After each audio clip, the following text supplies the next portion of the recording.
certain extreme situations, the law is inadequate. In order to shame its inadequacy, it is necessary to act outside the law, to pursue natural justice. This is not vengeance. Revenge is not a valid motive, it's an emotional response. No, not vengeance. Punishment. Tonight we have a chance to say, yeah, you're right. We're too extreme, we're too wild, we're too out of control, we're too full of our own shit. Or we have a chance to say, hey, fuck you, you're wrong. Fuck you, we're right. Because you have all made it to the dance. Because believe me, this is the dance. Start the show.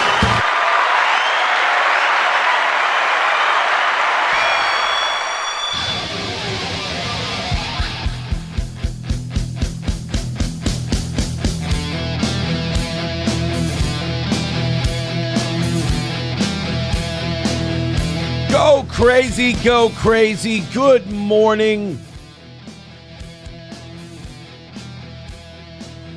It's the SteelToe Morning Show. I'm Aaron Imholt. Welcome to the program. I don't feel right. It's not like I'm not getting sick. Remember a couple weeks ago, I thought I was getting sick. I wasn't. I didn't get any more sick. But now I've woken up Monday, Tuesday, and now today's Wednesday, and I just didn't feel right. And then after the show, didn't feel right. You know, it's not one of those days you're not in a bad mood, you're not sick. Your system won't go out of a certain gear. And I don't know what it is, other than morbid obesity. Not really sure what's going on, but I got this thing here. The nice thing about Celsius is it may not make you feel awake and alert, but it'll make you feel jittery as all hell. And that's the next best thing, right? Good morning. Welcome to the show. It's SteelToe. We're back. And I have good news for you guys. So you took the day off yesterday, right? Numbers down, money down. We had some fun with it. You did do one awesome thing, though. You got us up over 500 gifted memberships, which is a brand new record.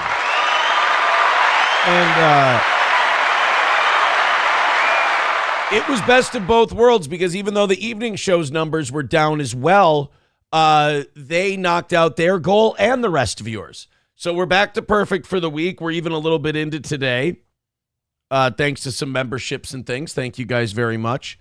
For still being parts of those things. Patreon, locals, and the like brought us down a little bit. But today, we're going to have a different kind of day. We're going to go higher, farther, bigger. We're going to hit like. We're going to hit subscribe. We're going to hit follow. As I said yesterday, the Alex Jones clip, hit.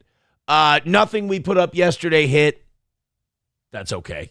That's normal. Like I said, we put out a lot of clips every week. A lot of clips. And we're hoping that 2 or 3 of them hit every week. And so far, so good. It bumps up the subs. It gets some new fans in here, some new blood, and that's what you need to carry on. So thank you guys very much. Make sure you hit like. Make sure you hit follow. Make sure you hit subscribe. We are on 5 different platforms, so it does spread the audience out a bit. It makes sure that no one platform has a lot of people on it. But it does give you a chance to grow 5 different platforms at once, which I like. If you don't have a massive ego about things, it's the best way to do it. It's the best way to reach the most people, and that's what we like here at the Old Toe. But hit like, hit subscribe, hit follow. No Johnny today. He died, so he's dead. I figured what would happen if I just started the Johnny died thing and just took that power away from you completely. Actually, Johnny didn't die. Maybe you didn't hear, maybe they didn't go up there and tell you. Johnny was raptured. So it did happen yesterday. A lot of people on TikTok were saying that yesterday was Rapture Day. I don't know where this shit comes from because if you read the Bible, it doesn't specifically mention rapture, but it mentions the thing that rapture is. We just, I guess, called it rapture. And it does say it's coming without warning. There's not going to be a schedule. God's not going to check for you, to see if your work schedule jives with being raptured or being left behind. He's not going to check flight schedules or anything like that. It's just people are going to float up to heaven. Planes are going to crash. Cars are going to crash. Stock markets are going to crash. It's going to get weird. Then the Antichrist is going to come along and he's going to seem like the guy who's going to fix it all for us. So we're going to follow behind him. And then we're going to get 7 years of tribulations. And then what if Jesus comes back like that? Jesus comes back, fucks up the Antichrist, reigns for 1,000 years, beats the devil, casts him into the lake of fire, and then heaven comes to earth. Pretty sweet. Little traveling show, if you will. But everyone was announcing yesterday that here comes the rapture. The rapture is on its way. And as far as I can tell, now that all time zones have moved into Wednesday, the rapture did not happen. So either Johnny was the only one raptured, he was the only good one among us, or he's dead. One of the two. Satan's Mechanic says, I fell asleep last night. Did he ever put on the gay Vegas shirt? Yes, but you can go back and watch the show, which helps us out as well. You can go back and check that out. I did 2 costume changes on last night's show. 2 costume changes. There was I wore a decent collared shirt, and then I went to the gay Florida shirt, and then I went to the gay Vegas shirt. So look, you guys knock out goals and you keep us on a perfect week. I go gay. It's kind of a prostitute thing to say. Los Federales says Aaron's ass got raptured. I'm here, man. Annoyed Wawa supervisor says rapture is off. Antichrist got caught with a brown substance. Oh, son of a bitch. Satan's Mechanic says the rapture has been rescheduled to November. Yeah, God was just looking around and he said, yeah, it's just, I don't have the time. I got to get groceries. I got to pick my son up from soccer. There's no time for the rapture. Put it off, because you got to think about it. Putting something off from September to November for God has to be like you and I putting something off for 15 minutes. So it's technically he's not breaking his promise. Fauci's Pangolin said, God said he's coming for me. He also said, you're fucked, Aaron. Well, look at you with a direct line. All right, we're getting off to this start today. Charger with $5 says, been trying to do my part, but I'm building a house and am house poor now. I understand that. I've been there a couple of times. But I could scrounge up 5 potatoes for you. Thank you for the potatoes. I appreciate that. We are not only starting today 280 away from Wednesday's goal, but I don't know if a lot of you guys are just automatically re-upping your memberships. And if you are, we will find out this month, and the daily goal will go down. But we are not losing any memberships day to day, which tells me one of 2 things. Either 1, a lot of you guys are re-upping your membership, or 2, we are due for a massive drop-off one of these days. But we are only 76 memberships away from 600. So yesterday we broke our all-time record of 500. Now we're looking at 600. I learned how to count yesterday. 600 memberships on Rumble. And we're also only 25 away from 400 on YouTube. So gift on YouTube, gift on Rumble, or just subscribe.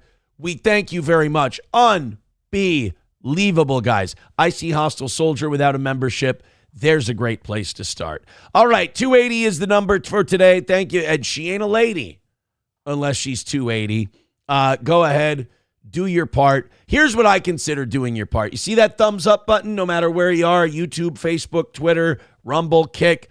Hit it. Hit that thumbs up button and make it a good day for the toe. We've been having some good days lately. The view counts are up. The subscriptions are up. The live stream numbers, very stagnant. Peaking out in the 600s, averaging in the high 5s. I'll keep doing quality live streams. I'll keep doing quality live shows. You guys just keep doing your part. And it's always good to see new people. A lot to talk about today. I don't want to lead off with Kimmel. I don't want to lead off with any of that shit. We're going to do some different things today. The Kirk stuff is starting to taper off. There is a very interesting moment in the Rogan show yesterday. Joe Rogan had Andrew Santino on, and I'm not much of an Andrew Santino guy. I think Andrew Santino is kind of a product of what modern comedy has become. I kind of agree with Mark Maron that the whole podcast thing has killed stand-up comedy. And look, man, that might be good, that might be bad. I don't know. I'm not saying it's a bad thing, but I think he's right. I think comedians who maybe aren't the best stand-ups in the world but have popular podcasts have become where comedy's going. And again, I may not like it. I loved the days. I think the second golden age we had is when Louis C.K. and Bill Burr were just absolutely crushing it in the late 2000s and early 2010s. But I don't know, like this stuff now, there's a lot of these guys who you look at them and they're just kind of corny. And I guess it works for podcasting, but I wouldn't want to watch it on stage. Like Bert Kreischer is a cornball. I think that Andrew Santino is a cornball. Podcasting has given Bobby Lee a career that he just doesn't deserve because he's just kind of like, he's famous now for being a mess, not for being funny. Of course, podcasting has given us Brendan Schaub and other people that people don't like, but it has Mark Maron's right. It's kind of killed stand-up. Because now guys who have a funny act, they don't get as much attention. I think, who's the guy with the goofy voice who's a good writer but not that has the charisma of a rock? God damn it. Patrice O'Neill made fun of him at a roast. Jeselnik, Anthony Jeselnik. The guy who made Amy Schumer funny while he was fucking her. He's had a lot of complaints about that, about how the act is dead and it's all podcast now. It's a time of transition, and I'm getting old, so I don't like that. But I think Maron and Jeselnik are right. Jim Sharkey says, what? But Matt Rife is so hunky. And look, man, I've watched that Matt Rife crowdwork special, and it's not unfunny, but it's not stand-up comedy. You know, it's not a guy doing an act. You know who's very funny and does great stand-up? Nate Bargatze. I think he does a really good job. I think he's got a different approach. I think he's got a different style. I think he's unique. I think it works. He's got his own voice. I like it. But Matt Rife, if he was, 6 foot, 250 pounds, chubby, and did the same shit, he wouldn't be famous. He just wouldn't be famous. Annoyed Wawa supervisor says, yeah, Aaron's right. Bobby Lee only surged in popularity when his wife was fucking another. Never mind. I wore a collared shirt for you today. And I wanted to look nicer. And this is how you repay me. Dead Game says, I've not seen good stand-up in 20 years. I don't know. Like I said, I like Bargatze. I think he does a good job stand-up wise. But yeah, the podcast has kind of killed. Because why wouldn't you rather do a podcast than than develop an hour and have it take a year and a half, 2 years to develop a whole new hour of material and travel the country doing it and being away from your family when you could go on a podcast, make more money, and not leave your house? I get it. I understand. It's just, again, I'm a crabby old man and I'm complaining about the world changing. But Rogan had Andrew Santino on his podcast, and even Rogan now, who's, Mr. I have CIA guys on my show. I'm in with the administration. I like J.D. Vance. I'm not going to totally shit on Peter Thiel and Elon Musk. Even Rogan is starting to ask questions about the Kirk assassination. This is right after we talked about it yesterday. And the Kirk stuff hasn't been getting us too many views since his death. So we're not doing it for that reason. I am genuinely interested in it. But we are going to we're going to taper off a little bit because it does seem like, I don't know, like people who are still making their entire shows about Charlie Kirk, it does feel a little vulture-esque. at this point. But Rogan talking about the questions he has about the I've switched on. I've moved on to the investigation and all that stuff. I'm fascinated by that because while I don't think there's some grand conspiracy of this country killed him or that country, I need more evidence. They're feeding us bullshit. You know, it could be a lie to protect a very small lie. It could be a lie to protect what basically is an I don't know. But there's just a lot of weird shit they're throwing out at us that doesn't add up. And again, even Rogan is starting to ask questions about it. Redbird with $1 says, you're telling me the generation of class clowns that all decided they were too good to get a job like the rest of us don't want to adapt? New boot goofing.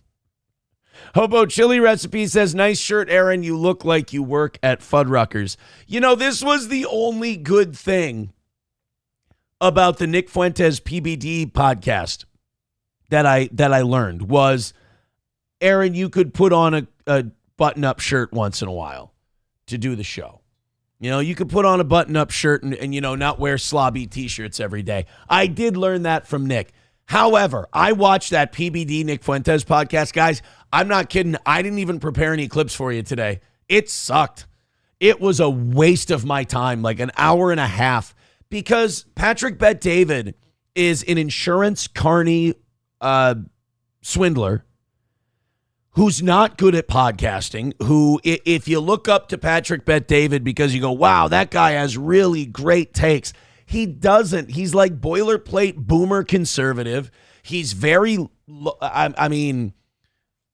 low risk takes and half-baked ideas and metaphors and comparisons and what's that word that starts with an A that I'm looking for that I'm too stupid to think of? Analogies that are fucking terrible. He takes forever. He's really, really bad. And he was really, really bad with Fuentes yesterday. It was a very surface interview. You could tell Patrick Bet-David was very nervous and very scared that people were going to get mad at him for having Nick on his show. And it really didn't drill deep down into where Nick Fuentes is at right now. And it didn't result in any really good arguments. It was a shit podcast with no real good clips. And then that thing that we saw yesterday where we saw that QR code that was sitting next to Nick Fuentes with his picture on it, and it said MinConnect, M-I-N-N Connect.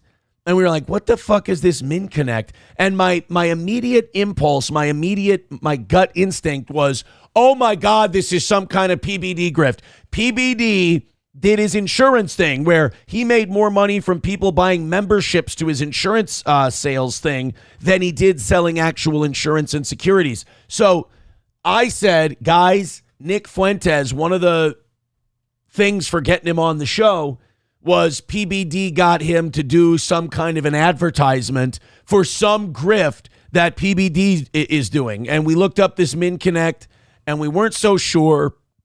And I just kind of thought, well, maybe not. Maybe I'm wrong. Maybe I'm hypersensitive to this shit. I look it up yesterday after the show. MinConnect is a company owned and started by some fucking guy and his partner, Patrick Bet-David. Let me see if I can find it for you here. Not Minnesota's Connect program. It's something. How did they spell it with a K? Let me see. Specific acronym. Man, fucking A. I wish I could remember what it was called. But they had a little thing next to it. And then in the middle of the podcast, Nick Fuentes does this 5-second shout out like it's a fucking hostage video. He's like, hi, I'm Nick Fuentes, and I'll give you advice on how to start your own projects on MinConnect or Minect. Thank you, Bapa Shop, Minect. And I look up Minect, and it is, it's owned by, here, I'm going to bring it up now that I have it. Here. Minect was founded by Patrick Bet-David, an entrepreneur known for building businesses and launching other platform schemes. While Bet-David is the founder and it's often associated with the app, its exact ownership structure of the privately held Minect platform is not publicly detailed. I'm sure some of the other investors and owners are people who wouldn't want Patrick Bet-David talking to Nick Fuentes unless they got something out of Nick. And Nick did a 5-second video promoting Minect, and it looked like he had an AK-47 in his back. It's bad. Real bad. Hostile Soldier says, Minect, my back, my pussy, and my crack. Yes.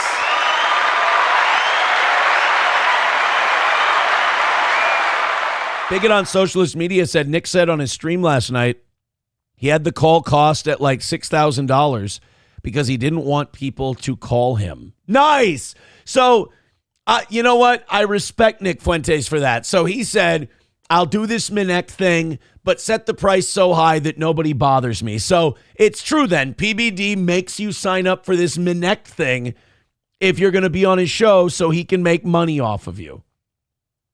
What a fucking dick. What a dick Patrick Bet-David is. Wonder what his real name is, because that's such like an anglicized name. So that's very clearly Patrick Bet-David, you know, Americanizing shit, if you will. All right, let's move on. We've got a great show today. I'm very excited. So yeah, I was thinking yesterday, I'm like, ooh, Nick Fuentes on Patrick Bet-David. We'll get some clips out of that. Nothing. Go watch it on your own time. Especially if you need a nap today, if you got nothing going on. PBD and Fuentes, great thing to do. Hit like, hit subscribe, hit follow. We're trying to pump up those live numbers a little bit. No, you know, we're just going back, you know, the last year or so, we've been going back to our regular show, and a lot of the looky-loos, and especially after you win a war, a lot of the excitement dies down. A lot of the looky-loos don't want to hang around with your boy. You know, back in the day, they were so confident, they were so happy, and now they've just kind of taken their ball and gone home. I don't know what I expected. Did I expect them to grovel at my feet and admit that I'm their better? No, they just were bitter and pouty and they left. It feels so empty without me. Oh, so the Alex Jones Destiny clip hit, and we got a few thousand on that. There was a part in there where we were talking about Kimmel. And again, I only have one Kimmel clip for later, so don't worry. We're not going to do a big, long Kimmel segment. Those aren't selling. But in it, I said there was a statement from Jimmy Kimmel because we were talking about the FCC threatening ABC's license. And I said a stupid, douchey, cringy, throwaway thing that my audience got, and they thought it was funny and stupid and whatever. But I said there was a statement by Jimmy Kimmel, and I read the statement. It said, the FCC won't let me be or let me be me, so let me see. They tried to shut me down on MTV, but it feels so empty without me. Now, we all knew that as an Eminem lyric, except people who were finding SteelToe for the first time. I got at least, not a lot, but I got at least half a dozen to a dozen comments on that video of people time-stamping that part and going, oh my God, it was so cringe for Jimmy to say that. Oh, what a douchey thing for him to say. He thinks he's being persecuted. And it was in that moment that I realized I built a bubble for myself and my audience where we don't take things too seriously. We goof around. But some people, this is not a goofing around matter. This shit is important. And they cannot conceptualize the idea of joking about this or being stupid. So they see me, like when I do that, oh, here's a statement from the guy thing, and I'm so clearly bullshitting it, like my audience is so used to it that they just roll their eyes. It was so fun to watch people discover this show for the first time and like fool them on something so incredibly stupid. So I do want to come out and say, I do not have inside information on Jimmy Kimmel's statements, and he did not quote the song Without Me from the Eminem show for his public statement. I'm sorry. Baba Shab says, so are the Jews going to shoot Tucker for his hummus remarks? You know, it's funny. I watched that part of the Kirk memorial where Tucker Carlson was very clearly shitting on Jews without shitting on Jews. And I kind of watched it and I was just like a dog hearing a high-pitched noise. I went, huh? Wow. Like if you got what he was doing, he was calling out the Jews for killing Christ during the middle of Charlie Kirk's memorial and basically going, how long are we going to let them do this shit? And you were like, I was kind of looking around like, we're just going to let Tucker come in and shit on Jews and then leave. And all right, so this place sounds like a party. But yeah, he was totally I don't think I'm paranoid when I say it. Tucker Carlson was totally calling out Jews during the Charlie Kirk memorial. It was weird. Redbird with $1 says, anyone that didn't realize that was you bullshitting should have the right to vote removed. I think so too. But it's a weird world, man. The shit people take seriously, I can't control it. So the only Charlie Kirk thing I have outside of the Joe Rogan deal is this weird thing. We've talked about this guy before, the superintendent of Oklahoma, he's the department secretary or the education secretary. His name's Ryan Walters. This guy's a weird dude. He has ideas and positions I agree with, but he's a great example of the difference between having opinions I agree with and that I like, and then getting power of government and then forcing those things on people. It's very strange. When you believe in small government, you have this thing where you almost have to disagree with yourself. You know, you're like, oh, I love that thing. I really don't want the government to have anything to do with it. Oh, I really like the idea of people doing this. I don't want the government to force them. It's kind of like almost being a small government guy is almost a mental illness. I will admit that, because you have to take things you like, but then balance it with the fact that you don't like the government using force to make people do it, because you understand that if you have a government that can make people do stuff you like, that's a government that can make you do stuff you don't like. And you aren't willing to make that trade-off. Well, this Ryan Walters in Oklahoma, he loves Charlie Kirk. And he loves Turning Point USA. And hey, that's all good. But then he made this announcement and I went, whoa, wait a minute. It's very strange. You know, people say all the time that the left and the right are the same. And some people don't understand what that means. They 100% are the same, meaning that if they get power, they will use it to make people do the shit they like. And that's why I always say everyone I vote for, I end up turning on, because they end up getting power and I become immediately suspicious of them. So this is Ryan Walters in Oklahoma saying that, and you know, maybe you're going to hear this differently than I heard it, but it sounds like what he's saying is that Oklahoma is going to make schools open Turning Point USA chapters. Take a look. I'm excited to announce today that every Oklahoma high school will have a Turning Point USA chapter. We have seen the outpouring from parents, teachers, and students that want to be engaged in the meaningful work going on at Turning Point. They want their young people to be engaged in a process that understands free speech, open engagement, dialogue about American greatness, a dialogue around American values. We're so excited to partner with Turning Point USA with this initiative. See, and maybe this is nothing. Maybe I bring this stuff to you guys sometimes because I feel a certain way about it, and then I want your take on it. This doesn't sit right with me. Yeah, Turning Point USA, you know, debating people that you don't agree with and discussing things and being on campus. It's great. That's cool.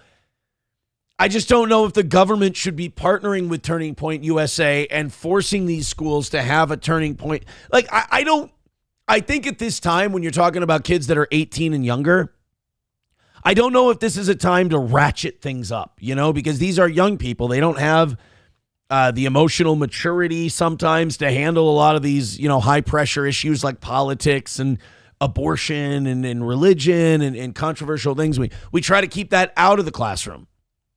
That's my thing that always disappoints me about Republicans. We're always supposed to keep politics and all that stuff out of the classroom until it's time to put their politics in the classroom. And making every Oklahoma school have a Turning Point USA chapter, I feel like you're almost asking for trouble. If a school asks for one and they want to work with Turning Point, that's on them. That's fine. But to use the power of the government to say that every single school is going to have a Turning Point chapter, doesn't sit well with me. For far too long, we have seen radical leftists. By the way, why do they mic this guy's lamp up? It sounds like this microphone is way far away from wherever this dude is. With the teachers union, dominate classrooms and push woke indoctrination on our kids. They fight parents. That's right. And here on the right, we're against indoctrination of our children. So what we're going to do is indoctrinate them back.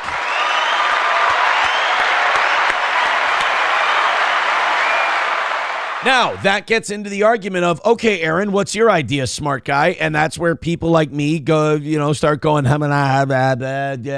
just hope their parents do the right thing. As Dr. Phil would say, how's that working out for you? Good point. I understand.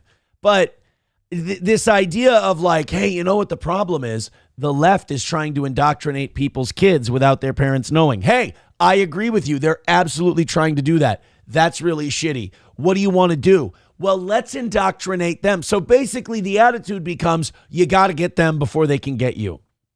Basically, it's two tobacco companies racing to put the cigarettes in the kid's mouth first. Rights. They push parents out of the classroom, and they lie to our kids about American history. What we're going to continue to do is make sure that our kids understand American greatness, engage in civic dialogue, and have that open discussion. We will continue to do all that we can to make sure Oklahoma students have the best education possible.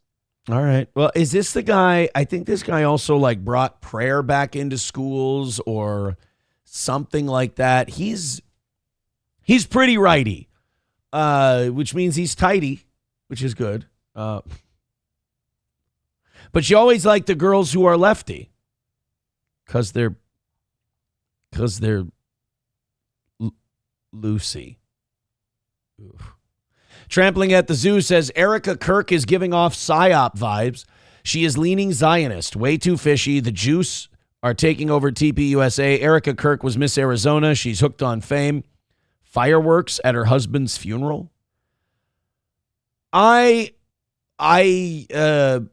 like Erica Kirk, but I do worry about what you worry about, which is it does seem like Turning Point USA. Bappa Shab knows that guy, the producer guy that wrote that big thing. Like a lot of these guys who are pro-Israel in Turning Point USA are throwing out a lot of smoke. They're throwing out a lot of distractions around Charlie's death with the exit wound and the bullet thing. And it's just a miracle and don't look into it. And I just worry that if that, excuse me, they're choking me to death slowly. Andrew Colvett, thank you. If that Bill Ackman money finds its way into Turning Point USA's pocket, I'm sorry, but that's going to throw up a shitload of red flags. I mean, to me, if Bill Ackman's $150 million or whatever that offer is, if that ends up in Turning Point's pocket, I'm going to be beyond skeptical of what's going on.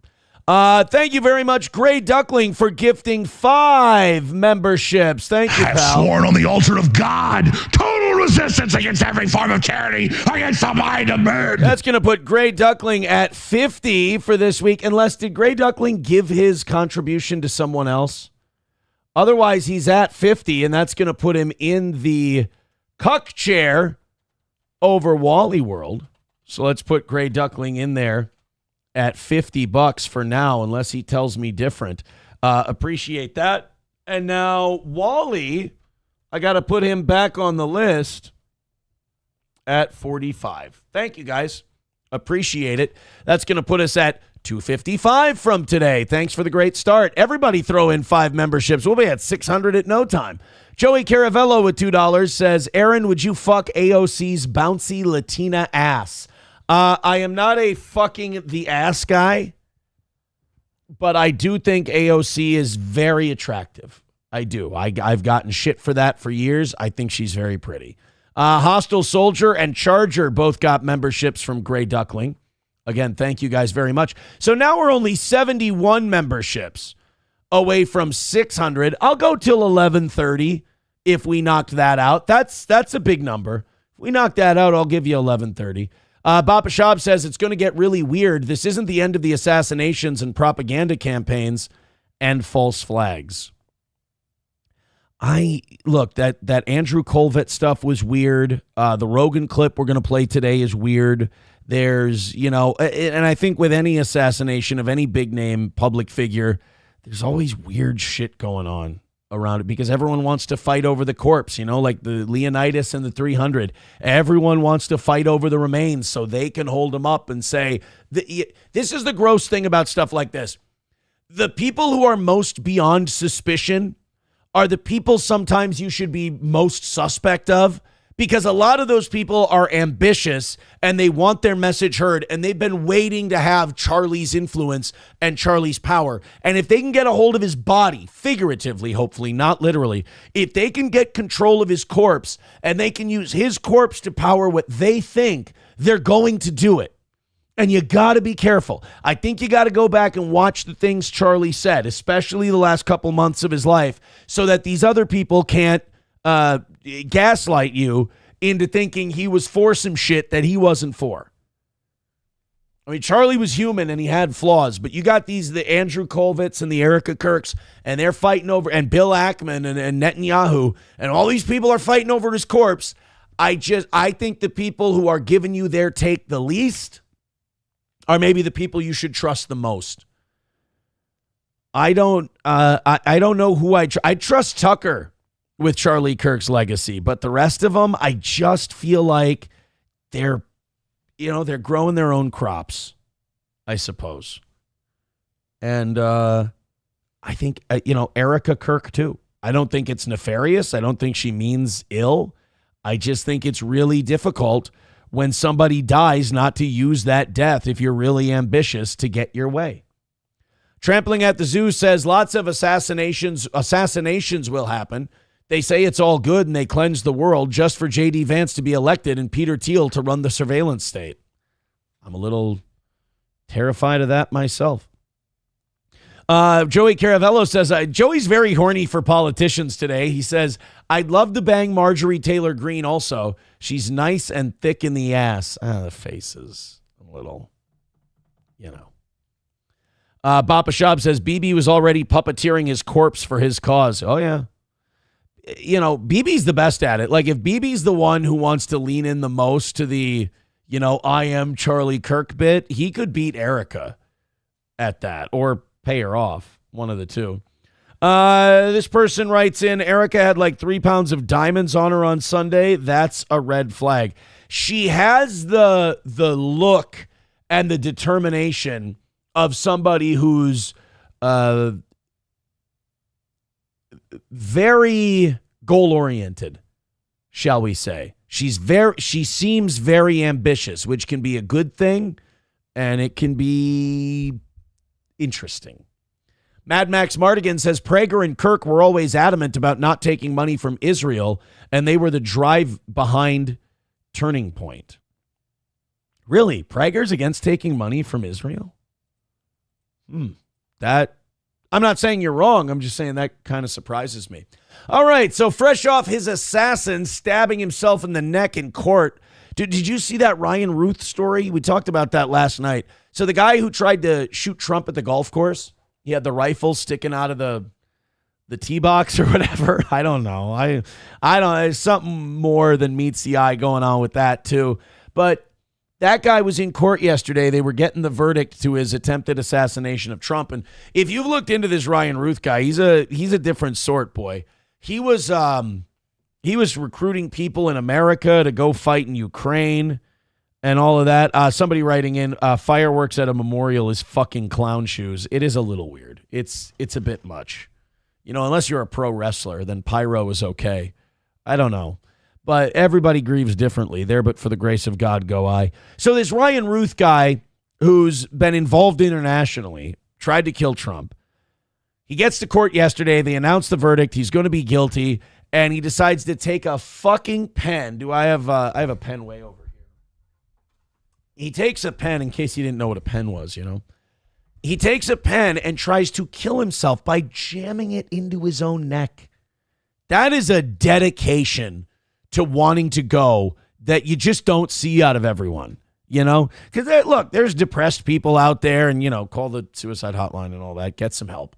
But there's people out there who want to do themselves in that would not do it with a pen. That they're like, I want to leave this world behind. And you're like, all right, your option is take this pen, jam it into their neck. And you're like, you know what? I think I'm going to give it one more day. Jamming a pen into your neck is like, there's no second thought about it. I mean, you've thought about it. You've confirmed in your own head, this is the way you want to go. Because it would take not only getting the pen in there, which I can't even imagine doing, but then digging around and scraping and like you got to create a big enough wound and sever an artery with a pen for you to bleed out and die. It's a fucking horrific way to go. And this Ryan Ruth tried to do it and lawyers had to stop him and they did. And they were able to find him guilty of wanting to kill the president. But that's the nastiest. That's dedication. Doing it that way. So while that was going on and Ryan Ruth was not living his best life, Donald Trump was at the UN, and I'm convinced that they were fucking with Trump at the UN. I think they were seriously fucking with Trump at the UN. First of all, they broke the escalator. They did. Like, I'm convinced they broke the escalator on this guy and made him go up the stairs on his own. We'll play that. We got a bunch of clips from his speech today that we can go over. Tylenol, not good. That's still my favorite from yesterday. When he couldn't say acetaminophen, and then he was like, Tylenol while you're pregnant. Tylenol, not good. Instead, he didn't give us the medical reason why. He didn't give us, evidence of the studies or anything. It was just not good. You can't have Tylenol. Why? It's bad news bears. So Trump goes to the UN. He's going to give a big speech yesterday, and they fucked with his teleprompter and they fucked with his escalator. And I'm convinced that this was intentional because Trump went in there yesterday, and I don't know if you saw it. We're going to play it for you. If you've already seen it, enjoy it again. Donald Trump went in and shit all over all these different countries. So countries that have a lot of migrants coming to Europe and the United States, he basically called them out in the nicest way Trump can. And he was like, you guys are fucking up our countries. Your people are shit. Your country is shit. And you're turning us into shit. It's like Tylenol when you're pregnant. It's not good. So Trump goes and he goes there to use the escalator. I mean, after all, the guy's damn near 80. Could use some moving stairs. So he and Melania, that beautiful woman, are going up the escalator, and guess what happened? Fucking broken. He gets on the escalator, and look, stops. Please, that is not a coincidence. The bitter UN people are fucking with him, making him go up the stairs. And I would have not thought anything of it. Escalators go down sometimes. It happens. Sometimes they go up. Am I right? But then he goes to do his speech and his teleprompter breaks. And the teleprompter's not working. And I think he basically threatened to execute someone over it. I don't know. You be the judge. It's the first clip we have of his address to the United Nations. This is Trump yesterday. This feels like a thinly veiled threat.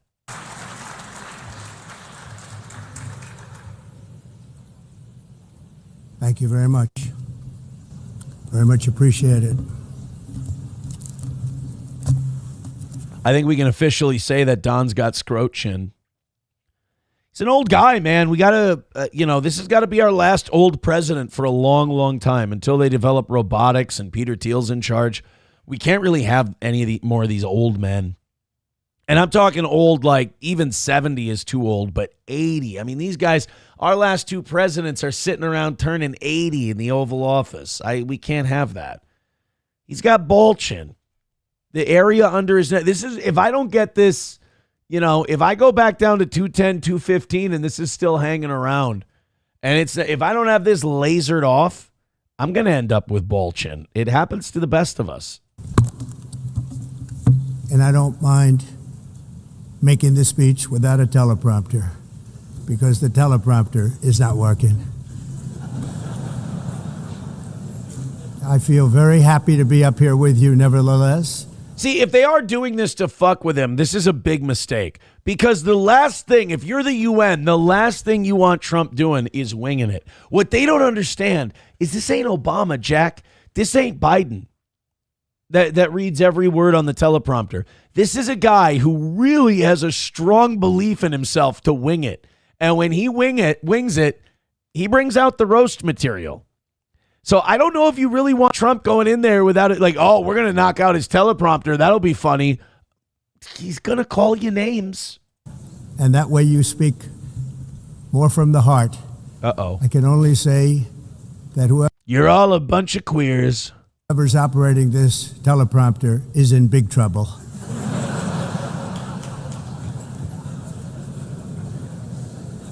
No, it's not funny. Like, even the guy you guys think is the nice guy president, he drone bombed a Muzzy who was an American citizen for no reason other than he was talking shit. What do you think I'll do? I can tell you one thing, it will be not good.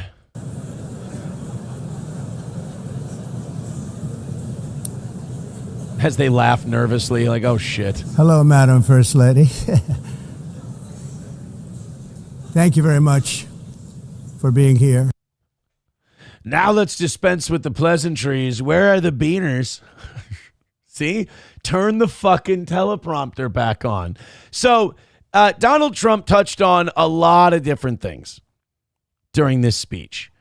He touched on, he really just kind of took his machine gun into the UN and just started spraying in circles. He talked shit about Europe. We have that in this clip here. One thing that Trump, I think, still does well is he has a way of voicing the opinion of the common man to powerful people. He has a way of speaking plainly to them. Like, I think a lot of the reason working class people vote for Trump is sometimes he talks to the media and he talks to other leaders in a way that they can kind of see themselves talking to them. And that's what we have here.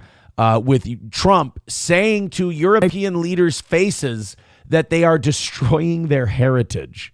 Gadocious way, but it's true. I've been right about everything. President Gino Bisconti, ladies and gentlemen.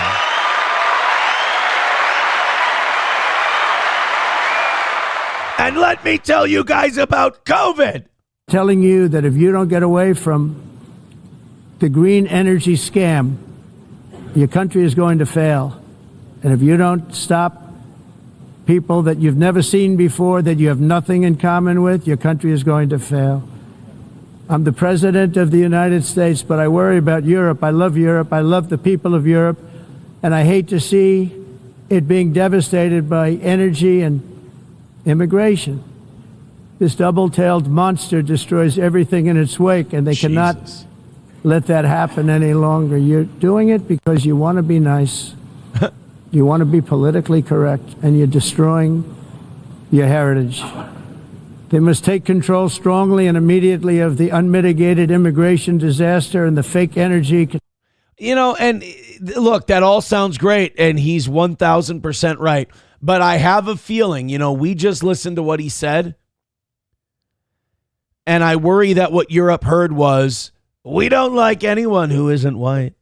If you're not white, it's not all right. Like, I worry, 'cause that's always their comeback when you say, hey, like, we can observe you guys fucking over your countries. We can see you guys destroying your heritage. And they hear the word heritage and they go, oh, well, that's a buzzword for white supremacy. It's like, no, we had a way of doing things earlier in my life. And now I see us doing things another way. And I definitely like the other way better. You know, it turned out best for most of us. And I really don't think we should be going down this road we're going down. And that nice gesture, that polite criticism turns into, what are you, some kind of a Nazi? It's like, no, I'm not. As a matter of fact, I'd like to see Nazis not happen. But if you keep going down the road you're going down, I feel like it leads to Nazis eventually. But they don't want to listen because they know better and they have a certain agenda. And their certain agenda doesn't really give a shit about your culture, put it that way. They want a new culture. They want a global culture. They basically want gray-skinned people. You know, nothing that is different, nothing that is, you know, unique to a geographical region or a people. They just want globalism. Trump went off on that, too. The entire globalist concept of asking successful industrialized nations to inflict pain on themselves and radically disrupt their entire societies must be rejected completely and totally, and it must be immediate. That's why in America I withdrew from the fake Paris Climate Accord, where, by the way, America was paying so much more than every country. That's just it, too. Like whether it's NATO, whether it's climate change, whether it's all these other things, because we've got the deepest pockets, which we so don't. I hate that. I hate that all these European countries and the United States, and we all act like we're so rich. We're all in debt up to our fucking eyeballs. Like it's all leveraged to the hilt. What are we going to do? Blow up every other country and just reset the dials? Where is this confidence coming from that we can all spend all this money on shit? I mean, we're getting closer and closer to 200% of our GDP being debt. Meaning our economy produces about 20 to 25 trillion dollars every year, and we're 34, 35 trillion dollars in debt. So we're pushing that 150 number as it is. We might even be over the 150% number. And that's bad. When I was a kid, it was, hey, if it goes over 100, you know, during the Great Recession, it was, if it goes over 100%, you got to keep an eye on it. Well, we're going way past that. And you want to know where inflation comes from? That's a big part of where inflation comes from. Inflating the money supply with dollars you don't have. Others weren't paying. China didn't have to pay until 2030. Russia was given an old standard that was easy to meet, a 1990 standard. But for the United States, we're supposed to pay like $1 trillion. And here's the bare raw facts of it. We don't have $1 trillion for ourselves. If we pay $1 trillion for something, it's being printed. It's being borrowed from a gang of private bankers that we're never going to be able to pay back. So this idea that, well, you know, we can fix all this climate stuff, which we can't. If the United States throws in $1 trillion, motherfucker, we ain't got $1 trillion. If we want to help people here, we ain't got $1 trillion. We have to devalue our currency to spend $1 trillion on something. And, you know, that's like a man standing in a bucket trying to pull himself up by the handles. So I don't, but the rest of the world does it too. And that's the only reason we get away with it, by the way, is because the rest of the world goes, we'll go into debt too. Like they're all just following us off this fiscal cliff. I said, this is another scam. The fact is, the United States has been taken advantage of by the world for many, many years, but not any longer, as you probably know. We're not a victim, though. We I do it willingly. Massive energy production and signed historic executive orders to hunt for oil, but we don't have to do much hunting because we have the most oil of any nation anywhere, oil and gas in the world. And if you add coal, we have the most of any nation in the world. Clean, I call it clean. That's what I always say. We are always, we've always been the biggest coal burners that there are. If there's one thing the United States does better than the rest of the world, it's we're a bunch of coal burners. Clean, beautiful coal. You can do things today with coal that you couldn't have done 10 years ago, 15 years. That's right. They're learning. So I have a little standing order in the White House. Never use the word coal, only use the words clean, beautiful coal. Sounds much better, doesn't it? But we stand ready to... I bet she enforces it, too. Sir, we have the new reports on coal production. Excuse me. Oh, sorry. Mr. President, we have the reports on clean, beautiful coal production. To provide any country with abundant, affordable energy supplies if you need them, when most of you do. We're proudly exporting energy all over the world. We're now the largest exporter. We are, and it's true. We are the largest exporter, although we didn't fall that far behind under Biden. We just stopped the growth, and that was, I think, detrimental. I don't think I don't think that was a good deal on our part. King Kong Dong with $1 says a gang of private bankers equals a litter of rich Jews. I didn't say that. You said that. You said I didn't. I had nothing to do with that statement. Marley Analytics with $2 says, "Hey, Aaron, is that a White Claw at 7 in the morning?" No, of course not. It's Celsius.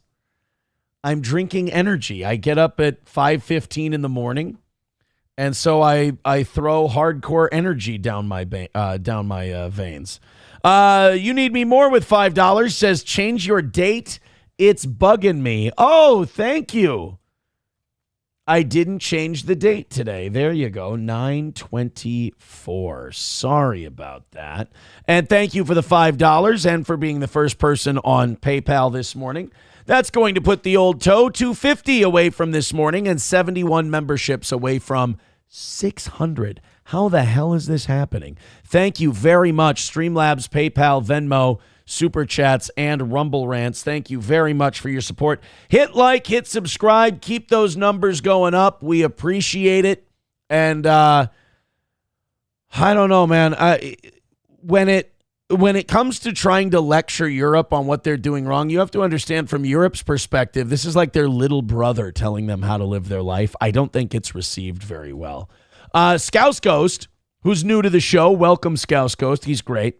He says, "Wow, that must blow out your guts drinking that so early on." I do take a nice shit after the show's over, but it's not a blow out your ass energy drink shit. Although, what are we looking at here? We're looking at 200 milligrams of caffeine. I mean, it's a shot right to your guts, but I don't think it's I don't think it's, tearing my colon apart. But I will say this. It is touching to me that we've built a show with a fandom that's concerned about my colon. The fact that you guys are concerned about my excretory tract, it's not lost on me that that's a sign of caring. And I appreciate that. 09 Canyon welcoming Scouse Ghost back. It's so nice to see new people. See, if you don't travel in the same internet circles all the time and you venture out and you do a real show, new people come and find your program. It's a great source of longevity, which is nice. I should be teaching a class, but the people who need to learn the lesson are probably too retarded to learn it. So then these clips get better and better. Trump then goes on to shit all over Europe for their immigration policies. Remember in his first term, there was that big controversy where people said, Trump said in a meeting that we were bringing people in from shithole countries. And the news did that thing where they reported it and then looked at us and waited for us to be like, oh, man, this is the point where Donald has gone way too far. I mean, Donald Trump saying that, we're bringing in people from shithole countries. I mean, that's just mean-spirited. We're done with this guy. And then the media went, hey, Trump said we're bringing in too many people from shithole countries. They looked at us for our response, and I remember everybody I was around, our response being, yeah, that checks out. You can't tell people in St. Cloud, Minnesota that we're bringing in too many people from shithole countries and expect us to go, oh, how dare he? That's terrible. Like, you drive through the east side of St. Cloud, it's a shithole because we brought people in from shithole countries. We've got a fuckload of welfare fraud in Minnesota. Why? Because people who came here from shithole countries are setting up businesses with the sole intent of ripping off government welfare dollars. So yeah, the shithole thing, I think the media was actually behind on that one by a couple decades. So here's Trump lecturing Europe. I have to ask, why invite Trump to speak at the UN? You know he's going to shit all over you. He shits all over this country, and he considers us light years ahead of you. We have reasserted that America belongs to the American people, and I encourage all countries to take their own White stand supremacy. in defense of their citizens as well.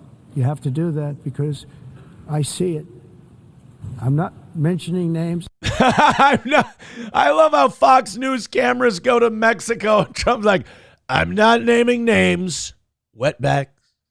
He's just like, illegal immigration is ruining our country. People are sending their dregs and their shit. I'm not naming names. Mexico may. And Fox just puts the camera, and this guy's biting his lip. He's like, I have a feeling he's talking about us. I see it, and I can call every single one of them out. You're destroying your countries. They're being destroyed. Europe is in serious trouble. They've been invaded by a force of illegal aliens like nobody's ever seen before. Illegal aliens are pouring into Europe. Nobody is ever, and nobody's doing anything to change it, to get them out. It's not sustainable. And because they choose to be politically correct, they're doing just absolutely nothing about it. I mean, I got to ask, where's he lying? You know, this is good. The CM Punk thing. Tell me when I'm telling lies. What did he say in that's not completely accurate? Hunter with $2 says, don't worry, 4-4 Ron has guts to spare. I'm here to help. The shitting on Europe continued. Not only is the UN not solving the problems it should, too often, it's actually creating new problems for us to solve. The best example is the number one political issue of our time, the crisis of uncontrolled migration. It's uncontrolled. Your countries are being ruined. The United Nations is funding an assault on Western countries and their borders. Imagine that you invite a guy into your home to like come and talk to people, and he just tells everyone what a piece of shit you are. Hey, Don, you want to come and make a speech at the UN? I don't think you want me to. No, come in. It'll be great. All right. The UN is fucking gay. 2024, the UN budgeted $372 million in cash assistance to support an estimated 624,000 migrants journeying into the United States. Think of that. The UN is supporting people that are illegally coming into the United States, and then we have to get them out. The UN also provided food, shelter, transportation, and debit cards to illegal aliens. Can you believe that? Jesus. On the way to infiltrate. I believe it. There's a lot of people out there, and their political opinion is that the world should be globalized. There should be no borders. You libertarians would love these lefties. I mean, these lefties are your people. And if you're someone who goes, I'm a libertarian, but I believe in the government should strictly enforce the border, then you're not a libertarian. Grow up, join the rest of us in kind of this amorphous, like kind of right wing, but also with some lefty flavor kind of vibe we got going on. All right. Don't be a slave to a label. Our southern border. Millions of people came through that southern border. 10 millions. Just a year ago, millions and millions of people were pouring in. 25 million altogether over the 4 years of the incompetent Biden administration. I will say, do you guys ever feel like that number just keeps changing? Like at one point it was 3 million, it was 11 million, now it's 25. I mean, that number is it's malleable, I guess. And now we have it stopped, totally stopped. In fact, they're not even coming anymore because they know they can't get through. El Salvador just looks fucking depressed. We know there are plane loads of our people coming back, motherfuckers we thought we'd gotten rid of for good. And you keep sending them back. One of them was a wife-beating human trafficker. Luckily, we got him in jail in Kentucky. They're going to send him to Baltimore. Well, like, Mexico's looking pissed. El Salvador's looking pissed. It's like, what? It's your garbage. We just gave it back to you. Well, we were supposed to hang on to your garbage forever? Like, you come to our doorstep and you go, hey, here's a shitload of Glad bags filled with stinky diapers. No, we're going to go ahead and we're going to drive these back to your house and drop them off on your porch. How could you be so racist and hateful? It's like, motherfucker, we got our own garbage to deal with.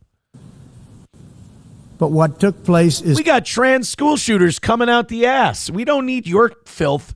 totally unacceptable. The UN is supposed to stop invasions, not create them and not finance them. That's a fucking good line. I'll tell you what, this was, he's a little older. He's a little slower. But this is kind of like when a fighter has one more good performance. And like Trump can still turn it on. You know, Ali, when he came back from his suspension from not joining the war, he wasn't always dancing on his toes for 15 rounds like he used to. But he could get up for a round or two and he could start dancing around and stinging. And that's what Trump has now. You know, he doesn't have the energy he used to.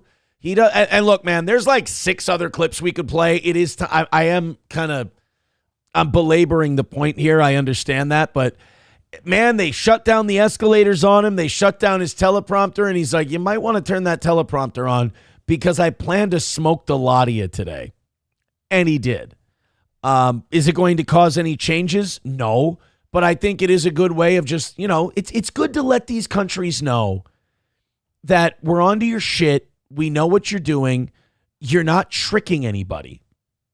You know, you're not getting one over on us.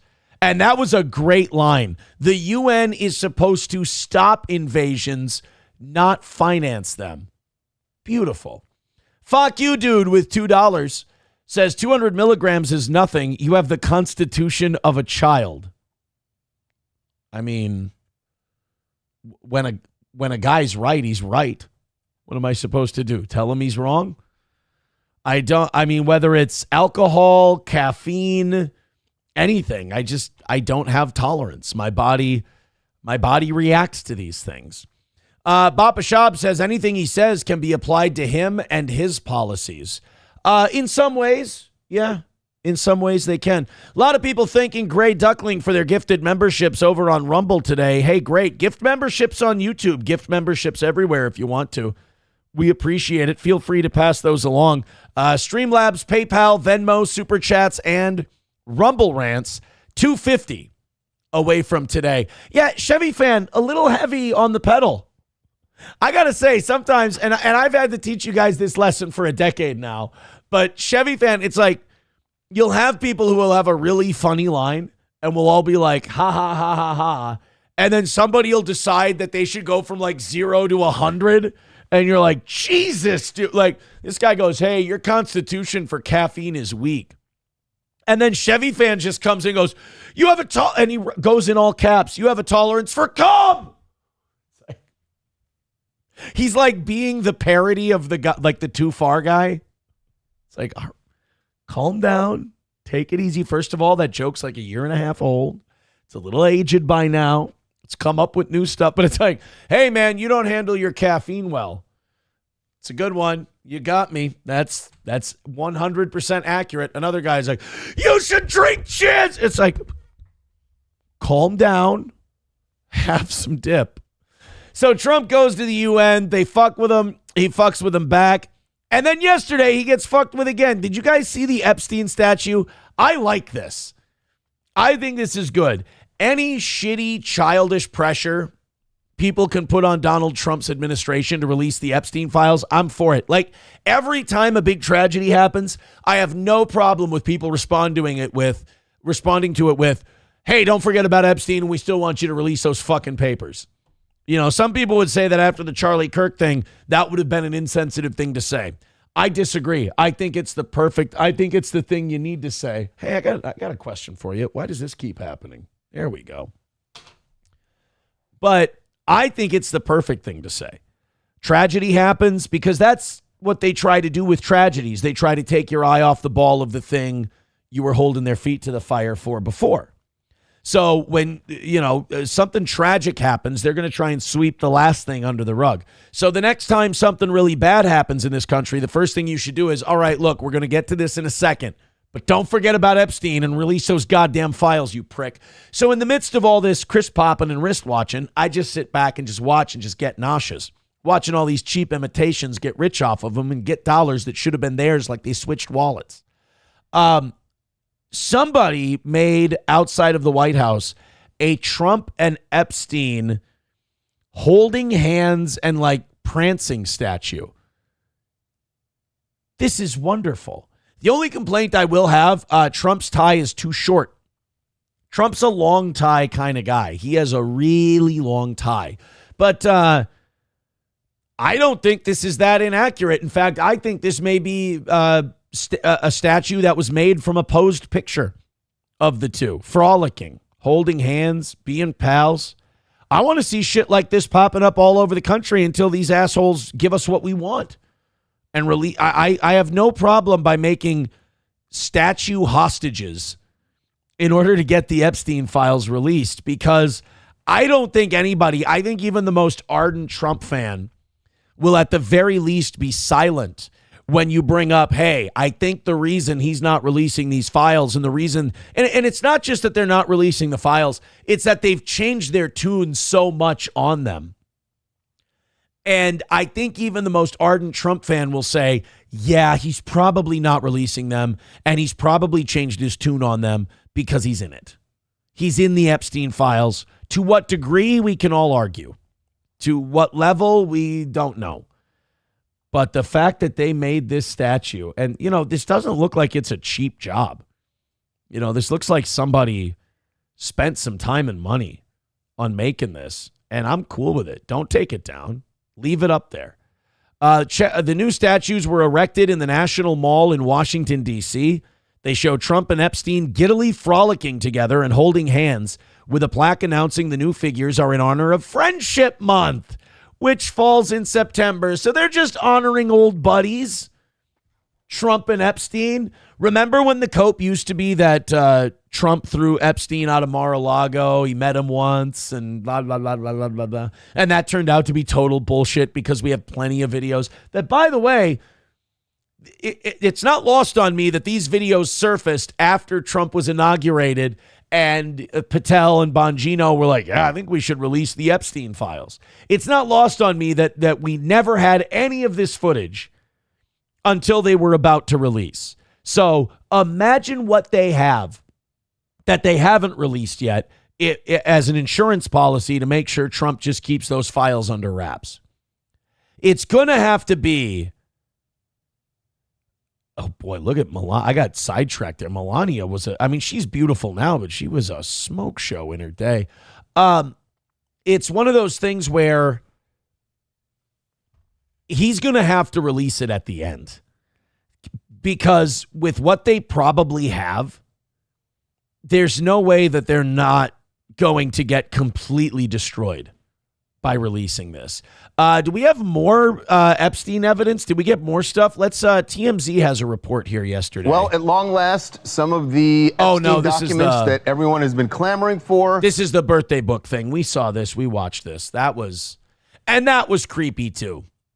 The birthday book thing. And it's just everything that there's not, it would be different if there were things that came out that threw cold water on the trafficking idea, but literally everything that comes out just makes you go, yep, they're protecting him. They're throwing it in our faces.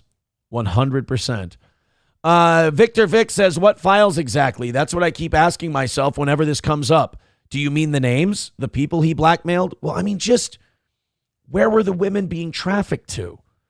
You know, who were the clients? Who were the, you know, who's going where? Who did what? Whom did they do it with? All that stuff. It's somewhere. All of this stuff was evidence. It's not like they sent Ghislaine Maxwell and Jeffrey Epstein to prison because they had evidence that nobody was being trafficked to nobody. They just locked it up. And then Pam Bondi even said, look, there's lots of videos and there's underage people in these videos. She said that. And then when it was time to release them, she went, I didn't say that. What do you mean? I never. No, it was just garden variety CP, like we get off that Zin guy's cell phone. You know, it went from, oh my God, you guys, you are not going to believe all the stuff we found, to, I don't know what you guys are getting so worked up about. Same old shit. Same old shit. Let's go to some of your guys' feedback from this morning so far, and then we've got plenty of other stuff to do. Streamlabs, PayPal, Venmo, get after it. Aaron, if you get into hate speech today, look up SB 771. Spring break 771. SB 771. I'm guessing this is the California bill you're talking about. California Senate Bill 771 is a proposed law that would hold large social media companies liable for civil penalties if their algorithms knowingly aid or promote violations of existing state civil laws. Authored by Senator Henry Stern, who the bill is currently making its way through the California State Assembly. So social media companies with over $100 million in annual gross revenue. Wow. Tell me this wasn't written by ambulance chasing lawyers that are in office. Tell me that the civil lawsuit lawyers didn't write this legislation. Anytime you say, hey, this law only applies to people with shitloads of money we can get at this. And it's California, so this is probably going to pass. So if you're a social media company with over 100 million in annual gross revenue and your algorithm promotes things that violate existing state civil laws, California is now going to they're going to clear the way for you to be able to be sued. I mean, this is a good way to make sure social media just gets shut down in California complete. Hey, wait a minute. This might not be the worst idea in the world. We'll call this the Go Touch Grass bill. No, it's to me, it reads like something written by lawyers as a cash grab. It clarifies that platforms can be held responsible if their algorithms facilitate or contribute to illegal conduct. This includes situations where an algorithm relays content that violates civil rights statutes related to intimidation, violence, and discrimination based on protected characteristics like race, religion, sexual orientation, or gender. Penalties could reach up to $1 million for intentional, knowing, or willful violations, and up to $500,000 for reckless violations. So even if you say you didn't know, they can still call you reckless and take $500,000 from you. Fines can be doubled if the victim is a minor. How about you just pass a bill that bans minors from social media in your state? That would be cool too. And it would work because none of those kids are going to lie and say they're over 18, which is nice. But I don't know, when it comes to all of this stuff, Brian says Stern every fucking time. No, when it comes to all of the California stuff, guys, I'm just going to honestly, Rumble, I'm going to stay out of the chat for a while. If you guys just want to do towers and shit, that's fine. I just go ahead. I've been doing this a long time. I just go ahead and do a show. Let's try and get the autism under control a little bit because I do like your feedback. But this just reeks of we don't want unpopular ideas catching on, especially with young people in the state of California. I think you're seeing a lot of the going after social media. I think you're seeing a lot of, they're seeing that younger people are more conservative than they've ever been, and they want to try and nip that in the bud. And also, like a week after Democrats could have declared a First Amendment victory on the whole Jimmy Kimmel thing, the day that Democrats can go, oh, look, the FCC, these Republicans, they're violating free speech and all of this. They go ahead and they fuck it up by being their own government free speech violators. Like, I don't know if you saw the Elizabeth Warren thing. So literally days after the Democrats go, well, this FCC is trying to bully people into, silencing the media, and it's a violation of the First Amendment. Sinclair Broadcasting and Nexstar Media Group announced that they were not going to air the Jimmy Kimmel Show. There's no Jimmy Kimmel Show on their networks. They're going to preempt it with news coverage. So then Elizabeth Warren and 3 other Democratic lawmakers announced that they're launching an investigation into Nexstar and Sinclair because they're refusing to air Jimmy Kimmel. It's so... Do you have an allergy to winning any battle you're in or any ideological argument you're in? You finally have some runway to go, hey, these Republicans are using the power of the government to intimidate people on free speech. Only days later to then go, these two syndicated networks want to be in control of their own programming. Well, let's investigate and see if we can't find anything, shady with these companies. You have got to be shitting me, man. It's just like these two political parties in this country are literally just, oh, what, us look good? No, fuck that. You take it. They keep trying to hand each other the game, and neither of them want it. Hit like, hit subscribe, hit follow. Let's get moving. Let's pump up some numbers. Our live stream numbers have been as of late, and I would really like to see them pick up. Some great shows being missed by a lot of people, so do your part. Hit like, hit subscribe, hit follow. 383 Novocaine with $2. Says Lincoln Center too far away from Taco Bell to panhandle, so they're building a new one by St. Cloud Federal Credit Union. Yeah, I saw that. Here in St. Cloud, they're going to build, the big answer is another homeless shelter. That's what we need, It's just a coincidence that the place we currently have a homeless shelter is a complete cesspool armpit shithole. So if we just build it somewhere else, it won't be a cesspool armpit shithole. City planning, ladies and gentlemen. City planning. King Kong Dong with $1 says towers are for YouTube, you cran-munching tards. Yeah, I mean, I know Daddy doesn't give you all the attention you need all of the time. But we'll get there, all right? I promise. We'll get there. 245 away from today, 71 memberships away from 600. Again, hit like, hit subscribe, hit follow. I would love to have you also share the show with others. Do your thing. We appreciate it, you guys. Love the SteelToe.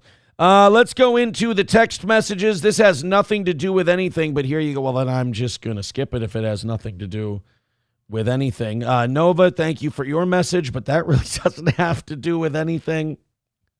A wolf does not concern himself with the opinions of sheep, but I appreciate you. I know you're going to somehow take that as an offense. I didn't mean it that way. You sensitive girl. This is my favorite story of the day. This is a story out of Florida. And I love TMZ. I think their coverage of this is great. But I need a video story of this. I can't do not. There had to be a news organization that did a video version of this story. I don't think this one's going to do it. So say Alexander Lewis, a teaching assistant. Nope. You're not going to start without me on this deal. So a teacher's assistant in Florida got arrested. And I did not know this was something you could get arrested for. Story of my life. I did not know this was something you could actually stand charged for. I think this law needs to be eliminated. I think people fucking around and doing pranks.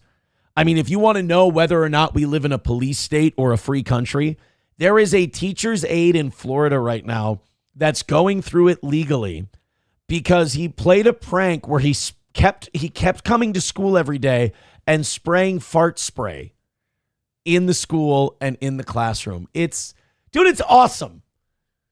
It is such a great prank because if you've ever smelled that fart spray stuff, it smells worse than someone shitting their pants. It's really bad. And boy, does it linger. I mean, it is the nastiest stuff.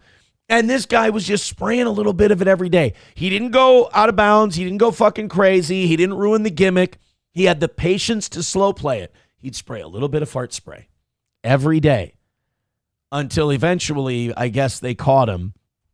But instead of just like being able to fire him or, just tell him to get the fuck out of here and all that, he got arrested for it, which is such a bullshit move.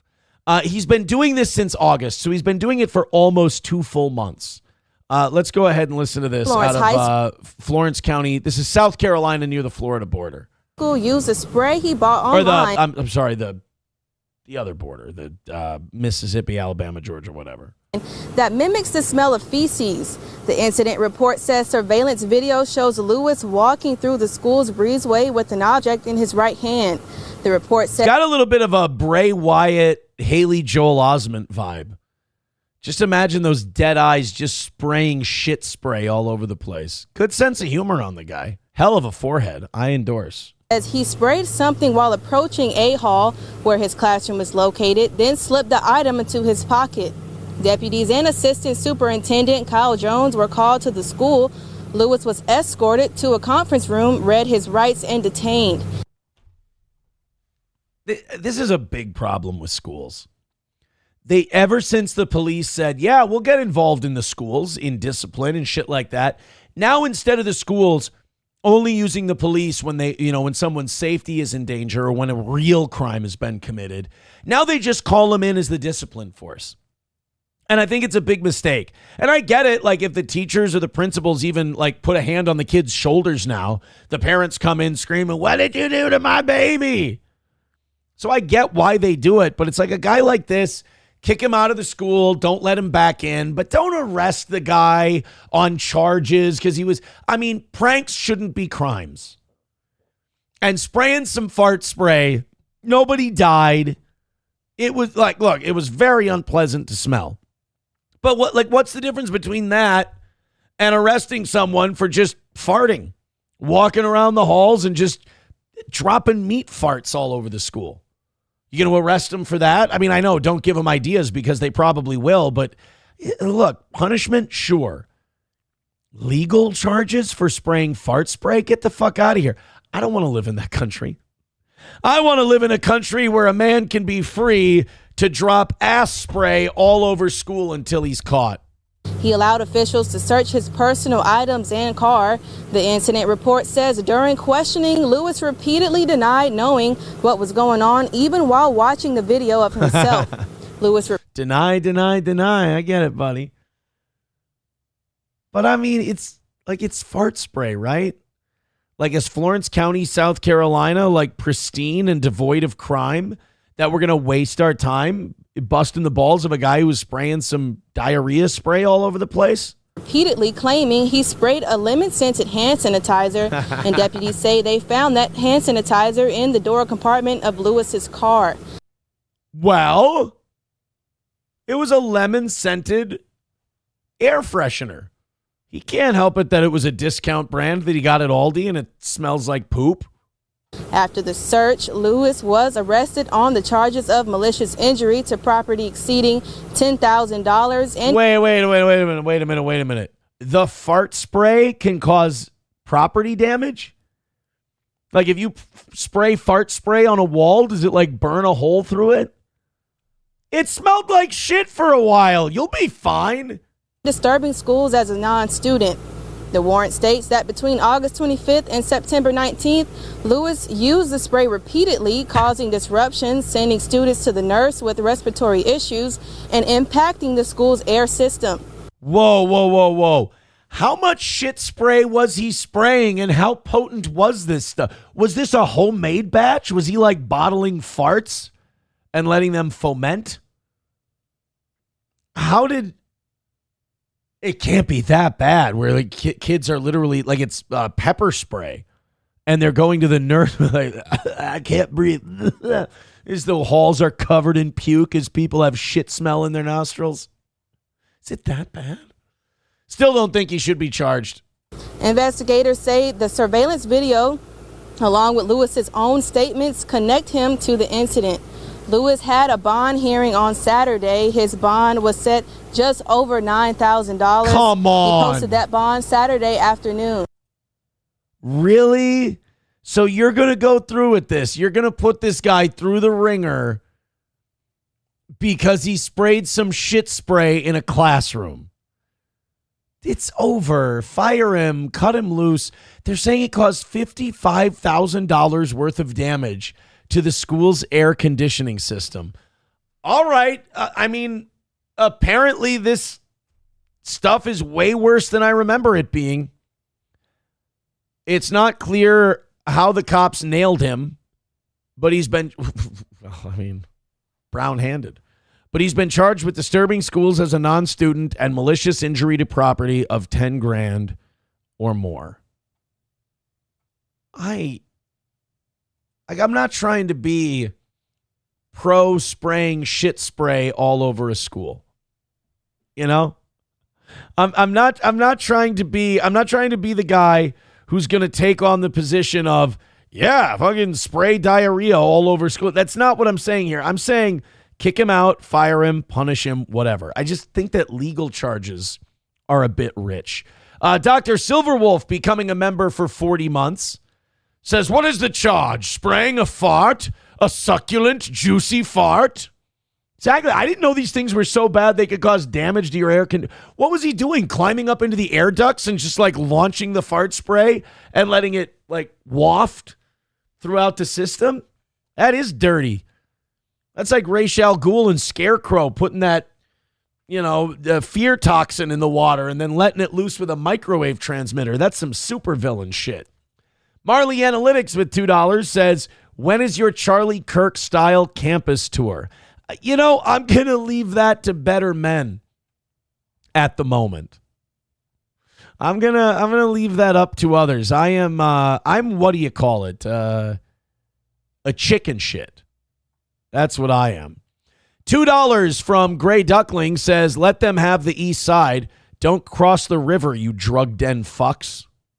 We should almost put a platoon out there.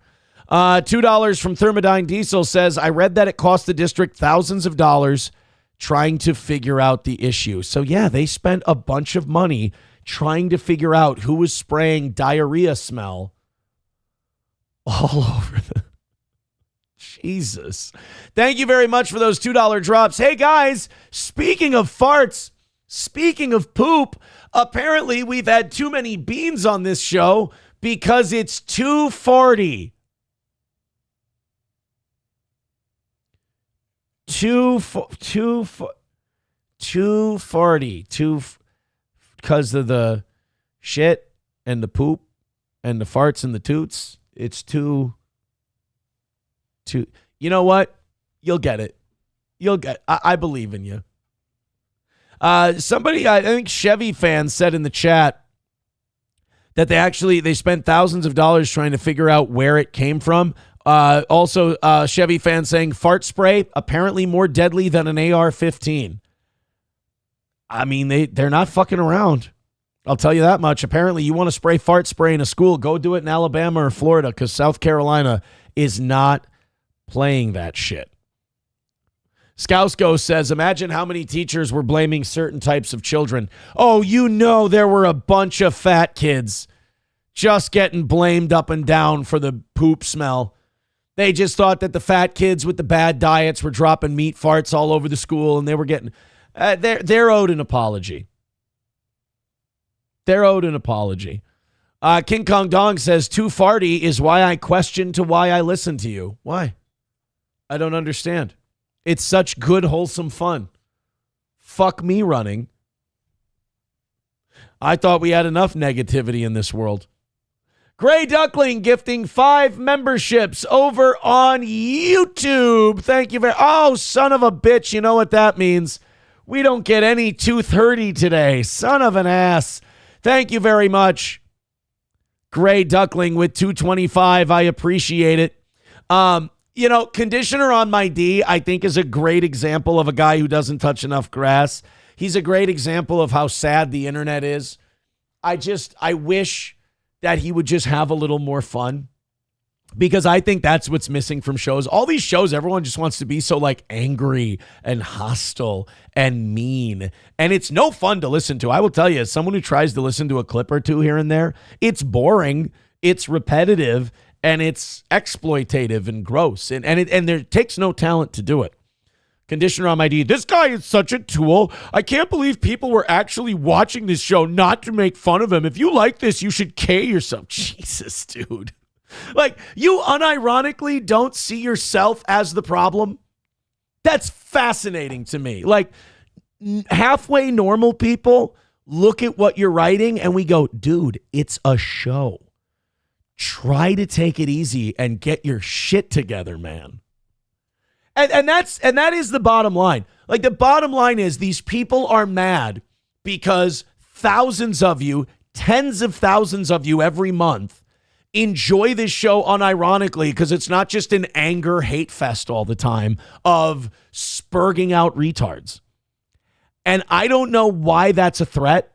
I don't know why that should make you angry, conditioner on my D, but maybe you just can't, you got to start thinking to yourself, maybe you can't handle this show.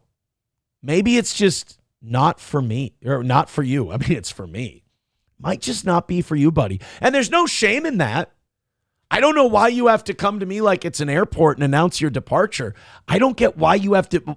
Don't let me make you so mad. A little medication, too, might not be the worst.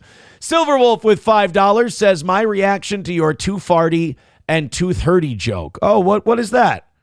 This should be a clip of someone raucously laughing and enjoying themselves. Let's see. First, take a big step back and literally fuck your own face! I'm a smiling, happy boy talking about fart sprays in school, helping people get through their day, and I'm just making people angry. This is not what I intended. I'm very, very sorry. I've caused pain. Conditioner on my D. We've got him going today. All right. Look, we're going to get back into what we've got for today, but I got to play around with my food a little bit here. Conditioner on my D says, touch grass is so overdone, Aaron. Well, cope. I got it. So I'll get to the second part of that comment, but that is hardcore cope right there. No, the reason that people like you say touch grass is so overdone is because it clearly gets to you. Because in your soul, you know it's true. You don't go outside enough. You don't interact with real people enough. You've allowed the internet to replace reality, and it hurts to hear it. So don't get mad at me, dude. I'm actually trying to give you the recipe. I'm trying to help you. Try parenting your kids more than a few hours a week. I do, half the time. I don't know if you know this, but in America, there's a lot of divorced parents out there. It's usually a 50-50 proposition. And again, I don't know why you get so mad at me for just doing a silly, fun morning show that you go like, you, fuck you and your kids, fucking bullshit. I don't, buddy, this is a you problem. There's only one of us being hostile. All right? Try to have some fun. Or his mommy says, yeah, I'm not hugging that freak of nature. Skousko says, oh dear, I think somebody needs a hug. Papa Shab says, yeah, Papa Shab with a great point. Why can't you laugh and call him a queer? Right, why does it have to make you so mad? You understand you had this reaction, and you had this reaction while we were just making fun of a guy spraying farts in a school. I literally can't think of anything more silly and stupid and inoffensive. And again, dude, I've been offending people my entire career. And the wild thing is, I've never intended to. I've never gone into something going, I'm trying to offend people. I'm naturally offensive. And I can sit here and talk politics all day and give really inflammatory opinions that people find offensive. I won't offend anybody. Do a fart spray story where you're just having fun. I think conditioner on my D is like Billy Bedlam in Con Air, where it's like happiness for that gentleman hurts. The hugs he didn't get as a kid, he's taking out on me. Yeah, King Kong Dong says he wasn't hugged enough as a child. Sam Show nails it. He says, isn't the whole point of A-logging a guy just to laugh at him doing dumb shit? What the fuck is with the rage? I think what SteelToe A-logs learned, and it drove them off the cliff, is that A-logging a guy is supposed to be laughing at him doing dumb shit. But what they found out is that SteelToe is a show about just laughing at all of us doing dumb shit. So it A-logs itself, thus making them obsolete. That's why the war's over and they left. Oh, man. I think conditioner on my D just needs to chill out a little bit. That's all. He says, no, you're just like CNN in the airport. All right. I mean, I don't know about you, but when I go to the airport, I don't stand in front of the monitors and go, ah! Be psychotic. They put me in a straitjacket, and they should. You know what I do when CNN's on at the airport? I grab a beer and I ignore it and watch ESPN. You're going to be okay. Nobody does more to try and help their haters than I do. I never thought I'd say this, conditioner on my D, and we don't mean to make fun of you. Be more like Hobo Chili Recipe. Holy shit. All right, guys, don't give us money right now. It's just going to make that guy mad.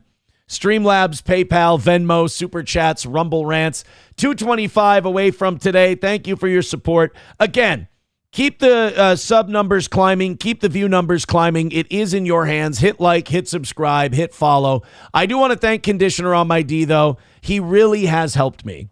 He's allowed me to save a shitload of stories we had today and kind of drag it out longer. Bigot on Socialist Media says it's hilarious when you wind them up. Well, you know, all these guys who cover SteelToe or hate SteelToe, they've only had audience members in the hundreds or thousands for like the amount of time they've been covering me. Otherwise, they've been failures. So I've had audiences in the tens of thousands for over a decade, almost 20 years now. So I'm kind of used to it. I get it. I understand how to roll with it. These other people don't. They take it seriously like it's real. I don't know what to say. Dr. Silverwolf with $2 says, is he being clockwork oranged? Yeah, but by himself. He's clockwork oranging himself. I'm sorry, Conditioner on my D. I didn't mean to.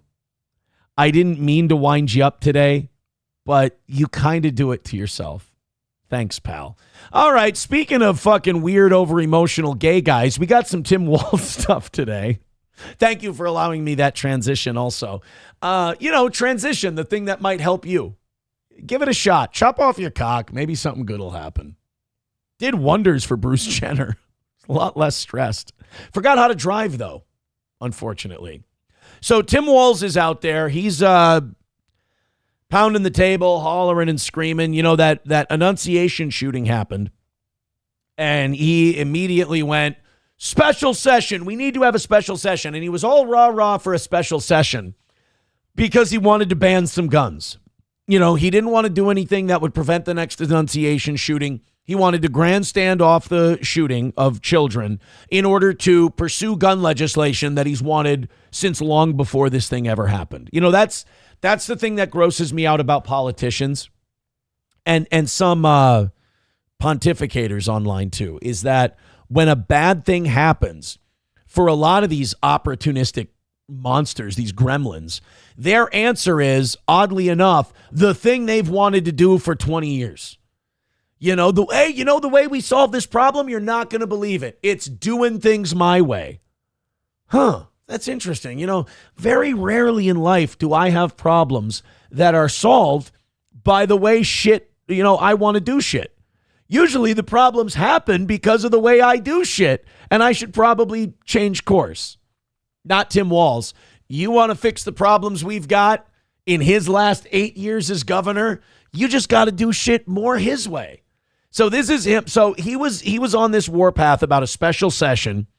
And now all of a sudden, since banning guns isn't on the table because the Republicans in the legislature have said, yeah, no, we're not so keen on that. And a lot of the rural Democrats that win like 51-49 in their districts, they don't want to do any gun bans either because they know they'll get thrown out on their ass.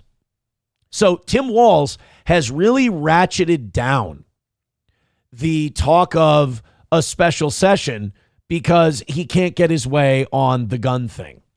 So we have Tim Walz here. Let me update the standings because Gray Duckling's at 65 and now Average Plumber is in the cuck chair at 50. Thank you guys very much.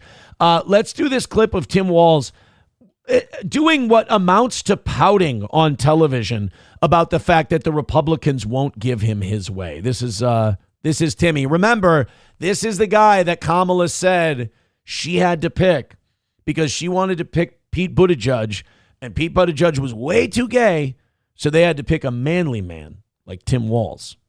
I guess there was a line in the sand. I was told by Republican leadership that there would never be a vote on guns. There wouldn't be a vote on gun bans.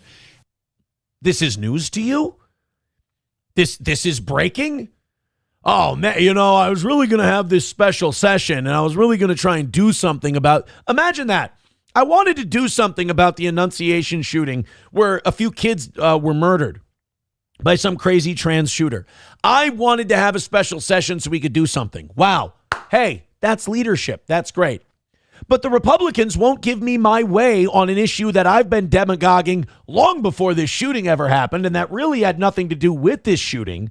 They won't give me my way. So now I don't want to have a special session where I try to do something to help the mass shooting victims.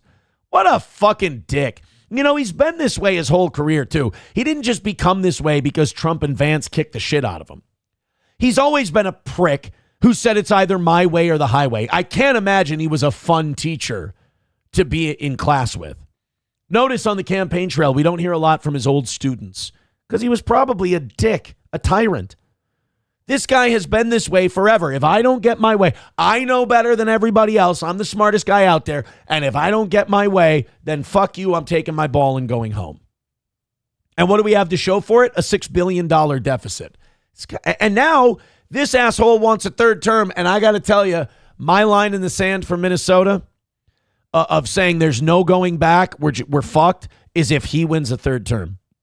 I'm not saying he's going to destroy the state by any means. I'm saying that this is a state that clearly has a decision to make. The decision is clear. This guy has led you down a bad path. And if you voluntarily elect him again, then I don't think we have an electorate smart enough to dig the state out of the hole it's in. And that's not acceptable reaching a compromise because I said, provide us what you need to talk about this. I think what's going on now is... don't skip over that. They provided you with stuff. They want to talk about reversing the ban on reverse trans therapy, conversion therapy. They want to talk about reversing that ban because this shooter said, I feel like I was brainwashed into the trans thing. I wish I hadn't mutilated myself. They said that. That comes directly from the shooter. So the Republicans have said, well, let's reverse that ban. That addresses one of the direct concerns that this shooter had. And Walz won't do it. But he's trying to pitch it as, they won't ban guns. They won't give me my way, so I'm not going to do it. A fucking prick. Those legislators are being contacted by the families impacted at Annunciation, and I think those conversations should happen. I don't disagree with the leader that you want to have broader conversation about this, but that's not how... He just doesn't want to take your ideas. He'll have the broader conversation, tell you you're a fucking idiot, and say my way or the highway. That's Tim Walz. You guys are so lucky. You guys dodged such a bullet not having him as your vice president. I know a Republican who had a Republican relative that voted for Kamala Harris. And the reason they voted for Kamala Harris is because they said, I want Tim Walz out of here so bad that I'm willing to let her be president. Now, that is a terrible idea because Peggy Flanagan is an even bigger fucking psychotic liberal nightmare. But that's what he does to people, man. How this works, the leadership gets... He has the arrogance of the stupid. Together, we lay out parameters, and then we bring in the other legislators. But it's clear to me that Republican legislators want to talk about everything else except guns and healthcare costs and the farm crisis and try and distract from that. So, they don't want to talk about it. That's what it's not that they have different ideas from you on how to address it, like getting rid of regulations, deregulating the thing, letting the private sector take care of the farm crisis, let them take care of the healthcare crisis. Everything like that. Crisis, by the way, that popped up while you were in office. And this guy doesn't have the humility to go, oh shit, maybe it's the way I'm doing things. Like Ronald Reagan had the humility to tell Tip O'Neill, like, look, things are a little fucked up. We need to do some adjustments. Let's figure out what we can do together. That's leadership. Tim Walz just goes, the Republicans won't do things my way. So what the fuck? I will express that the talks are ongoing. I remain open to a deal where we can come in and get something done. But do you? My only thing was, as I asked for a floor vote on high-capacity magazines and assault weapons and just let them... So all I ever asked for was the one thing that I know these people are vehemently against. I mean, I'm not the bad guy here. I just asked these people to vote on something that was purely antithetical, and they've told me is a complete non-starter many times. That's all I ever... He's a passive-aggressive woman. Members vote on it. And if they believe that's a bad idea, which obviously they do, the Republican legislators believe it's a bad idea, then you can simply vote no. And I said, if you want to bring bills forward on mental health, I we've done it before and they voted against it, but if they're willing to vote for it now, I'm supportive of that, but we're going to talk about that. All right, can we get a vote on the issue of reversing the ban on conversion therapy? Watch his fucking head explode if you bring that one up. And, the mental health one is tricky because there are HIPAA laws and, who's to say, when people are in a family feud or a divorce or something like that, people don't report someone for mental problems and then they can't get a gun. I don't know. Dr. Silverwolf with $2 says, demagoguing. Someone got a dictionary. Well, what can I say?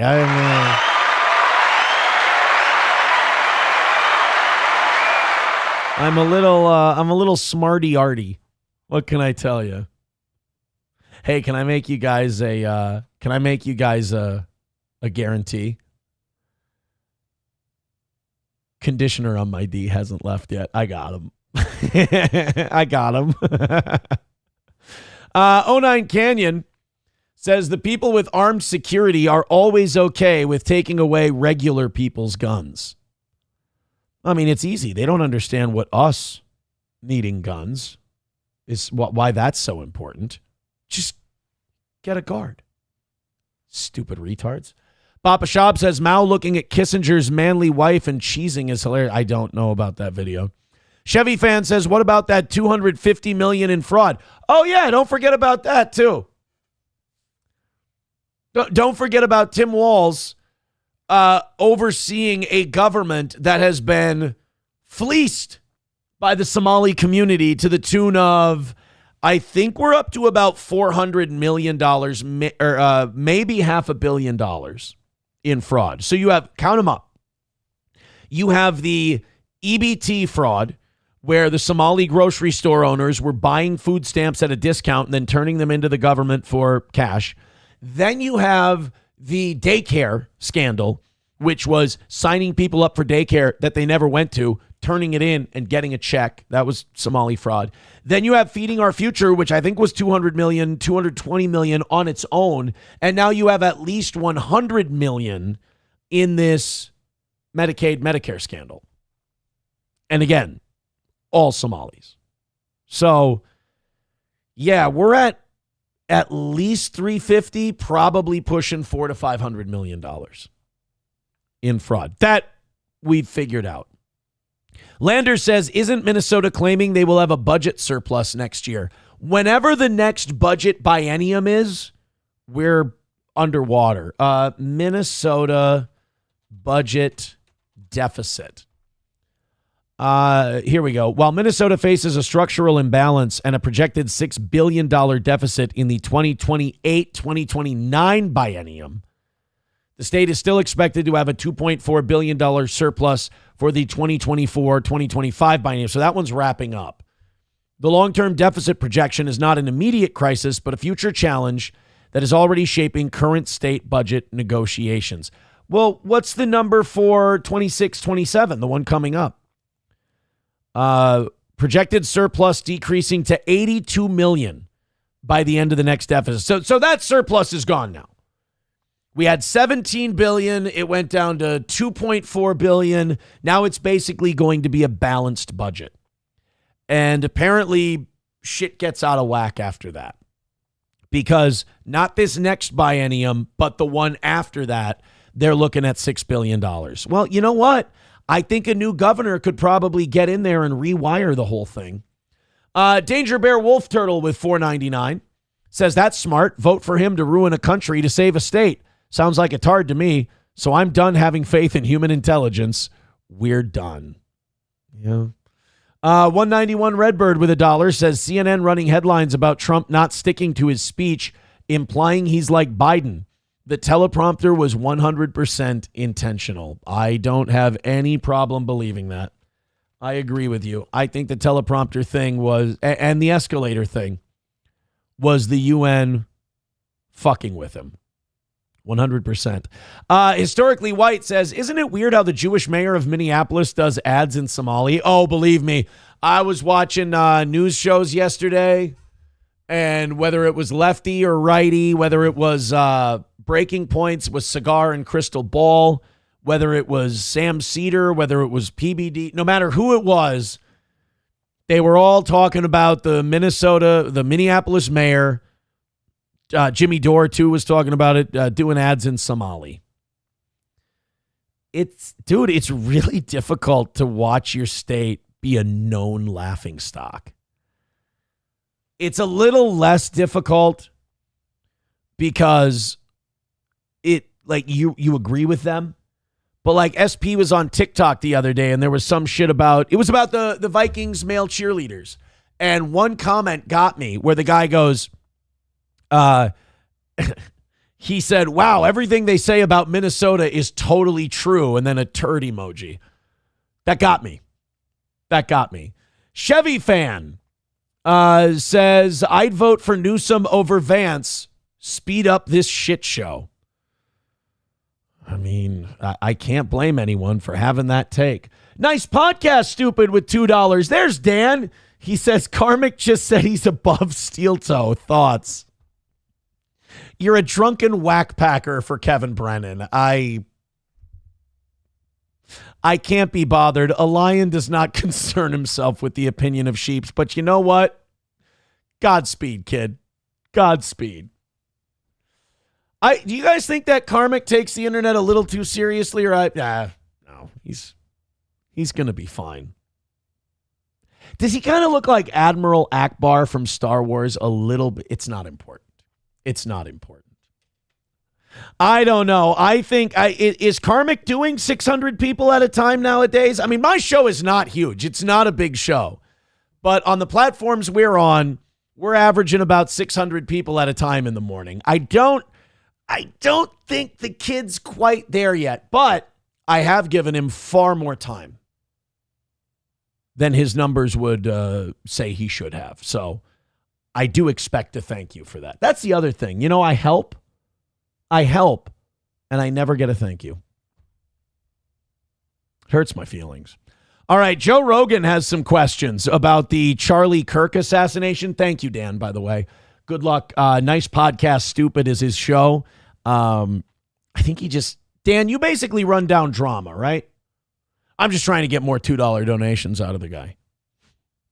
So Joe Rogan decided he had a lot of questions about this Charlie Kirk assassination. A lot of things aren't adding up to him. So he decided to share those concerns on his podcast, watched by tens of millions of people. And the guest he decided to have on to finally raise these concerns about the Charlie Kirk assassination, none other than CIA agent and former Secretary of State, Andrew Santino. Andrew Santino's a comedic actor.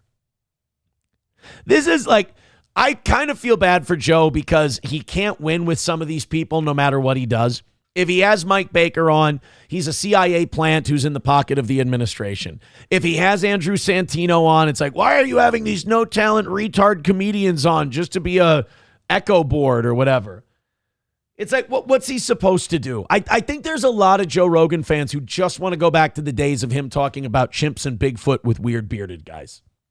And I don't know, maybe that is the answer. But everyone kind of becomes a victim of their own success eventually. Let's go ahead and check out Joe and Andrew Santino. I listened to this yesterday, man. I think Joe raises some interesting points about the Kirk assassination. And I feel the need to play this stuff and talk about it on the show with you guys because I really don't want this to go away. A lot of people have made bread and butter. A lot of people have made money. And a lot of people have raised their profile because of Charlie Kirk and because of him being assassinated. So I think it would be really doing a disservice and make you look like a shameless grifter if you just went, oh, well, news of his death is over. Bye. Moving on to the next thing. I think you owe it to him if you're going to make so much hay off of his death. Then I think you owe it to your audience to also look into the questions surrounding his death. And that's what Joe does here, and good for him. The Joe Rogan experience. He set it up in a way that, like, okay, you're saying something that's actually factually inaccurate, right, according to the narrative. Now, let's be real clear. I don't necessarily think they know what's going on yet. There's a lot of weird shit going on with this. I know. First of all, there was that one guy. Where have you guys landed on the text messages to the trans thing? Because I've landed on, I think they're leaving out a lot of messages. I don't think they've sent us everything. I think they sent us the messages that back up their story. And I think there's a lot more to it. Oh, by the way, we do have a report coming in from I Taste My Own Pre-Cum. He says he did get raptured yesterday. He wanted to let us all know it's pretty cool here. It's all Pepsi products, though. So if you were thinking the rapture was going to be way more awesome, if you're a Pepsi guy, it's great. If you're a Coca-Cola person, you really would. I wouldn't think that God would engage in such crass commercialism to sign a exclusivity agreement with a soda company, but capitalism. Guy who is the decoy. All right, so you got this guy who's an older guy who starts yelling out. Didn't he take his pants down? He took his pants down. This guy was at 9/11. He was probably watching the videos on his phone. It's just instinctual for him. This guy was at 9/11. Right. He was at the Boston bombings. All the hits. He called in a fake bomb at another place, and then he did this at this thing. Right. Okay, so most charitable interpretation of this guy's not a plant or an asset. Most charitable thing you can give him is he's a mentally ill piece of shit who tries to make himself the middle of all these big events. And what are the odds of that? I mean, maybe in 2001, not so great. Now a little better, but still, it's a, he's in Utah, he's in Boston, he's in New York, all when these big events happen, and he's causing some kind of distraction when these events happen. What are the odds that it happens 3 times? Our audience has taken to calling him Forrest Zinn because he just always seems to be in the middle of these historical moments. So somehow or another, this guy has the state of mind that the moment someone gets shot, he yells out and says, I did it, and takes his pants down or something like that. I don't know exactly what he did. Then, ready for this? He gets arrested for child porn right away. Which, to the rest of us, is a very rare, weird, fucked up thing, right? But usually people of his ilk, let's just say they get a first-class ticket to Tel Aviv because this happens a lot. Right after this happened? Oh, right away. He's in jail for child porn. Why is that? Well, now you can't interview him. Right. Right. Oh, okay. See, I didn't know that. So they can't interview him. Oh, like the news media. So oh, shit. Well, that makes a lot of sense now.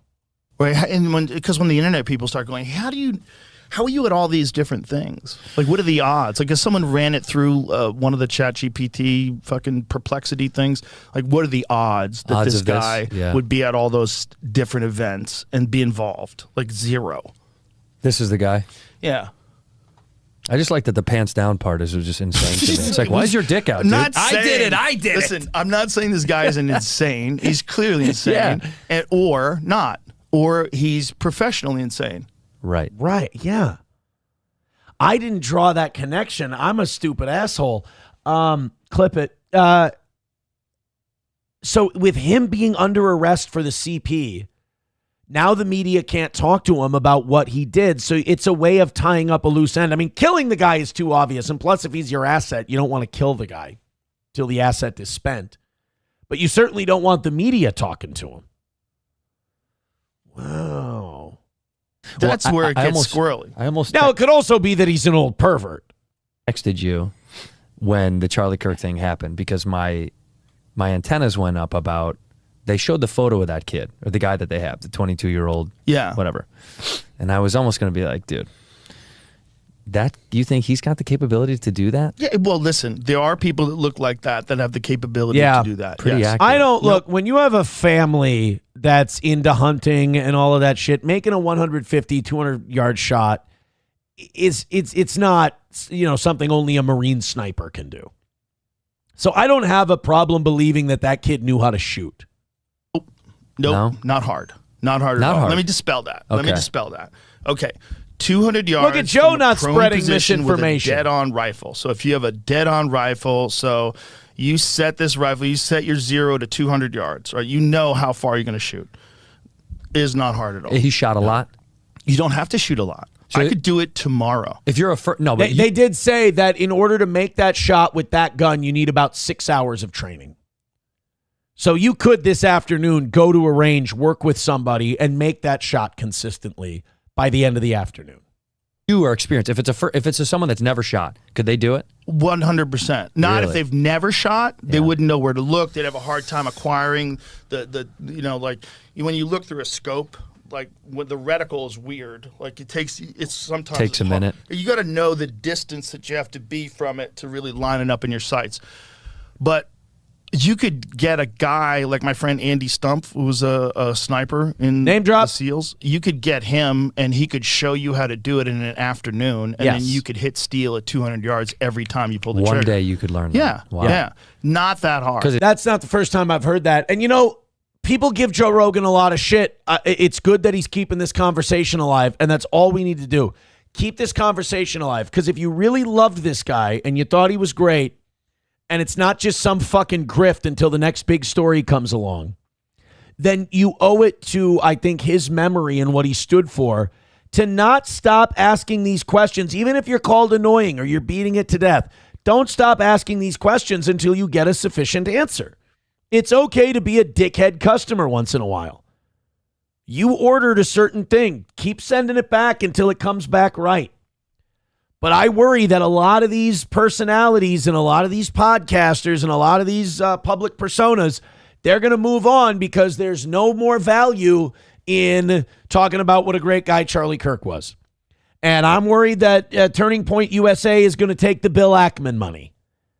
So good for Joe for at least keeping this conversation alive. It feels insane to me. I'm like, that seems tough. It seems tough. It seems tough. We still haven't figured out whether or not the gun that shot Trump had a sight on it, because we weren't sure. Now, in fairness on that one, I had always heard it was iron sights. That the guy was just lining up the iron sights. And thank God he didn't have a scope. Had a sight on it, or if this guy was using iron sights. That was 140 yards. If you shot it with iron sights, that's a lot harder, because iron sights is you're lining up. So you have these two things in the back and there's one thing at the front of the barrel, and you got to line those bitches up perfectly. And that's every time I've ever shot. I'm fucking terrible at iron sights. I'm just bad at my eye just doesn't line shit up. I'm just bad at it. I'm sure with practice I could get better, but I've always, even on my DP12, which you shot from 100 yards and in, I still put a red dot scope on it because I fucking suck that bad. Stay accurate. That is a lot harder to do. It's like old shotguns have those, right? Sure. Yeah. Pistols. Yeah, like pistols. you buy a them. Glock, Yeah. that's what it comes with. Right. But this kid had a rifle with a scope. Now here's where it gets weird. The first images of this rifle with a scope, I swear to God, it looks like he has a composite stock on it. Like it looks like a modern 30-06 rifle. So a 30-06, so that's the rifle. 30-06 is like, that looks like a very modern looking stock. Remember they said it's been in his family for decades. It's a very old gun. Now they can modify it. They could put a new stock on it, and it could still be, I guess, the same guts. But that doesn't look like a decades old 30-06. It looks, at the very least, it just looks like it's had some updates done. I mean, it might not be. It might be just a bad resolution. It might be wood. It's hard to tell. But if you showed me that and you said, hey, this is my cousin's rifle, is this any good? I'd be like, looks like a standard bolt action rifle, look like a sophisticated modern scope on it. Sure. Now, apparently, the narrative is that this is his grandfather's rifle from World War I and doesn't have a serial code. Again, unless it's been modified to the hilt. Okay. That would be Woodstock. Okay. Why? Wait. Why are you using such an old gun? Like, that's kind of crazy. Like, is it possible that an old gun can be that accurate? If you have a gunsmith and they work on it, yeah, it's totally possible. You have a really good gunsmith and he sets, if you're like a nostalgic person, you like driving an old car, you could bring it to a mechanic, they could redo the brakes. Right. Sure. So if you got a good gunsmith and he took a look at that and the action was true and, you know, the bore is good. A gun's good forever. Yeah, you could conceivably shoot with a gun for hundreds of years. Yeah. Right. Guns don't necessarily go bad. Right, they don't expire. Right, and especially because all the stuff like the trigger and the action and all that different stuff. I wonder, does the barreling, does the rifling in the barrel go bad, like after you shoot a certain amount of rounds through it, that's got to wear down over time. But I guess you can have that worked on also. Accuracy might go down, but if you keep the thing clean, you update it, yeah, you can keep a gun for a long time. Stuff is replaceable, so you can just like it's compartmentalized. It's components. That's the other thing. They said that he took it apart and then put it back together. This again. part I still don't get. Shut the fuck up. Do you know how much time it would take to do that if you were highly skilled? To disassemble. Now, people are now saying the video is low resolution and the shooter, the Charlie Kirk shooter, actually had the gun like down his pants, or he had the stock in the backpack, but he had the barrel sticking out and you just can't see it in the video, and that the gun was all together. I guess. I mean, I could buy that. To disassemble a rifle so that you can get it in a backpack, and by the way, not going to fit. Not going to fit in a backpack. And then somehow or another reconnects it once he gets off the roof. Not just reconnects it. Not just reconnects it, but reconnects it, leaving the screwdriver back at the scene of the shooting. So putting it back together without the screwdriver. What's that about? Is that what they pitched, huh? Yeah. And then he's supposed to get it in that stupid fucking backpack. It's literally, it makes no sense. And the elevator music was a nice touch, by the way. Yeah. Wasn't it? So this is just a narrative, right? Yeah. We watch a guy jump off the roof, and then we supposedly find this rifle. So if you can have a guy that's in the audience that's yelling, "I shot him, now shoot me. I shot him, now shoot me," and then that guy gets arrested for child porn charges, like he's like, what is now going we on can't here? talk. And to then him. you find this rifle, and then you say, "Oh, he assembled it and he reassembled it." Like, okay. A lot. If I wish I was a cop, I'd sit in the room. I mean, remember, his parents got the Bill Ackman money. God, I don't want to go down this road. I really don't want to go down this road, but Bill Ackman gave a shitload of money to this kid's family as a reward for turning in their son. Bill Ackman's also the guy who allegedly offered Charlie Kirk a shitload of money to shut the fuck up about Israel. Charlie said no. Look, keep asking the questions. It can't hurt. The more people go, "Oh, drop it already, drop it," that's when you need to ask questions more. This story is horseshit. Like none of these things make any sense to me. Like, you're telling me that this kid who's not military trained, this guy, first of all, how did he get to the roof? How come nobody was looking? How come nobody was like, there's a direct line of sight between where he's sitting and those roofs? You guys didn't check? You don't have a drone? Like, that's insane. And maybe you have an answer for us, but we haven't heard it yet. So answer the Almighty says, stop stalling and answer the fucking question. The Almighty says, don't change the subject, just answer the fucking question. So he's on the roof, he shoots, he jumps from the roof. He jumps down 14 feet. Yeah, we saw didn't they have video of him jump? Somebody had a cell phone video of him jumping. There's down, a video right? of him jumping. So this guy, whoever it is, jumps off of the roof and lands, whether or not he's even the guy who shot him. Mm-hmm. Maybe he thought he was going to shoot him. Maybe he's a patsy. Maybe he did it. I feel like he's a plant. Did you see the video? Did you see the person doing the investigating on his mom's Facebook? No. You haven't seen this? Have you seen that? I haven't heard of this. Some dude online. His mom's got a weird Facebook. It's very trippy. It doesn't make any sense. Like, the more they keep looking into it, the more they're like, this doesn't feel like a real. It feels super fabricated. But here's the thing. Just like I was talking about when people are arguing on social media. Look at Joe spilling coffee like a pro and just cleaning it up, not missing a beat. I could learn something. It's all part of the plan. If you want things to be... I wanted it so bad. Buckets. Buckets. All right. Look, I think it's good that he's asking the question. I don't know if Andrew Santino's the guy to be having this conversation with, but as long as the conversation's being had, right? As long as they're talking about it, good. Let's keep talking about it. But as far as whether they're telling us the truth and they're giving us the bullshit that they're giving us, I don't think there's any problem with people demanding a little bit more from this whole thing. Joey Caravello with $2 says, do you think fellatio give headspee is an ugly tranny? I don't know enough about her. I don't know enough about that whole universe. Like I said, when I say I don't follow the shit, I don't follow. I like my boy Misery Loves Clips.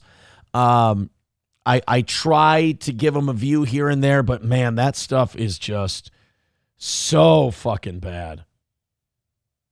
Like it's so like hard to watch that I can't follow it. 191 Redbird with $1 says, if only a bunch of people tried to warn you 10 years ago about where the immigration was going to end. This is definitely in no way an I told you so. Oh, well, thank you. I'm really glad that you didn't say I told you so, because that would have been embarrassing for me. $1 from Zen Man. He says, what an odd thing for the UN staff to say. We'll get to that in a second. King Kong Dong with $1 says, this is just like the sheriff connected to Diddy, Vegas shooting, and Maui fires. That. And again, people stopped asking questions about all that and just let it go. That's why I really like that guy Coop, the YouTube channel Coop. If you guys are wondering, he did 2 more parts to his Las Vegas shooting documentary. It's really good. He also did an Oklahoma City one that I had a hard time following, but that's just because I'm stupid. Dusty Rhodes said, remember when you worked at Carter's, the restaurant? What did you do to the food when people kept sending it back, if you will? I never worked at a place called Carter's. You're making shit up. You're, what do you call it? You're defaming me. I worked at RJ Rich's. You piece of shit. Thank you, Dusty. We are 2:15 away from today. Thank you very much. Throw us a couple of bucks. 8:15 to stay ahead for today. We like to be under 200 by 8:30. So in the next 15 minutes, let's go on a little bit of a run here. Streamlabs, PayPal, Venmo, Super Chats, and Rumble Rants. Thank you very, very much. Bapa Shab says, I'm just fucked up to know how many directions these things could go off in and what could be real or not. Well, that's the thing. That's why, like, we don't know what's going on. So it would be really nice to just keep asking the questions until you browbeat people enough where, look, I don't think Kash Patel's going to come out, or the Spencer Cox, the governor of Utah. I don't think the guys at the top are going to come out and go, all right, we'll tell you what happened. But maybe you could get somebody to leak. Maybe you could get somebody to come and tell the story. I'm still hoping that Bongino finds his conscience and gets the fuck out of there and tells us what he knows about Epstein. But I don't know. Martman says, how about letting us see the clip, then chime in, but not during. Dude, I'm not going to play if I'm going to play an 8.5 minute clip, I might as well be Hassan Piker and just fucking take off while it's playing. No. Got to put your own spin on it. Otherwise, you're just a hack. Couple of funny things in here, but they're unrelated to the whole story. 2:15 away from today's goal. Also, we're 71 memberships away from 600 on Rumble. Man, guys, that is awesome. Thank you so much. Keep throwing in a couple of bucks. Now, Phantom X says, MSO, I think Aaron is going to miss today. Now, you guys missed yesterday by $30. You missed yesterday by $30. And so I say that you guys can't afford 2 losses in a row. I think that's damaging to your brand. And the evening show picked up your 30 from yesterday while they had a full goal on their show. So I don't know. I think we ought to knock out today and get back to our winning ways. Carolyn Levitt, Trump's press secretary, wants to know if somebody intentionally stopped the escalator as Trump was getting on. She says they need to be fired and investigated immediately. Oh, my God. So we actually could have escalator gate. To mark Trump's arrival, UN staff members have joked that they may turn off the escalators and elevators and simply tell him they ran out of money, so he has to walk up the stairs. No shit. Ballsy move. I don't know if we got to fucking fire the guy. Los Federales, I am not showing the photo that you just sent me. That is fucking horrible. Oh my God. That is... Los Federales sent me a proposed Charlie Kirk memorial, and it's... To say it's in poor taste is an insult to poor taste.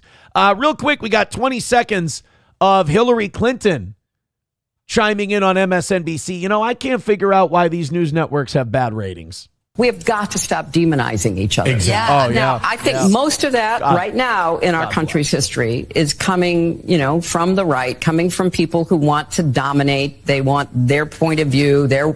Writing out slavery from history, that doesn't make it go away. We have got to stop with the finger pointing and the scapegoating. Is this bitch for real? The party that calls everybody Nazis and Hitler is now saying, hey, remember when the right called Obama Hitler? Remember when Hank Williams Jr. did that and they kicked him off of Monday Night Football? There were consequences for that. You guys call him Hitler every fucking day. And then you go on TV and go, God, the right is so hateful. You literally, one of your guys shot a guy's throat out for debating college students. You guys go, gosh, right-wing anger and hostility is out of control. Oh my God, it's I don't understand. She said it with a straight face too, and then she goes, "Not teaching writing slavery out of history doesn't stop slavery." No, you know what stopped slavery? The 13th Amendment and the Civil War. Jesus fucking Christ! I love that. She's like, it doesn't make slavery stop. What were her exact words on the slavery thing? From the right, coming from people who want to dominate. They want their point of view. Writing out slavery from history, that doesn't make it go away. No, you're right. The Civil War did. I mean, does Hillary not know slavery's over? She, you know what? She's older. She's losing her memory. She might think she's 8 again and slavery is still here. She was alive back then, so. And by the way, bullshit. The Republicans are writing slavery out of the history books. That's not what they're doing. They're trying to say, that these education curriculums Republicans want to push are writing slavery out of the history books. It's not. I talk to your kids about what they're learning in history class. I guarantee they're still learning about slavery. I mean, and if they're not learning about slavery, teach them about our banking system. They'll figure it out. Oh, I'm sorry. Dead Game correcting me. Aaron, it's the War of Northern Aggression. My bad. My bad. I forget my place sometimes. I keep calling it the Civil War. And not the war between the states, the War of Northern Aggression, Yankee shitheads invading the South. All right, guys, we are 2:15 away from today's goal. We have stalled for the morning. I just want to get under 200 by in the next 10 minutes so that I don't turn into a beggy bitch. That would be great. We've done a great show for you so far today. What I do need from you, if you can't do money, hit like, hit subscribe, hit follow. We have not. Our live numbers have been going down. I mean, really ever since the drama stopped, which is fine with me. I am so happy about that. But I would like the bleeding to cease, and it has stabilized a little. But now that the bleeding has stopped, let's go back up, and you are in control of that. Just please hit like, hit subscribe, hit share. I think we do one of the best shows out there, and I think it should be seen by more people. So go ahead and hit like, hit subscribe, hit share, no matter what platform you're on. Kick, YouTube, Rumble, Facebook, X. Go ahead and share the toe. I'm going to do the bathroom real quick, and then we'll do Kimmel's return last night, and then we'll get into all kinds of fun stuff. Give me just a second, a minute or two. While I'm gone taking a piss, why don't you guys go ahead and knock us under $200 and get us back on the road to victory today? Thank you very much for your patronage on the toe.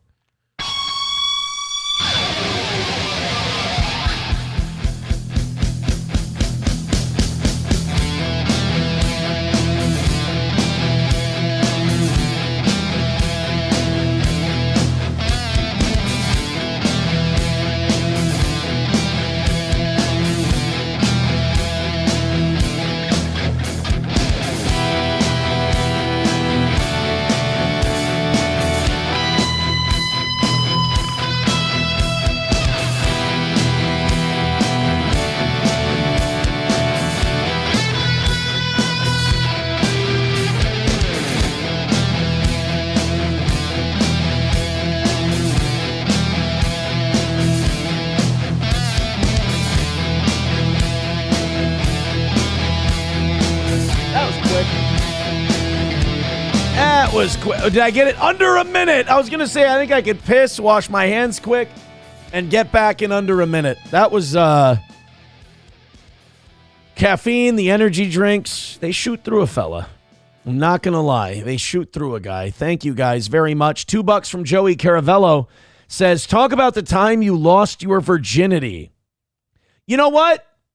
I'll give you the story if in the next 7 minutes we get under $200, Joey Caravello. We're about 210, 215 away.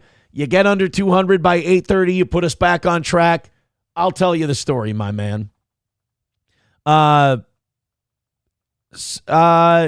No, Phantom X, I disagree with you. That happened long before that. Long before that happened. Incorrect, sir. And we gained a few since then. So that it's not quite a proper analysis. You only washed your hands if you washed them with urine. The conspiracy theories I breed by trying to get back here to you as quickly as humanly possible. It hurts my feelings. It hurts my feelings. Somebody too says jerking off into a sleeping bag does not count as losing your virginity, Aaron. I'm sorry. I get confused. I came up in the age of Clinton, and I was confused as to what sex was, They were talking about whether blowjobs were sex, whether fingering was sex, and jacking off and all that stuff. I don't know. I came up in a time of Bill Clinton, Jerry Falwell, Hugh Hefner, Larry Flint, Pat Robertson, George W. Bush. I didn't know which way to go. Bill O'Reilly was on there yelling at me. As a child, I didn't really know what sex was. It was all over the place, to be honest with you. Oh, man. Mad Max Mardigan says, why's your shirt inside out? No, I didn't. It's not. It stayed right here. Chips and Diff says, did you ever cigar yourself? No, I never shoved a cigar up my asshole. Thank you very much. All right, guys, 2:15 away from today. Great show, but I am starting to get worried about today. I am starting to get a little worried. If you're feeling generous, go ahead and throw us a couple of bucks. Jimmy Kimmel came back last night. I know people are tired of Kimmel, so we're going to play one clip and we're going to get through this. People do not give a shit about Jimmy Kimmel. This is just, I'm glad it's over. I'm glad this is done. I don't think any side comes out of this looking particularly awesome. Jimmy Kimmel looks like a twat. And as we watch this, it's going to be, get your Jimmy Kimmel bingo out. You get a point for defiance. You get a point for fake crying. And you get a point for political statements. Let's see if you can knock out all three. Jimmy is still a pissant about this whole thing. And then you got the right denying the fact that the FCC tried to get involved. That was a terrible look. I mean, if ABC would have just suspended Jimmy because they were feeling the heat from the shit he said, I mean, look, that happens all the time. And I wouldn't have necessarily had a problem with ABC and Disney making their decision. The fact that, and they would have done it. That's the other thing. Disney and ABC would have cooled Jimmy's heels on their own. But that fucking FCC cunt, he had to jump in and he had to be like, well, maybe we take a look at their licenses. And that took away any moral high ground that the right side of this had. Because now it looks like government impropriety pressured ABC and Disney into making this decision when I don't think that was the case. I think they were going to take this move no matter what. Now they bring him back, so now it looks like Jimmy took on the FCC and he won. But then on the flip side, you've got Sinclair Broadcasting and Nexstar saying we're not going to air the Jimmy Kimmel program. So now on the left, Elizabeth Warren and a couple of other senators are launching investigations into Nexstar and Sinclair because they don't want to air this dick because he gets terrible ratings in their red state audiences. So now the left has a chance for them to take a victory out of this, and they fuck it up. It's like these people are trying to hand each other the game, and they don't want it. So let's see Jimmy's comeback yesterday. I'm going to make a prediction when the ratings come out, when the final ratings come out on this. I'm going to guess that Jimmy did huge numbers for this opening segment, and it went in the shitter after that, because I believe he had Gavin Newsom on as his like big comeback guest, which, I mean, this is why Fallon's kicking his ass and Gutfeld's kicking his ass, because Fallon wanted to get numbers, so he brought Greg Gutfeld on, and they did a great job together. Kimmel, just a defiant prick. Like me, if you don't, you don't. I have no illusions about changing anyone's mind, but I do want to make something clear. And that, you know what, right there, that's sad. That's really sad, because Jay Leno, Johnny Carson, David Letterman, they didn't meet their audience with contempt and hostility. And they didn't come at it from a political bend. Johnny Carson never went out in front of his audience and wondered who was a Republican and who was a Democrat, who voted for Mondale and who voted for Reagan. Well, nobody voted for Mondale, but Minnesota represent. Same thing with Leno. You know, there was no need for those guys to go out there and go, you like me, you like me. If you don't, you don't. Because it's important to me as a human, and that is, you understand that it was never my intention to make light of the murder of a young man. Oh, hey guys, we got fake crying Kimmel.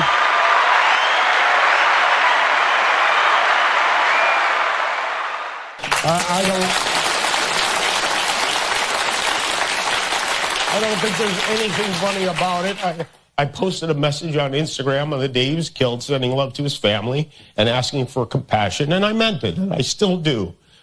You did, however, make a joke about Trump's response to Charlie Kirk's murder. See, this is, and I understand, but this is the danger of not seeing people as human beings. This is the problem when we dehumanize people. You feel that anything's fair game. If Adam Carolla died, God forbid, if Adam Carolla was killed violently, I don't think it would be seen as appropriate or good to make a joke about how Jimmy Kimmel chose to mourn his friend's death. Jimmy Kimmel made a joke about how Donald Trump was mourning his friend's death and then used it as a springboard to shit on Trump. Are you allowed to do it? Look, in my world, you're allowed to joke about anything. In my world, you can do whatever the fuck you want.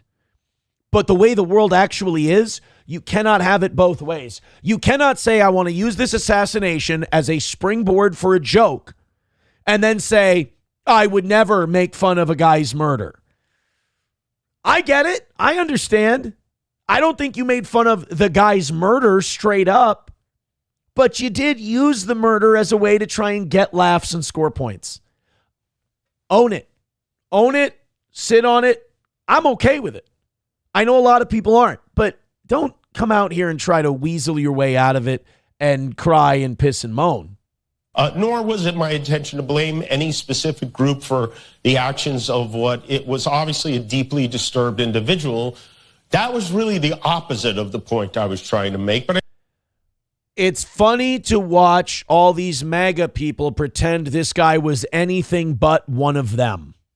I'm paraphrasing, but that's pretty damn close to what you said.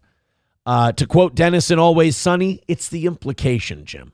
I understand that to some that felt either ill-timed or unclear, or maybe both. And for those who think I did point a finger, I get why you're upset. If the situation was reversed, there's a good chance I'd have felt the same way. I have many friends and family members on the other side who I love and remain close to, even though we don't agree on politics at all. Jimmy, you're on a comedy late night show crying your fucking eyes out.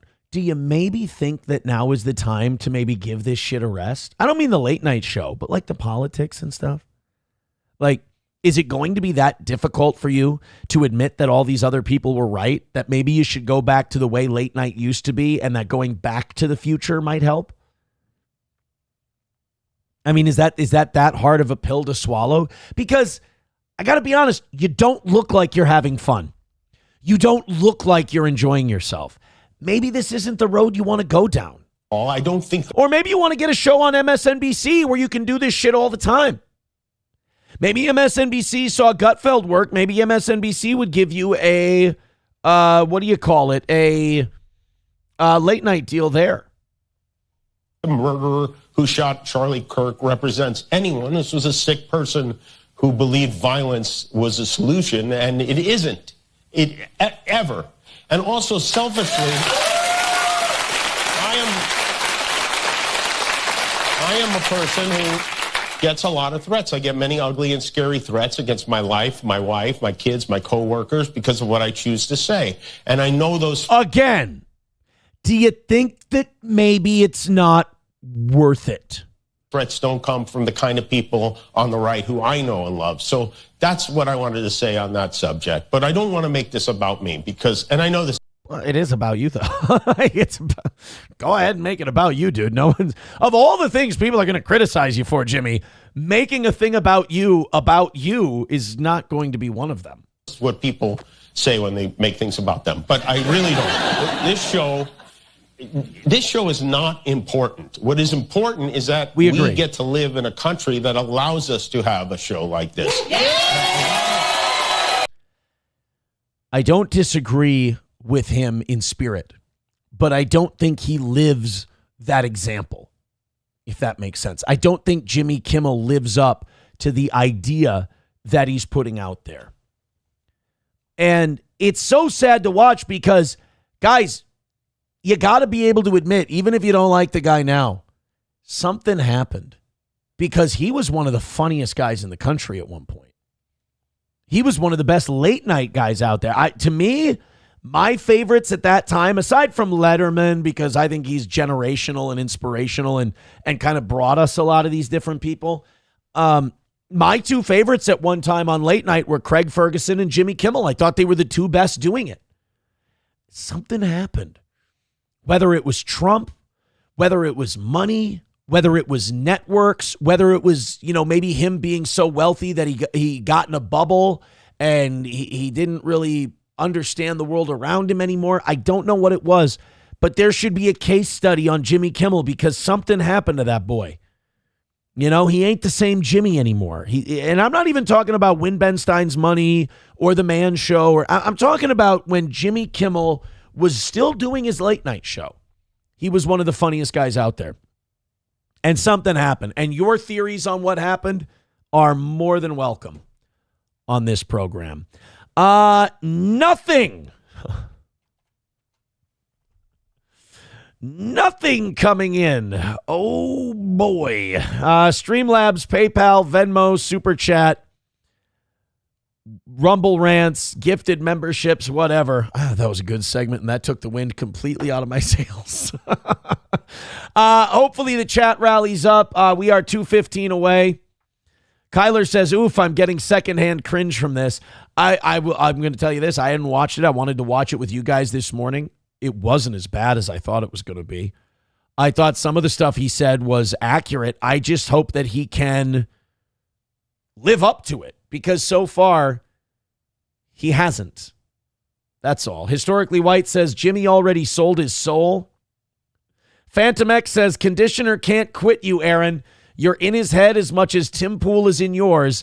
I love to see your haters obsessed. Thank you. You know what I love to see? $10-20 coming in at a time, or a membership on YouTube or Rumble coming in at a time. That's what I like. Money is the gas that keeps this car moving. And while the gas tank is full, we don't talk about the gas tank. No, conditioner, I am in his head. I'm in a lot of people's head.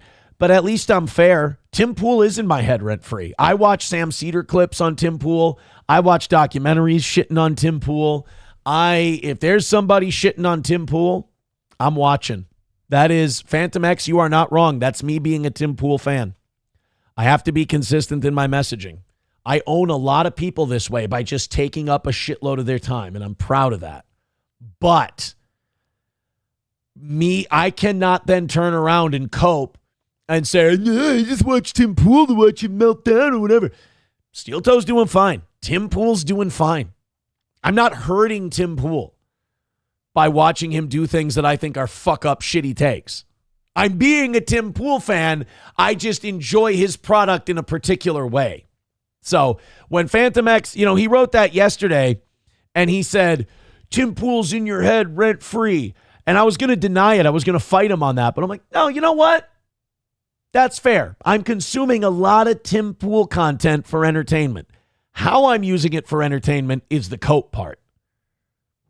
He's in my head, rent free. 09 Canyon. Ooh, Hostile Soldier says Harley Pasternak got to Kimmel. Is there a connection there, or are you just pulling that out of your ass? Because you know Pasternak is an agent, right? Like, he's a special forces guy who brainwashed Kanye. Pasternak, Kimmel. Heather Pasternak. No, Harvey. I'm looking for, was it Harvey Pasternak? Little Rock Pasternak, Mickey Mantle Kerouac. Wait a minute. While a figure named Harvey Pasternak Kimmel does not appear to be a public person, a search for that name likely refers to one of two prominent figures. No, I want to know if they have any connection. No, it doesn't look like they do.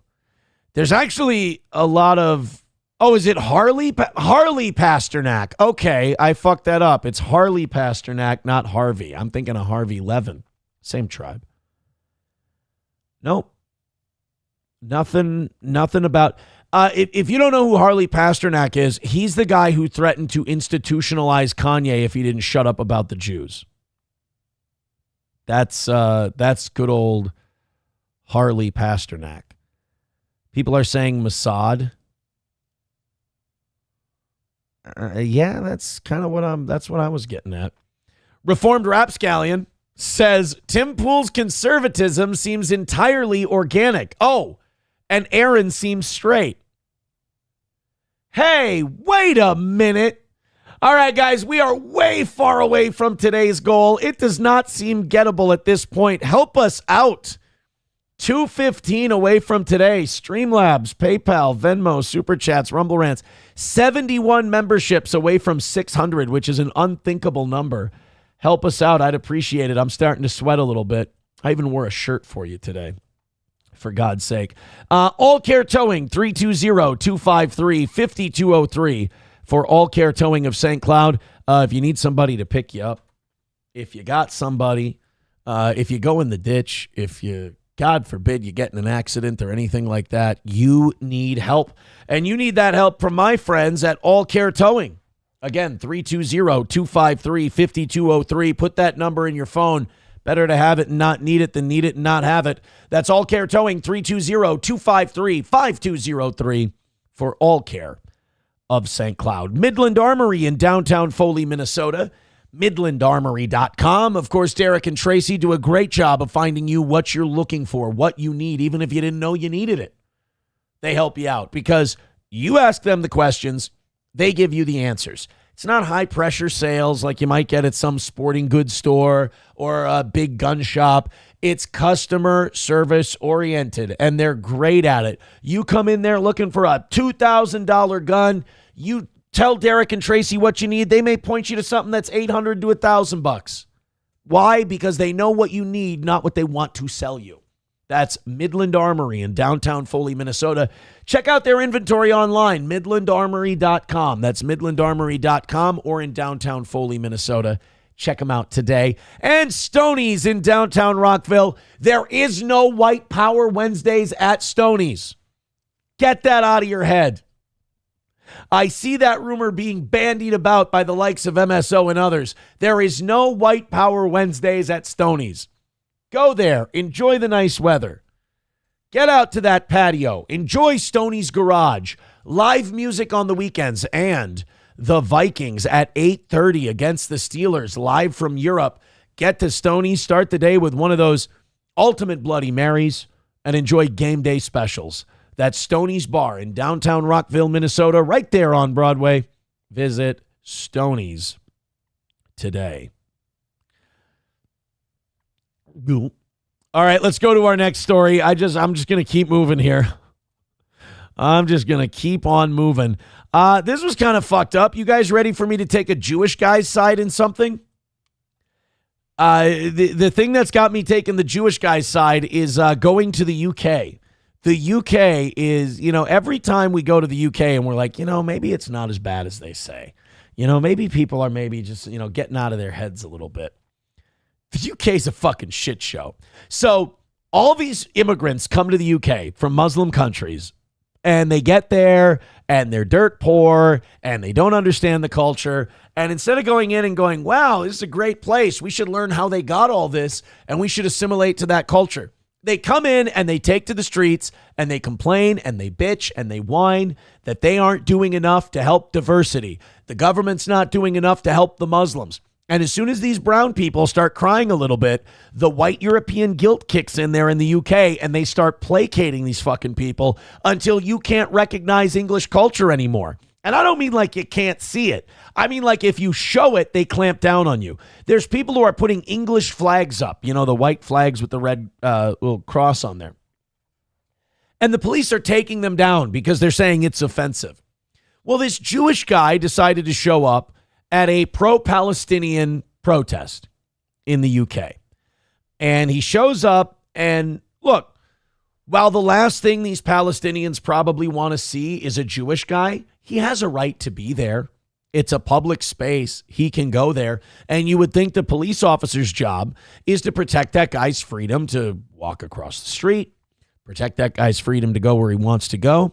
Instead, you've got all these Muslims blocking the street, talking about Palestine, Palestine, Palestine. And this Jewish guy is the one they hassle because he's the problem. Listen to this. You are quite openly Jewish. This is a pro-Palestinian march. Now, I'm going to start this over because the guy says, you are quite obviously Jewish, which to me is the funniest part of the video.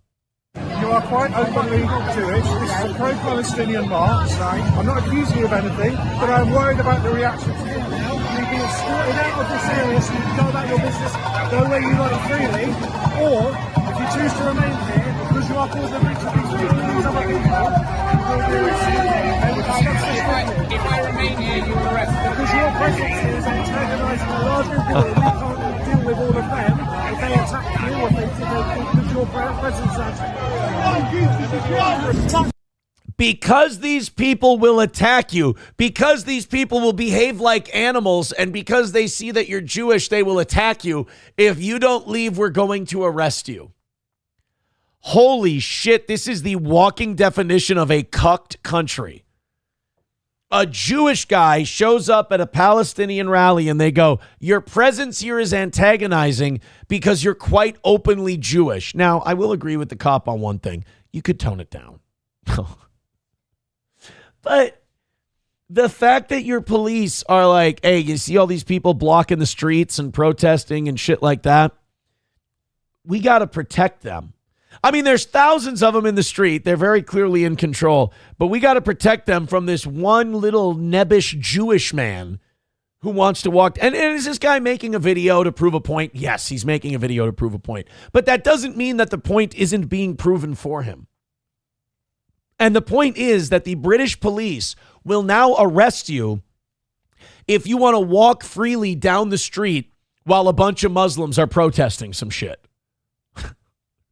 Because the police are saying that your mere presence of walking around in your own country is antagonistic.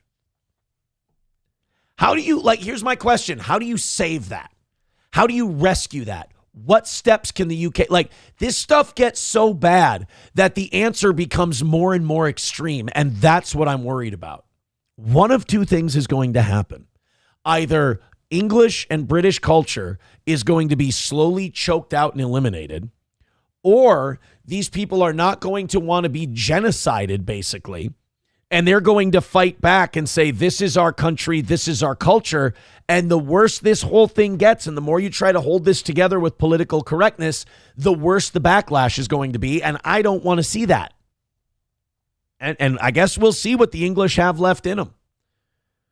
You know, is it tea and crumpets, or is it the Zulu Wars? You know, what's left in the tank for British culture? They also have, the laws where if you write mean things on social media about Muslims. So he had Graham Linehan? Graham Linehan made trans jokes on his Twitter and made anti-trans statements on Twitter. They stopped him at the airport and detained him and I believe arrested him. It's fucking insane in the UK. But to say that we can escort you out of here and you're free to go about however you want. It's like, well, no, he's not. He's not free to go about however he wants because you're telling the guy that he can't be here or he's going to be arrested. I don't, it's not going to work. You can't hold this shit together. You know? You just can't hold the UK together this way. Baba Shab says, nope, Jewish pretend change agents like Tommy Robinson have put a dampening on things. Tommy Robinson is a huckster and a con man and a grifter who acts like he's doing something for the cause. I hope people have seen through Tommy Robinson, but I think a lot of people still love the guy and think he's great. I mean, he's the kind of guy who's like, oh, yeah, I've been sent to prison because I speak up for English immigration laws. No, he made some shit up about a Syrian kid, and they said, hey, asshole, you got to stop talking about this Syrian kid now because you're putting his life in danger, making up lies about him. And Tommy Robinson kept talking about the fucking Syrian kid until they threw him in jail. And then Tommy Robinson committed, it was either bank fraud or mortgage fraud, and he got sent to jail for that. I'm here against my will, writes in. Uh-oh, guys, I think we got one. I think we angered a lefty.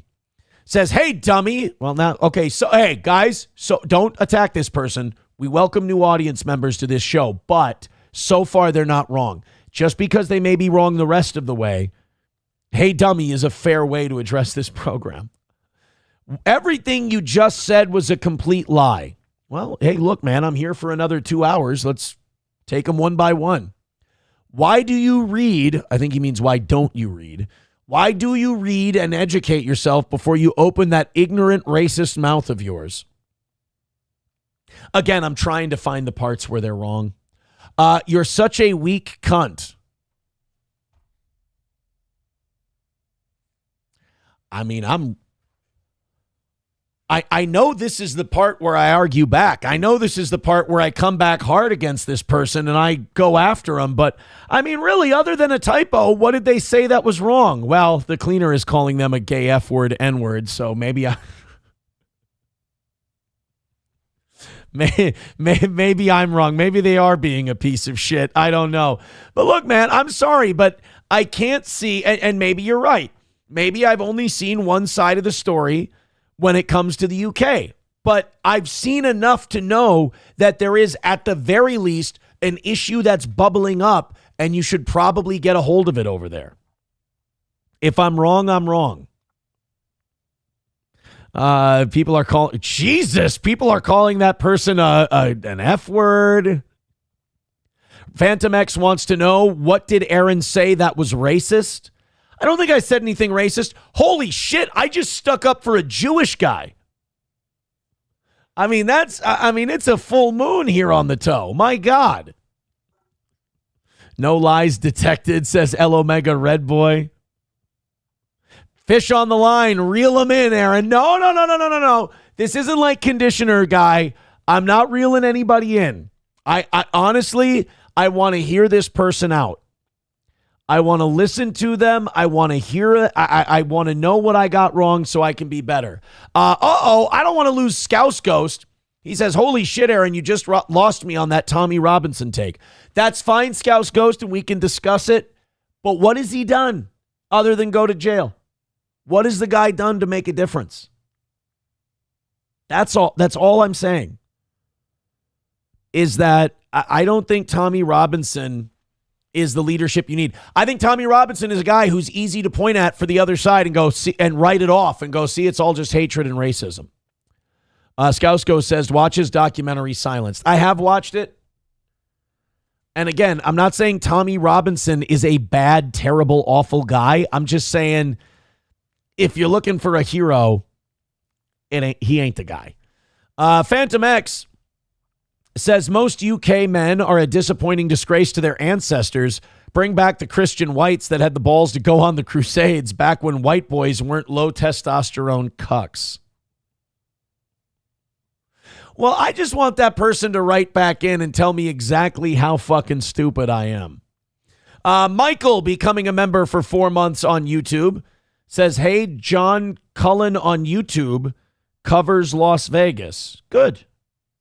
I think more people ought to be covering that shooting because again, it's another one of those issues where it's like if you stop asking questions, they're going to get away with whatever bullshit they've thrown out there. So, oh, it happened so long ago. Why are we still talking about it? I think it's important to still talk about it. All right, guys, we are still 275 away from today. And we're usually, we need to be at about 100 by 9:30 to stay on track. So we've been in a fucking rut, like a bad rut today. And this is after a $30 miss while going to 11 o'clock yesterday. So I'm getting a little nervous about the morning show. Go ahead and throw in. Like I said yesterday, I took the loss standing. It was fine. We were pretty fun with it. Let's not make it a habit, though. Throw in a couple of bucks. And if you can't throw in a couple of bucks, I hope the numbers were good today when I go and watch them. I hope we peaked in the 600s, averaged about 600. Because if it's bad money and bad numbers, you know me, I turn into an emotional wreck. Off the air, of course. Streamlabs, PayPal, Venmo, Super Chats, Rumble Rant. Somebody spark a little bit of a rally here because I like it when we don't talk about the goal. That's my favorite, is not talking about the goal. Maybe I'm hanging out in the free chat too much because I just hung out in the free chat. It really didn't yield us anything. We'll see what happens. Maybe I'm going too news-oriented today. Maybe I'm being CNN too much. We do have a abusive teacher story. We could do that. I'm going to skip this Trump story. I'm going to move this one up. Oh, yeah, Elon's dad being a fucking weirdo pervert. We'll get to that one, too. Oh, that one's nasty, dude. I knew that Elon's dad was a weird guy, and Elon and his dad had kind of gone back and forth at each other and had a weird relationship, but I didn't realize how bad it was. Elon's dad, we got some news today, or news yesterday. The guy is just a fucking monster. But before we do that, let's get to this story out of North Texas. It's just a real quick one here, and hopefully when we're done, I see a nice rally coming out of the Toe Boys and girls. Here we go. We are learning more about an elementary school teacher accused of assaulting 2 students. According to Benbrook Police, 61-year-old Gail Patterson. I mean, look, when you heard that it was a teacher who assaulted 2 students, tell me that that's what you saw. I was going to say, I'm going to wait to see whose side I'm on until I see the teacher who did it. I'm on the teacher's side. If you get that old bat who's just probably a year or so away from retirement, if you get her so riled up that she's smacking the shit out of you, you did something wrong. And like nowadays, if you put your hands on a kid, even to break up a fight, you're going to get fired for some kind of an assault infraction. So I need to know exactly how bad the assault was. Like, how hard can this 61-year-old hit a kid? It's bad enough to get fired. A teacher at West Park Elementary grabbed a boy and a girl by their throats. This happened in late August. She goozled them. That's what she did. She goozled them. She was ready to choke slam them. She was arrested last Monday, but has bonded out. She's been charged with 2 counts of injury to a child. Okay, so she's an elementary school teacher. I thought they said high school teacher. You can't go grabbing 8 and 9-year-olds by the neck. Oh, Aaron, what? You can grab high school students by the neck? Have you met high school students? Some of them can be absolute assholes. And if a teacher lost it for a second and went, shut the fuck up, I'm not saying that it's okay, but I'm saying I understand. According to Benbrook Police, the incident took place on August 20th, and she was arrested last week. The students, whose ages weren't shared, are a boy and a girl. Patterson faces 2 charges of injury to a child. Attorney Ty Stimpson, who represents the children's families,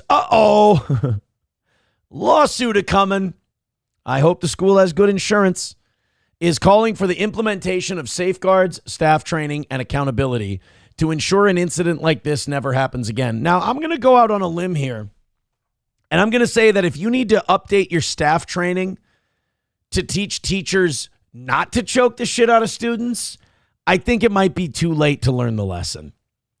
If you're hell-bent on becoming a teacher and you watch a training video and it said, now, one way we handle an unruly student is not by choking the fuck out of them. And you watch that and go, oh, really? I did not know that. I don't think we need to hire you. Maybe for the ALC school, it might be absolutely necessary. But for normal school, I don't know if I want. I don't think we need updated training. I just think as soon as we find out someone is surprised or shocked that you can't choke the shit out of 8-year-olds, I think that's probably the time you part ways. But, I've said this before. I'll say it again. Teaching is a lot like policing or the military, where I think these people should be serving limited tours of duty and they should be moving around like grades and schools and stuff like that, because I think you go insane. I think you lose your fucking mind dealing. I mean, imagine the class sizes are like anywhere from 25 to 45 kids. And you're dealing with the same ones every day and their fucking problems and their behaviors and everything else. And it is like being a cop. Like, you're never going to arrest all the bad guys. You're never going to stop all the crime. And if you're a teacher, you're never going to stop getting bad kids. It's never going to be fixed. So teaching has to be a job that when you start it, you're like, I'm going to make a difference. And by the time you're done, you're like, I've lived in hell the last 30 years. But that said, you can't choke the shit out of an 8-year-old. One man's opinion. All right. I know you guys have a lot of thoughts and a lot of opinions on this. I went back in, nothing doing. I think today might be a nightmare day. Prove me wrong. 2:15 away from today's goal. It is eerily quiet on the toe, and it makes me wonder if it ain't something I'm doing. Streamlabs, PayPal, Venmo, Super Chats, Rumble Rants. I'm sorry for the show we're putting on today. We are 2:15 away. That is a long, long way away. I don't think we've had anything come in since about 7 o'clock. So it's been about 2 hours. I have not done anything worthy of contributions. Holy monkey shit. It makes you kind of feel like you're doing a show for nobody at this point. I mean, look, I get it. It's got to run. Luck's got to run out at some point, but we've been going strong. So help us out. 2:15 is the number. I mean, I certainly don't do this show for my mental health. That's for sure. Be supportive of the toe. Throw in a couple of bucks. I mean, for God's sake, at the very least, hit a like, hit a share, hit a subscribe. We appreciate your support, but this show can only run on your support. So please, I'll come back into the chat after this next story. Hopefully we can hang out a little bit. Streamlabs, PayPal, Venmo, Super Chats, and Rumble Rants. So I am hooked on this David story, and I imagine how much more I'd be hooked on this David story. This Celeste Rivas, the 15-year-old girl they found dead in his trunk, I'm just waiting for the news to break that they're going to arrest this guy. If I had known who this guy was before this, I think I'd be super into it. But I didn't even know who D4Vid was. I know he's a stupid Gen Z, Gen Alpha asshole that they really like, who spells his name like a cunt, like $, huh? I mean, get it, guys? They don't spell their name right. It's fucking hilarious. This D4Vid has songs like, what is it, Beautiful Homicide. We saw a clip of him yesterday where he's talking about how he has an alter ego that commits murders, and then he's a detective that goes and solves the murders that he committed. I mean, the guy's a certified wackaloon. Not to mention, they found a 15-year-old girl chopped up in his Tesla trunk, abandoned. The vehicle, I mean, we know she was abandoned. They've sprayed his house down with luminol, searching for blood. And while he hasn't been arrested yet, I got to think the day's coming. He's canceled his tour. He's not performing. He's kind of gone into hiding, which is not a bad idea. And now we're finding out that this 15-year-old girl. Oh, we also have comment sections where people are telling David D4Vid that you're going to be in trouble for what you do with 13-year-old girls. And there's been a lot of hints towards this. People talking a lot of shit. I think this was a case of a young girl who was about to expose him for the nasty shit he was doing. And so he had her done in, whether by himself or someone else. But now we're finding out more about the 15-year-old girl that was found dead in DeFurvid's trunk. According to law enforcement sources, this girl had run away from home multiple times because of trouble at home, which, I mean, that's textbook for someone who ends up in a relationship with an older man, is a teenager who runs away, heads out on the streets because they have a dysfunctional home life. I mean, you might as well just make them tailor-made for a creep like DeFurvid. And you put that with the mom telling law enforcement that she had a boyfriend that she called David. I think these things, there's too many of these things adding up for it to be a coincidence. LAPD's Robbery Homicide Division has been tracking Celeste's history, and they're trying to piece together the story of her life, according to sources. They're told that the Lake Elsinore family contacted Riverside County law enforcement at least twice to report Celeste missing. Our sources say homicide detectives believe there's a lot of evidence Celeste comes from a troubled home, and that may have triggered her her desire to run away. TMZ has spoken to a liquor store owner, which, a liquor store owner should know a lot about a 13 or 14-year-old runaway, where Celeste's school bus picked her up. Well, great neighborhood. And he says there was one instance on March 19th of last year where Celeste's sister came to his store to review surveillance footage in an attempt to trace Celeste's footsteps after she ran away. We do have a video update on some of this. That's her in my classroom in front of this poster right here. Okay, hold up. I got another one because I got a picture on TMZ of this other kid exchanging stuff with the rapper who we alleged did this stuff. Hold on a second, because he's also in my classroom. Wait, how long ago was this? We all just found out yesterday who it was, but she... Wait, is he saying that an associate of DeFurvid was in this guy's classroom, or that the rapper himself was in the classroom? This is big, if this is true. So now there's a teacher with pictures of an associate. Oh my God. In front of this poster right here. Okay, hold up. I got another one because I got a picture on TMZ of this other kid exchanging stuff with the rapper who we alleged did this stuff. Hold on a second, because he's also in my classroom. Wait, how long ago was this? We all just found out yesterday who it was, but wow. She's been missing since I taught her. So when I taught her, she met this dude on social media. He was a rapper in LA. He came and got her. She ran away from home. She was gone for like a month. The cops found her in Hollywood, brought her back to our school. She came back to our school, kind of told people this story. She disappeared again in May of that year, May of 2024. That's when her friends told me what happened, that it was this rapper. And then I found out yesterday that she's now dead in that rapper's car, cut into pieces. You want to know how they met? I feel like I just said it. Social media. Hey, motherfucker, you want to talk to the cops about this? Like, I feel like this is something you should be sharing with the police and not, like, having a gossip session in your classroom.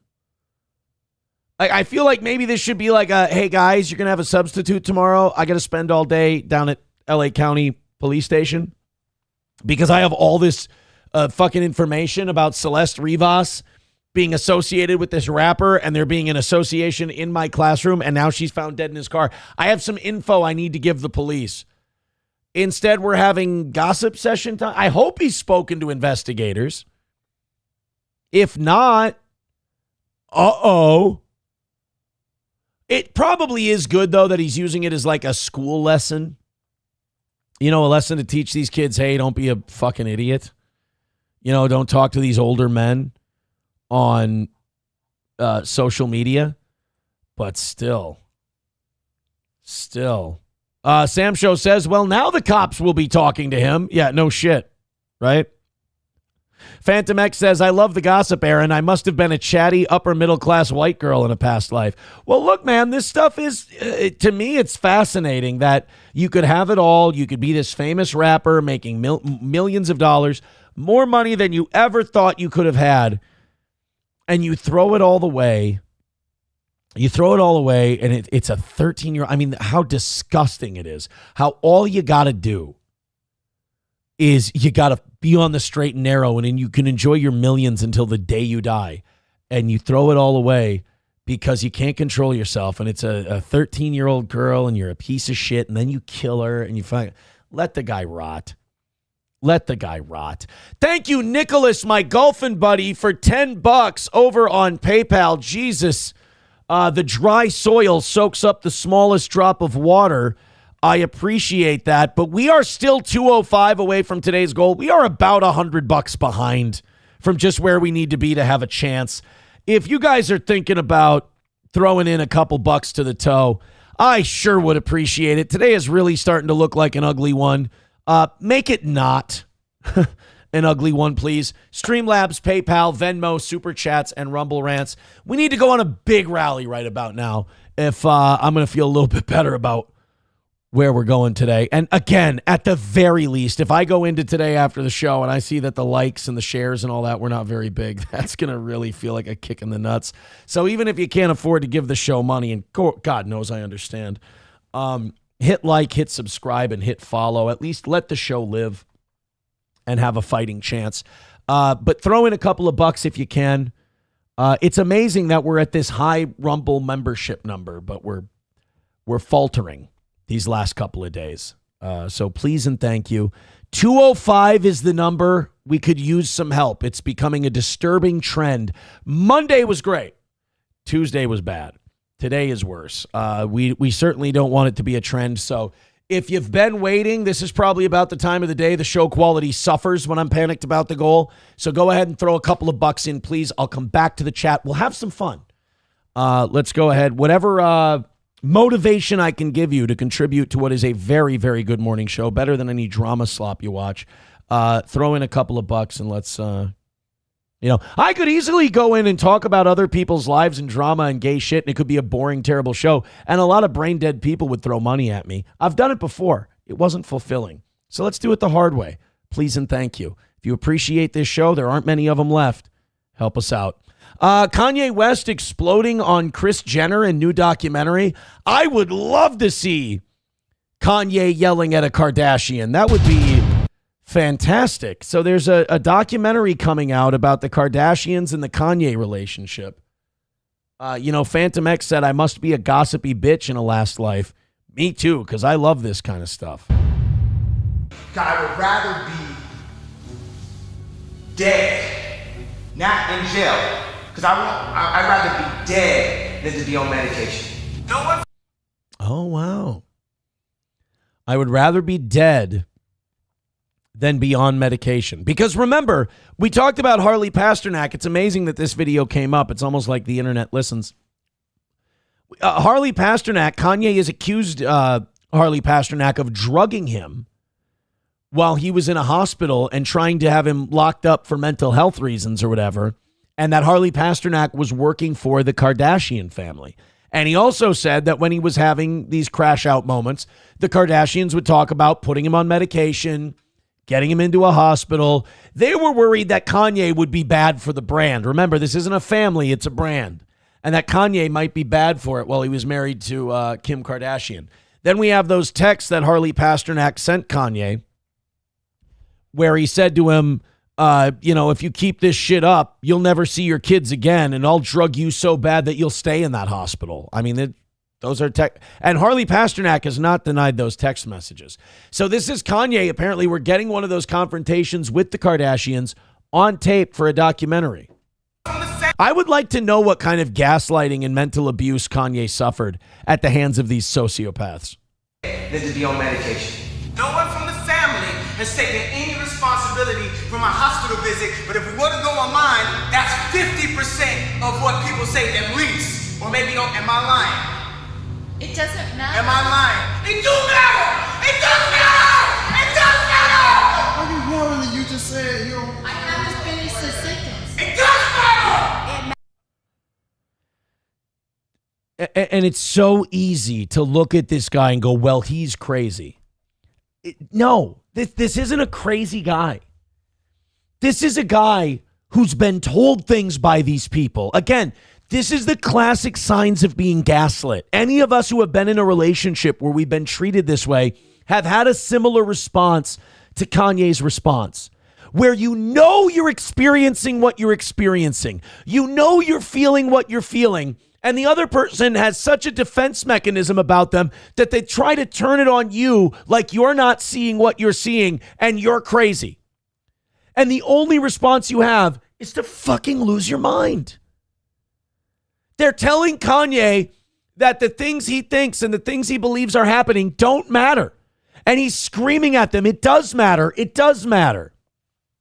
I hope that this is a pro-Kanye documentary because I don't believe that his side of the story has been told properly by a third party. He can yell and scream all he wants, but these people have billions of dollars and PR out the ass that they can paint this guy as a lunatic. They made him a lunatic. I mean, think of all the men who have gone into that Kardashian family and they've come out fucking broken. Look at Bruce fucking Jenner, an Olympian, a motivational speaker. Kris Jenner made him so nuts he cut his dick off. Kanye was one of the greatest musical geniuses of his time. And he just went full on mental breakdown after Harley Pasternak got in there with an egg beater and, scrambled his brains. And all the while, the Kardashians going, it's all in your head. You're crazy, Kanye. None of this matters. But it did to him. It mattered to him, and nobody would fucking listen because he didn't understand. He wasn't married into that family for love. He was married into that family to be their little black entertainer dog, to be a hood ornament on Keeping Up with the Kardashians. That was what Kanye didn't understand. And I feel so bad for the guy because they fucked him up. And when a woman knows the psychological power they have over a man, they can be every bit as dangerous as a guy.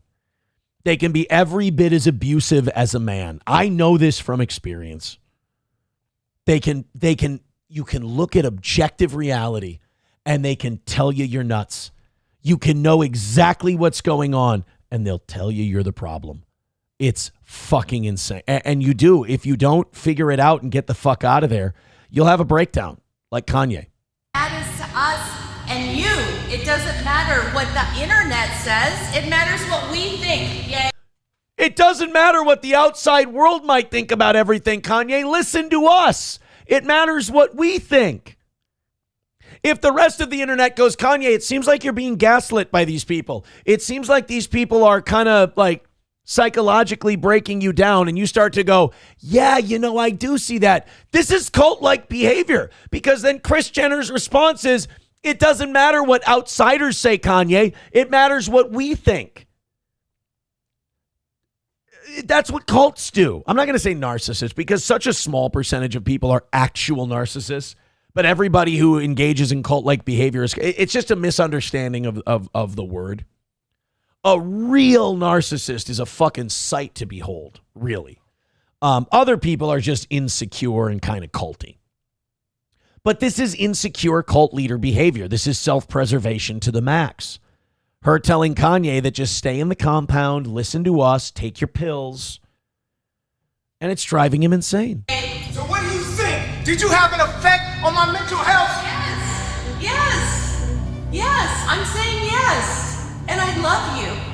I love you. I don't want you to be not perfect. I love you. And I want my daughter to love you the way you want her to love you. This doesn't seem fucked up and manipulative to any of you, because this seems, it's that push and pull. It's that it doesn't matter what they think, Kanye. It matters what we think. Push him away. You don't think you people have fucked up my mental health? Yes, we love you. We love you, but we want other people to love you like we love you. And dude, this guy was being abused, man. You don't get to where Kanye is without being super fucked up by outside forces. Kanye was played with. Kanye was abused. And then they had their lackey, that Pasternak guy.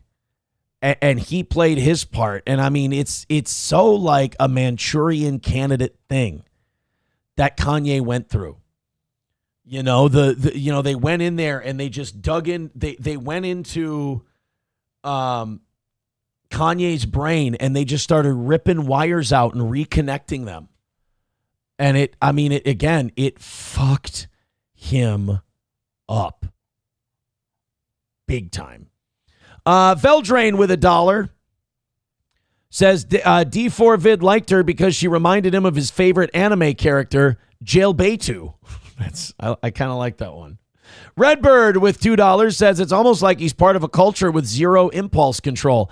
I don't know, man. I don't know. I think that Kanye was fucked with by a family who has a history of fucking with people.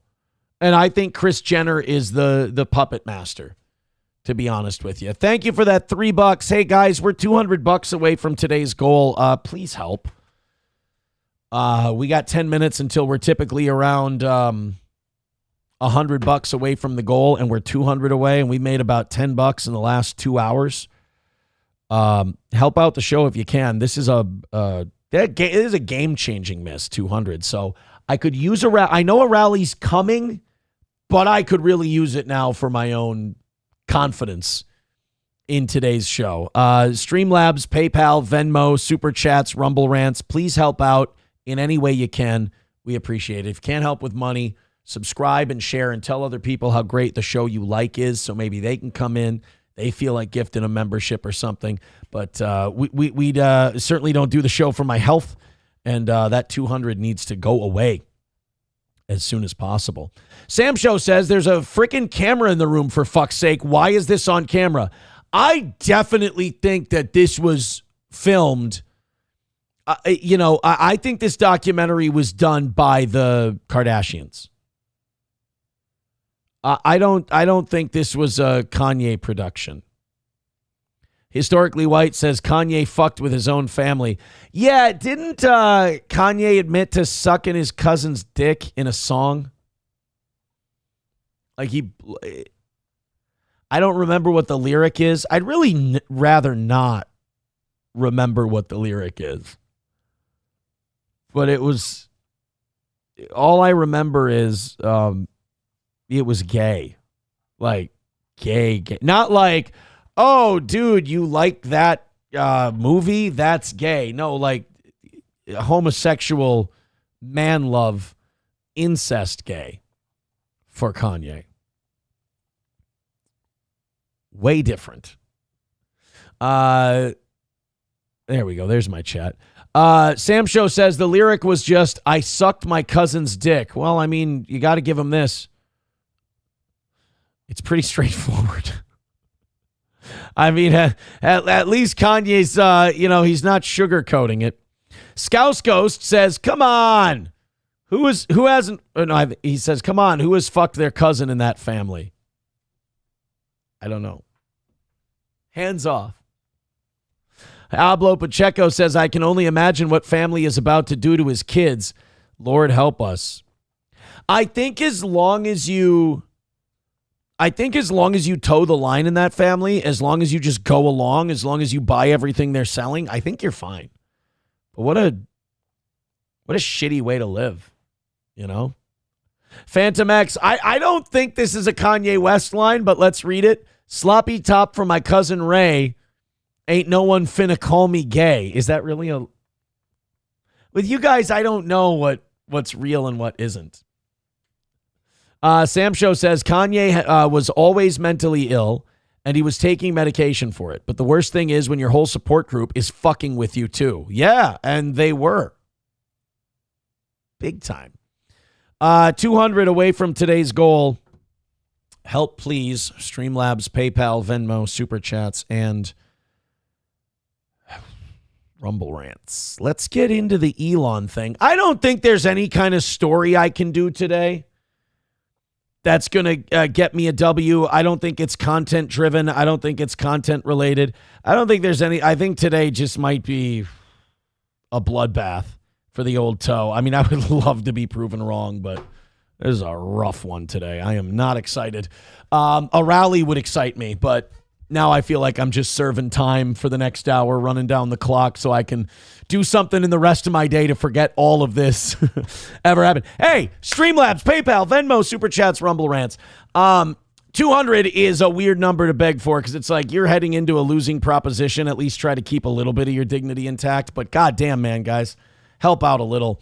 Elon Musk's father has reportedly been accused of SAing 5 of his children and stepchildren, the youngest being just 4. I know yesterday wasn't the rapture, but could we throw Elon Musk into the lake of fire, please? That would be extremely helpful. You know, there's been this back and forth online between Elon and Errol about, like, who's the bigger piece of shit. Guess what? Errol won. Elon may be a really socially awkward autist, although now we might have an insight as to why.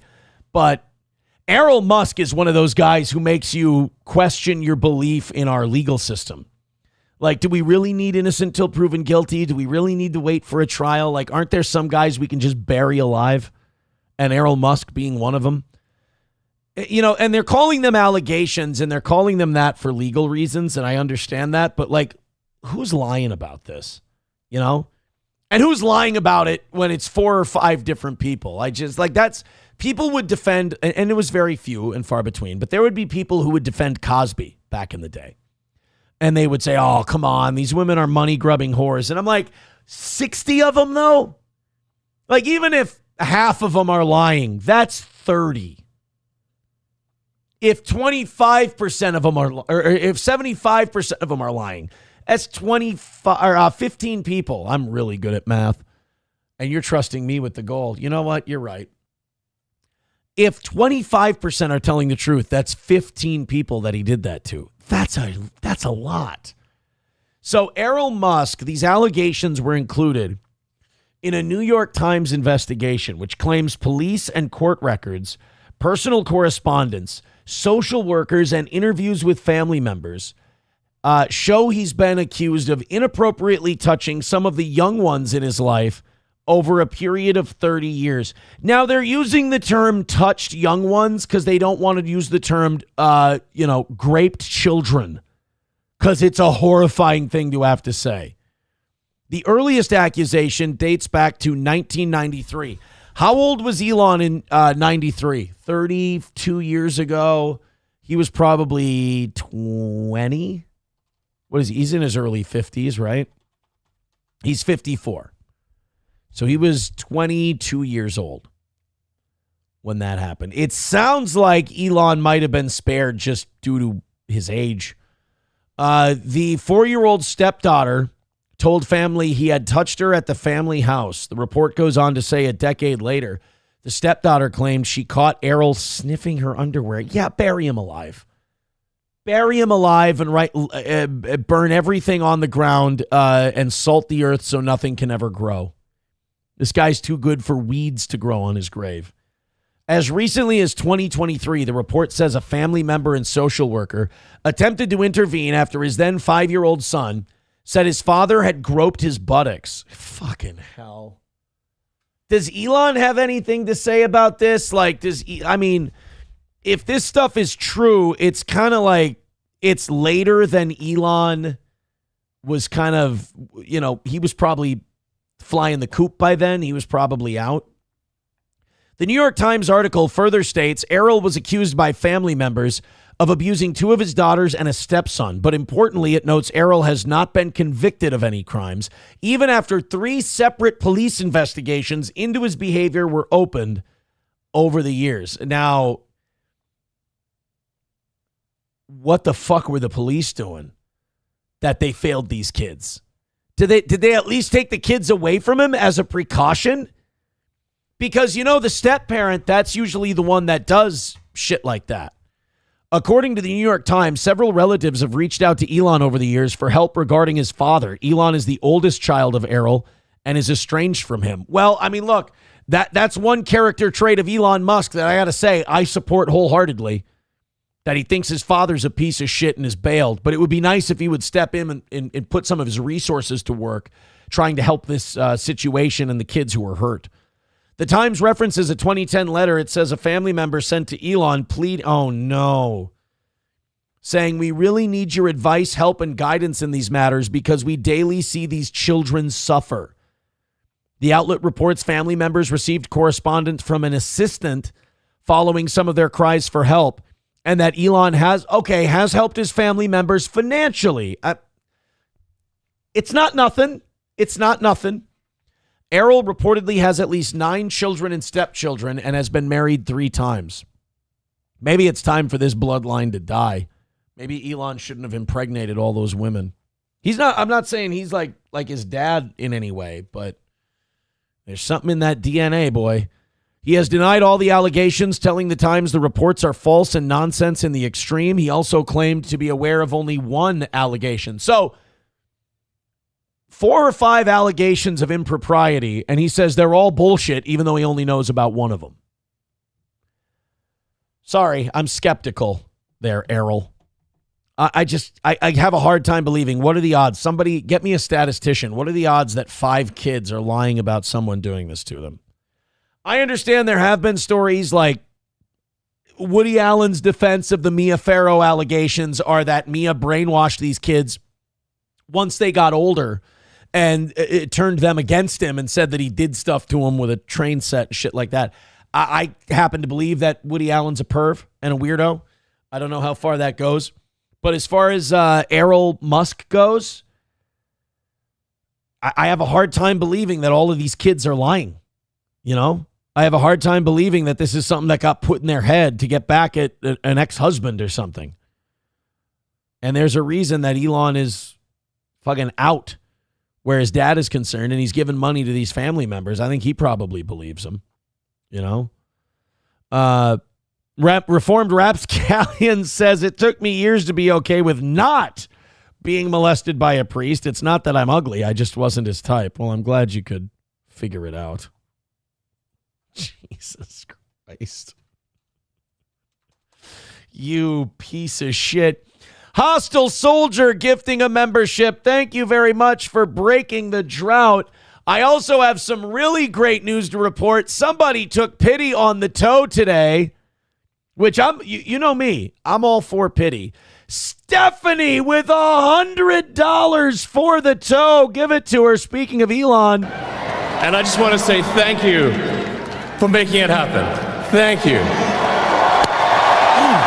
Oh my goodness. So that's going to put us $95 away from today's goal. We're back on track, baby. Come on. Keep it going. We can't survive on just 100, but now we've got a rally. We've got the rally I asked for. You know what? Do it up the rest of the way. The rest of you. $100, 95 away. I'll fire up the green light for you. Let's keep it moving. Chips and Diff, tell me what to do with this? There we go. Keep it moving. Now in third place is Stephanie with that $100 drop. I love Stephanie. She's always coming up big when the toe needs a rally. That's really nice. So Landers is in fourth now at $69.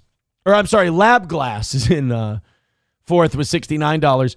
Gray Duckling is in the cuck chair with 65. Average Plumber falling out of the top 5. Thank you very much. The lamp has been lit. The siren is going. That means it's rally time. Keep it up. And let's take this last 95 down in the last hour of the show and call it another win for the toe and keep the perfect week going. Look at that. Put a big smile on my face. Thank you guys very much. Let's go, baby. Let's go. Just a few more of you. I hope that Stephanie drop inspired you to do a little more for the old toe. Anybody a little weirded out? Like I thought of Bappa Shab and Sam show when I saw this story for today's show. Trump all of a sudden has done a 180 on Ukraine again, which I think makes it like a 540 all told. He was going to end this war right when he got in, first 24 hours. Okay, we 180'd from that and said, But we're not going to give Ukraine weapons and money. We're going to cut that off. And he yelled at Zelensky in the Oval Office. So that was a 180. So we got 360 so far. So then he was getting back to ending the war. Then he said he's going to give Ukraine weapons, but we're getting mineral rights, guys. This is, us getting deeper and deeper into World War III with Russia. No, you don't understand. It's actually a really good thing for the United States. Because what we're actually doing is we're going to get like some iron ore out of the deal or some lithium out of the deal. So it's actually really great that we're keeping this war going. So there's another 180. That puts us at 540. Then a month or two ago, he's like, we're close to a deal with Putin. We're ready for this war to be over. We got this thing. All right? Ukraine's going to make some concessions. We're going to give them defense guarantees. And you can say goodbye to this war. Put it to bed.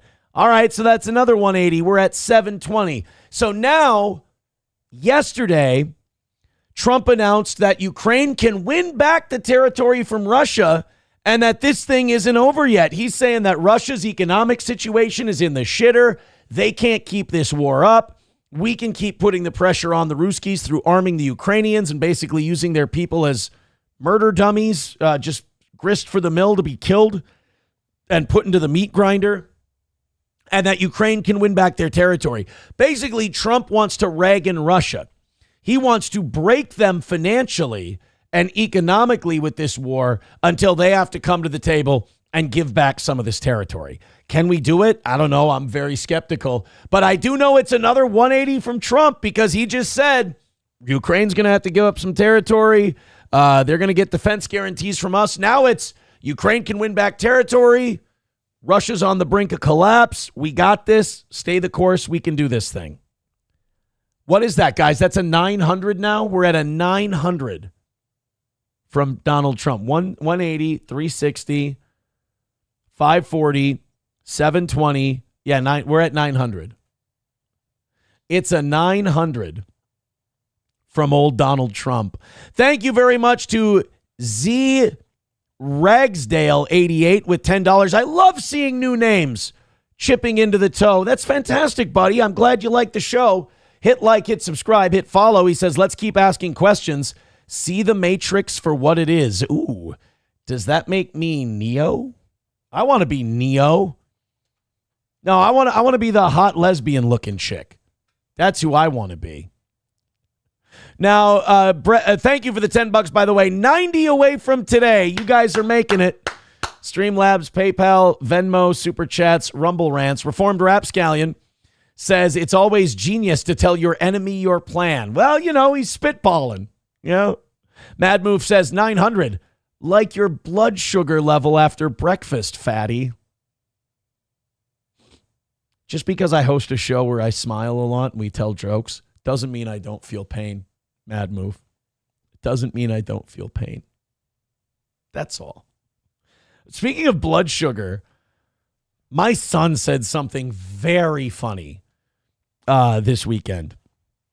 SP and I were hanging out, and the kids we're all just down in the living room hanging out after dinner, and we're talking about, how's school, this and that.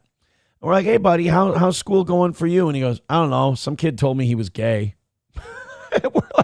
We're like, what? And we look at, and I don't think he wanted to talk about it anymore because we both, SP and I both looked at him and we go, buddy, well, why did he tell you he was gay?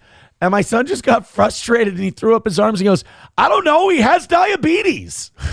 We're like, what? It was, I don't think, when you have kids, sometimes they say shit that to them is just completely normal. But to you, it's the funniest shit you've heard in months or weeks or years or whatever. But when he said, because it started as an interesting story. We're like, hey, buddy, how was school? Oh, good. Some kid told me he was gay. And my son wasn't judgmental. He wasn't mean about it or anything else. But when we asked him for the reason, he got and we didn't badger him about it, but we just asked him one time and he goes, I don't know he has diabetes. We're like, what? So finally, when we're done laughing, we go, Bud, what does him having diabetes have to do with him telling you he's gay. He goes, I don't know. He gets extra fruit roll-ups in class. So like the gay thing was a window into what like was really bothering my son about this. It wasn't that the kid told him he was gay. It wasn't that he had diabetes. It was the fact that he gets fruit roll-ups all the time. His blood sugar gets a little low, and I guess the teacher allows him to have fruit roll-ups during class, and this upsets my son greatly. Doesn't care about the gay thing. That's not really anything that shakes him up at all. But the getting fruit roll-ups, that's the line. Honestly, like SP and I reference it daily. Like it's still just the funniest shit in the world to us. Kid told me he was gay. Why'd he do that, bud? I don't know. He has diabetes. It was Scott Malkinson. And I was like, here was my thing about the whole deal. Like, if the kid has diabetes and his blood sugar's low, I'll turn off the rally light. Sorry about that. I can hear it behind me. Aren't you supposed to give him like fruit juice or like something healthier? Like, are you really just supposed to be downing processed sugary snacks? Satan's Mechanic said fruit roll-ups make you gay confirmed. I don't. Mad Move says, Dad, he gets a fruit roll-up and I have to eat my pocket potatoes. All right, number one, I do not put potatoes in my own pocket, but let's cut the shit and I put potatoes in my son's pocket on his way to school. No, absolutely not. All right, moving on. $90 away from today's goal. Thank you very much. Streamlabs, PayPal, Venmo, Super Chats, Rumble Rants. Oh, yeah.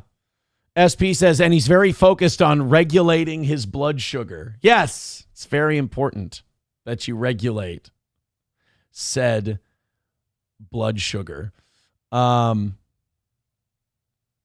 get to the Dems did make it hard for Trump with those 5-year deals with Ukraine funding. Yeah, a little bit.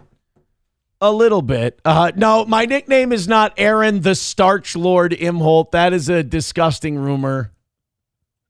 You know, I'm glad we made $110 recently. I really am. I'm glad we went on a rally that puts us back on track, but it does lead me to spend more time with you guys in the chat as a thank you. And I'm realizing that it's a very unhealthy place for me to be. $1 from Citizen M is still a gay F word. You mean Christian Wyatt? I have a bunch of messages from Christian Wyatt that, like, I'm feeling a little mischievous. And I think I kind of want to, like, he keeps digging into private people and, like, being a really creepy, stalkery guy.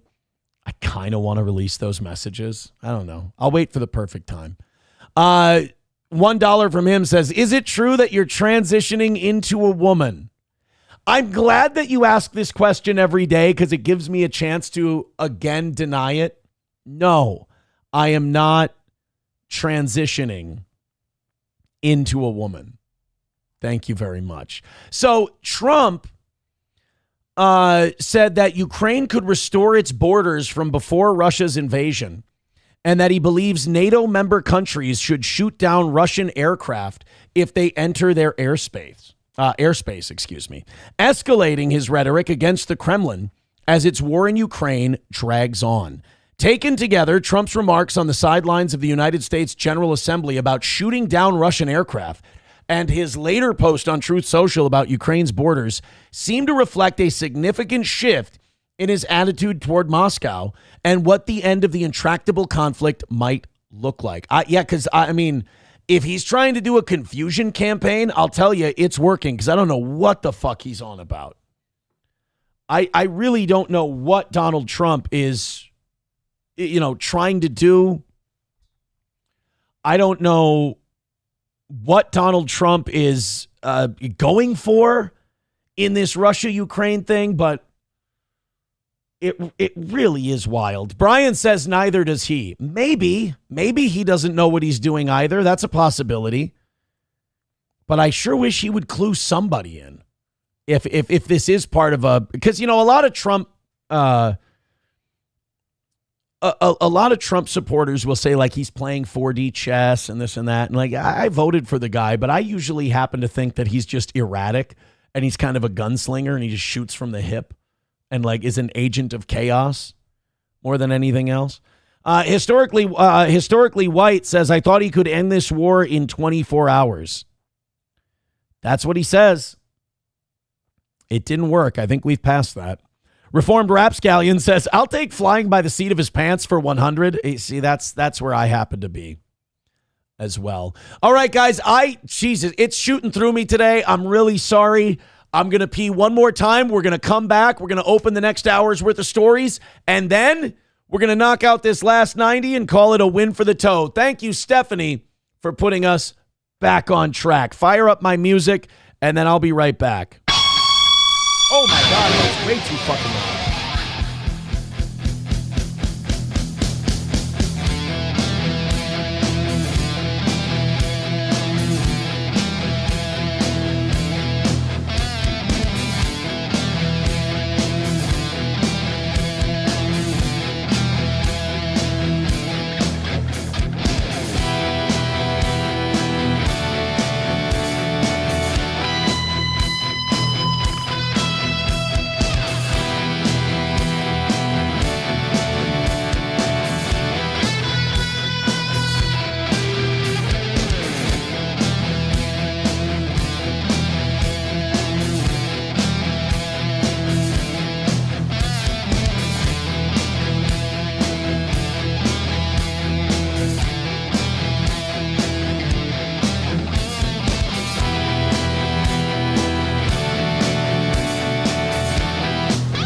All right. Sorry about that, guy. Boy, 2 peas in one day. Those cocaine rumors are going to start coming back. Oh, my goodness. Where's MSO with his schnoz line thing that he always puts in there? I just, this is where I'm fucking like just such a piece of shit. One of the many ways, I suppose, is when I pee twice during one show, I think to myself, I'm like, oh man, I'm losing a bunch of weight. Do I really need to work out today? And the answer is always eternally, yes. Yes, you do, you fat fuck. You need to work out today. But if I pee twice during a morning show, I'm like, boy, I'm feeling real breezy on my feet today. I think I'm good. You're not good. You need to fucking, the bottom of your arms shake like crazy. Waylon with $5 says, have you ever heard of dewlap? I'm not going to ask a question that you probably like. That's a setup. So I'm going to say yes, I have. Yes, I have. Because let's answer that. What's dewlap? Who's dewlap? Where dewlap? I don't, there's something I'm being set up. See, this is what my audience has done to me over the course of 10 years.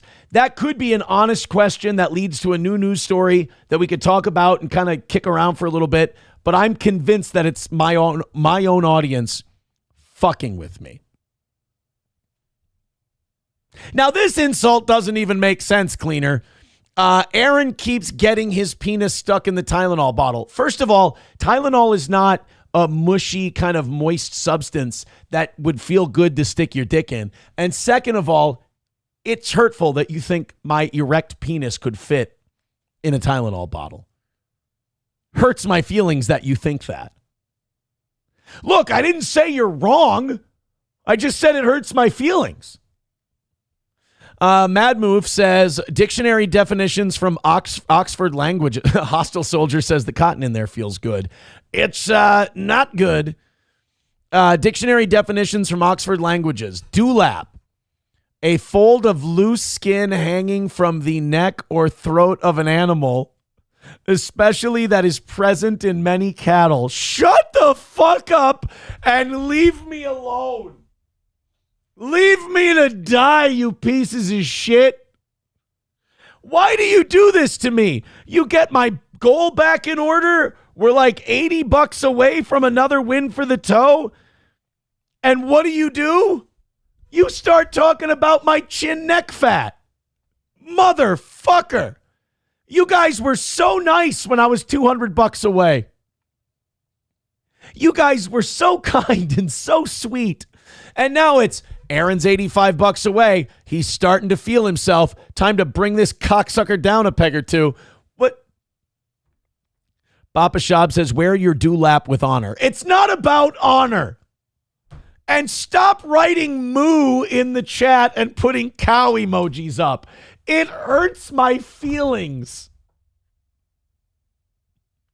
By the way, on this show, when you ask people to stop writing moo or putting cow emojis in the chat, it's a good way to make them stop. Because as you'll see on YouTube and Rumble and Kick and everywhere else, they're going to stop saying moo when I look back at the chat. They're going to stop putting up cow emojis, and they're going to stop calling me gay slurs. Let's check it out. Moo, gay F word. Well, there's the cleaner with all of it in one. Moo from Ivana Tinkle. Reformed Rap Scallion says this is what a theater kid that didn't go full gay ends up looking like. On a Wall just writes, mooing intensifies. Dewlap FTW. Plankton writes, I haul milk. Did someone call for service? All right, look, we're $85 away. Could we at least knock out the goal while we're doing the mooing? I would appreciate it. I think we found a way to benefit both of us. Marley Analytics, very funny, with $2 says, we're not a bank, Jerry. That one actually hurt. Because that one was that you're using one of my favorite movies against me. And it's a 1,000% factual statement. Thank you, Marley Analytics. You're one of my favorites. Hey, you guys want to watch a tolerant lefty liberal wearing a, you know what this is? You know what's great about this? This woman is wearing a shirt that says Maca. Maca is something these people have come up with. It refers to Make America Kind Again. So Maca is this movement that they have where Trump is a meanie head, Trump's a bad guy, we got to stop him, he's nasty, so we're going to be kind. We're going to kill Trump with kindness. Let me show you an elderly woman who's part of the MACA movement. This is an effigy of Donald Trump that she's walking up to. Let's see what the MACA movement, Make America Kind Again, does to an effigy of Donald Trump. Probably hugs it and says, we understand. Oh, that's not good. Oh, that's what are we doing? That's not kind. What are we doing? We're being Mexican now. Oh, that's not, that he's dead already, Negan. Oh God, we're curb stomping him. Oh, this isn't kind. Holy shit, this is, imagine this was a real person. This would be terrible. Oh, now he's Canadian. Oh, shit. I don't know how Make America Kind Again that is. That we're basically sawing an effigy of a guy's head off in an effort to make this country nicer to each other. You know, Hillary Clinton is right. A lot of the violent rhetoric and a lot of the evil, awful rhetoric in this country is definitely coming from the right wing. I mean, how could they be so mean? How could they be so nasty and awful and terrible? Do unto others as you... oh my God, the back of her shirt says, do unto others as you would have them do unto you. As she decapitates a Donald Trump piñata. These people are priceless. Priceless. They love going for the neck, too. Definitely start wearing neck guards like that episode of the Sarah Silverman show, because these people are out for blood. Make America Kind Again. As we saw and then that one lady cut in line. That's not kind. So she could start curb stomping the Trump piñata. And by the way, we're trying to deport Latinos from this country. And here you are, in my opinion, and maybe I'm being too oversensitive here, appropriating their culture. And I must ask, how fucking dare you? How dare you? Ablo Pacheco gifting a membership. Thank you very much. Hey, guys, we're $80 away from today's goal. Knock it out. Call it a win for the toe. Just $80 away. Thank you so much. Bo Beardington got that gifted membership. Hey, wait a minute. That puts us 69 memberships away from 600. Holy shit, dude. We were holy shitting yesterday when we got to 500. And now 600 is within reach. This is crazy. Phantom X says neck guards. You mean dewlap protectors? No. If I meant dewlap protectors, I would have said dewlap protectors. I did. Veldrain says make dewlaps great again. That's not, I was trying to talk about the thing and I was getting made fun of and you guys were calling me a cow and saying moo. So I put that lady on the screen because I thought that would make you guys, we could all laugh at her and make fun of that lady. And then since she attacked Donald Trump's neck, you guys just brought it right back to the dewlap thing. But you know what? I think you forgot that I said that hurts my feelings. So I think if I remind you, then you'll probably stop doing that. Phantom X says, I'm losing my shit right now. I'm telling you, man, this show is a fun place to be. And I only have to have 3 drinks afterwards to forget. Isn't it wonderful? Flagrants, I want to know what MAGCA means. I have a feeling the C stands for cunt, but I can't figure out the rest. Rusty Grammar says MWPHAD, make white power hour all day. Flagrant says no, you don't. You don't want to. Yes, no, I do want to know, Flagrants. I want to know what it means.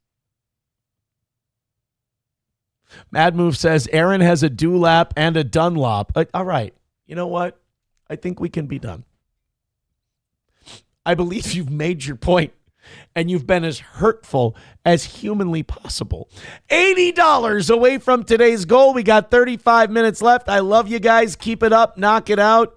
Another win for the toe is on the way. Thank you so much. Yes, it is great of Hillary Clinton to let us know that the right is where all this hateful rhetoric is coming from. Now, if you'll excuse me, watch me whack this effigy of Donald Trump with a baseball bat until a reasonable person could assume that the piñata is dead. Or in other words, adult conversation. Phantom X says, thank you, Aaron, for the awesome show. I'm poor. Any gifters or oil princes want to donate to the toe for my abs coming back from the laughter? Donate for Phantom X's abs, please. There you go.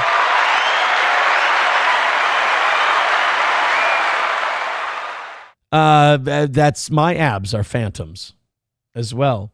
$80 away. Thank you guys so much. You know, I've had this story on the docket for a couple of days now. And I've been excited to bring it up to you guys because very rarely do I go to you people for my feelings. And it's nothing personal. You're just awful. But this next story is a woman who got Botox done and it left her scarred for life. And I'm trying to figure out if I feel bad for her because Botox is a pretty common enough procedure where it tightens your facial muscles and you get rid of your wrinkles. And, you know, women get it in their foreheads. And like as a 38-year-old man who, you know, stared into the sun a lot when I played baseball and squinted a shitload, I understand wanting to get rid of the forehead wrinkles. But it doesn't come without its risks. So do I feel bad for this woman that she got a bad batch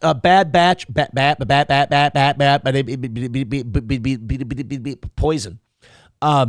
Do I feel bad that she got a bad batch of Botox? Or is this kind of a fuck around and find out thing? I feel like if I say it's fuck around and find out, I'm kind of just a woman-hating misogynist, Myron Gaines piece of shit. But I also feel like, man, if you're going to inject shit into your body, sometimes that shit's going to come back at you. And also, I feel bad for her if she had it done in America and this happened. How about that? I feel bad for her if she had it done in the United States.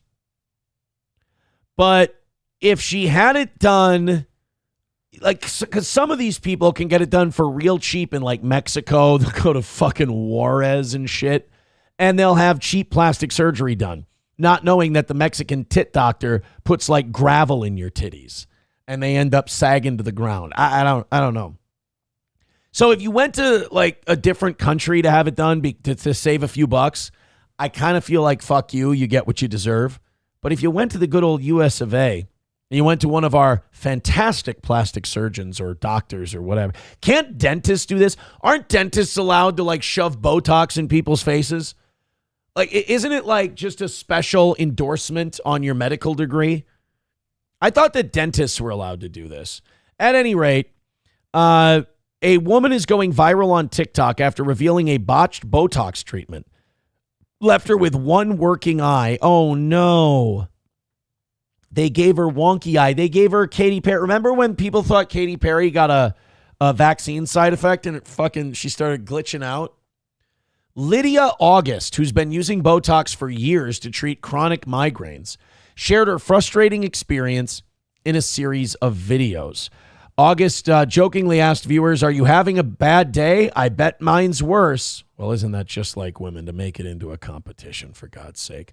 Let's go ahead and check out. Are you having a bad day? Let's see her Botox. Are you having a bad day? Botox. Why does TikTok do? I'll never get a TikTok. I just want to rewind your fucking video and then not have it autoplay. All right, here we go. Having a bad day? I bet you mine's worse.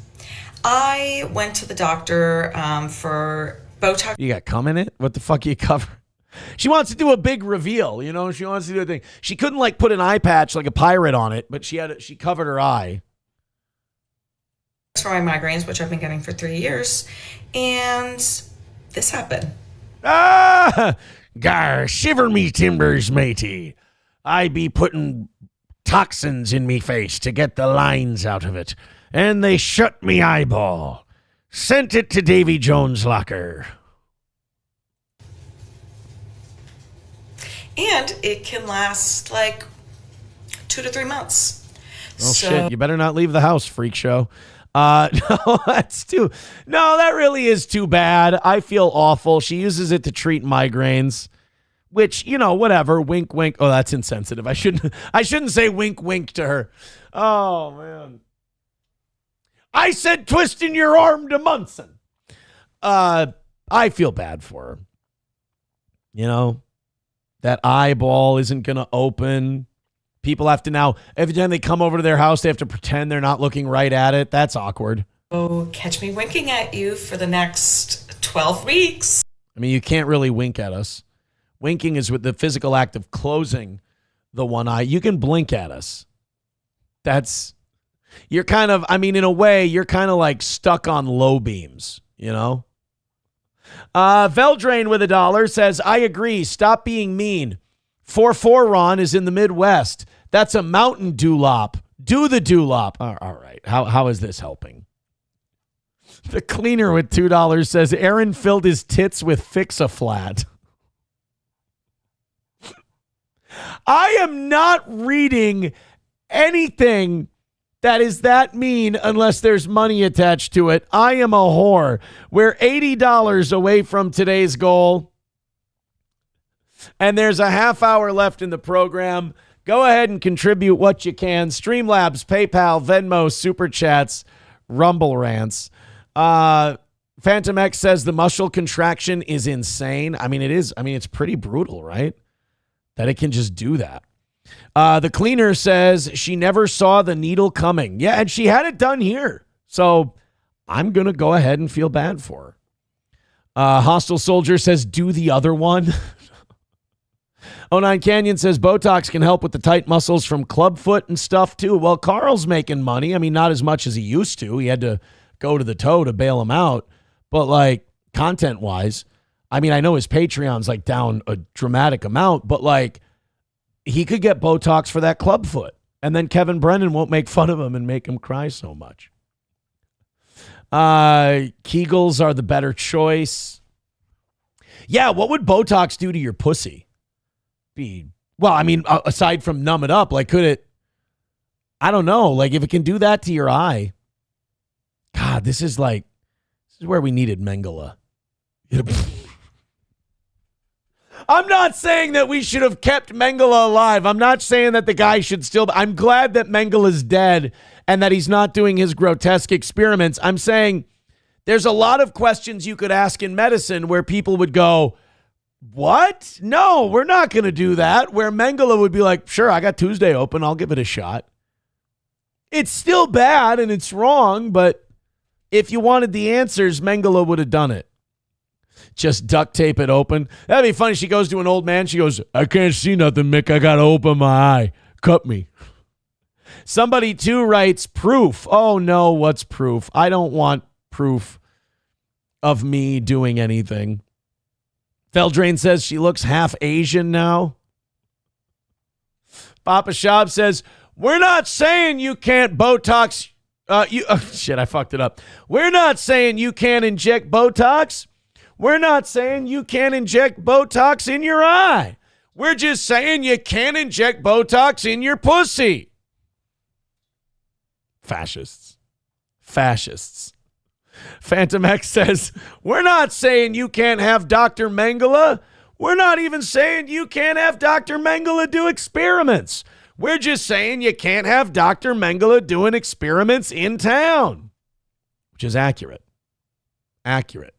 All right, what is this? Now, wait a minute. This is the photo of me at Hogan's Beach Shop holding the authentic, the real Hulk Hogan World Heavyweight Championship belt. By the way, that woman had a wonky eye. Someone wrote in, hey, look, she could fill in on Nightwave. That's mean. That's bullying, and I'm not okay with it. This is a picture of me posing with Hulk Hogan's belt at Hulk Hogan's Beach Shop. This shirt does not even have pockets in it, but let's see. That's me. This never happened. I didn't go into my pockets. No, that is not. I did not have mashed potatoes in my swim trunks at Hulk Hogan's Beach Shop and then take a nice heavy bite of the mashed potato. This is a fake video. This is a video someone has doctored. Look, I like the striations on my neck and whatnot. That's very nice. Of course, I'm sitting there going, hey, I don't really look as fat as I usually do in that. That's a win for the toe.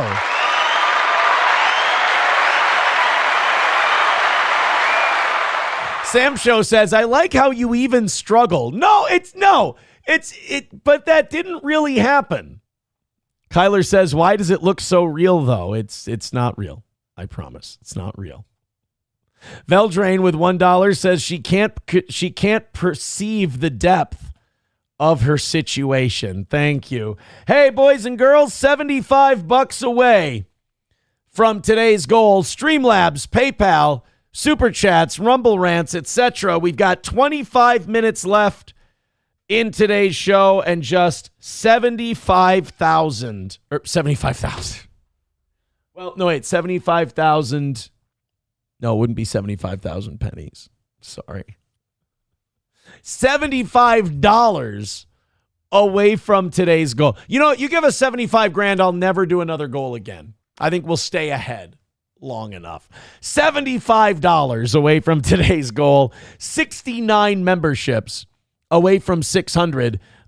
Chip in however you'd like to. Streamlabs, PayPal, Venmo, Rumble Rants, Super Chats, gifted memberships, beg, shake, shake, shake. Reformed Rapscallion says that was clearly doctored. Thank you, Reformed Rapscallion. You came into this show shitting on me, hating on me, and now you're a big fan of the show. I appreciate you being here. Thanks for getting my back. What's the rest of his comment? AI can't make him as fat as he is. Okay.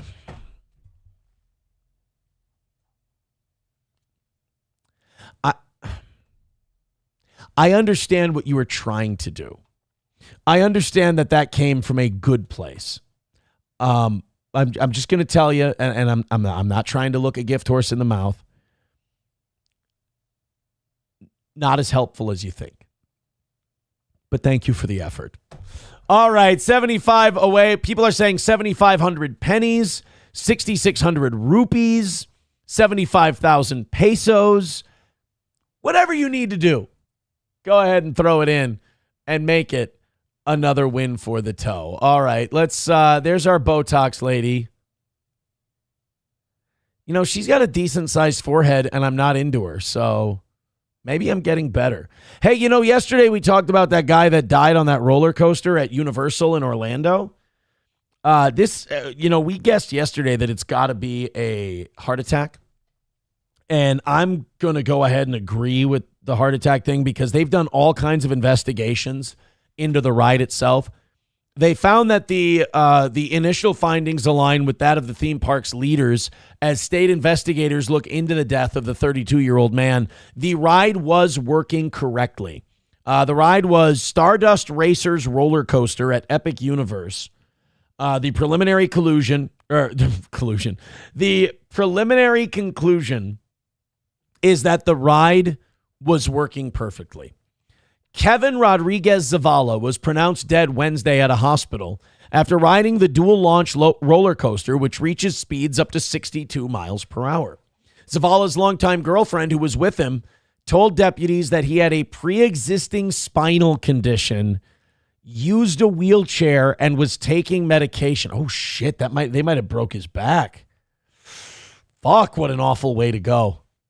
But isn't that one of the things, like, they have a whole list of shit on the ride they have as you get on it, where like if you have a heart condition, if you're pregnant, if you're fucked up, if you're handicapped, if you're taking certain drugs, like you shouldn't ride this ride. And that is up there for one reason and one reason only. So you can't sue the fucking place if the ride's working right.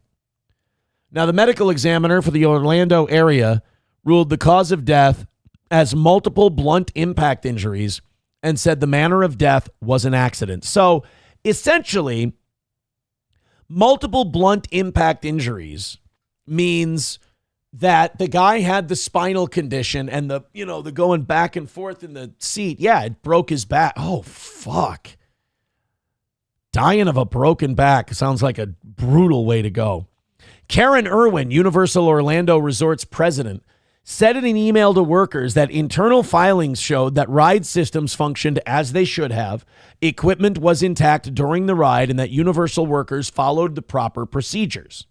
The roller coaster remains closed to the public as Universal conducted a comprehensive review of the ride with its manufacturer. Meanwhile, famed civil rights attorney... Hey guys, guess who's on the case? Our good old buddy Ben Crump.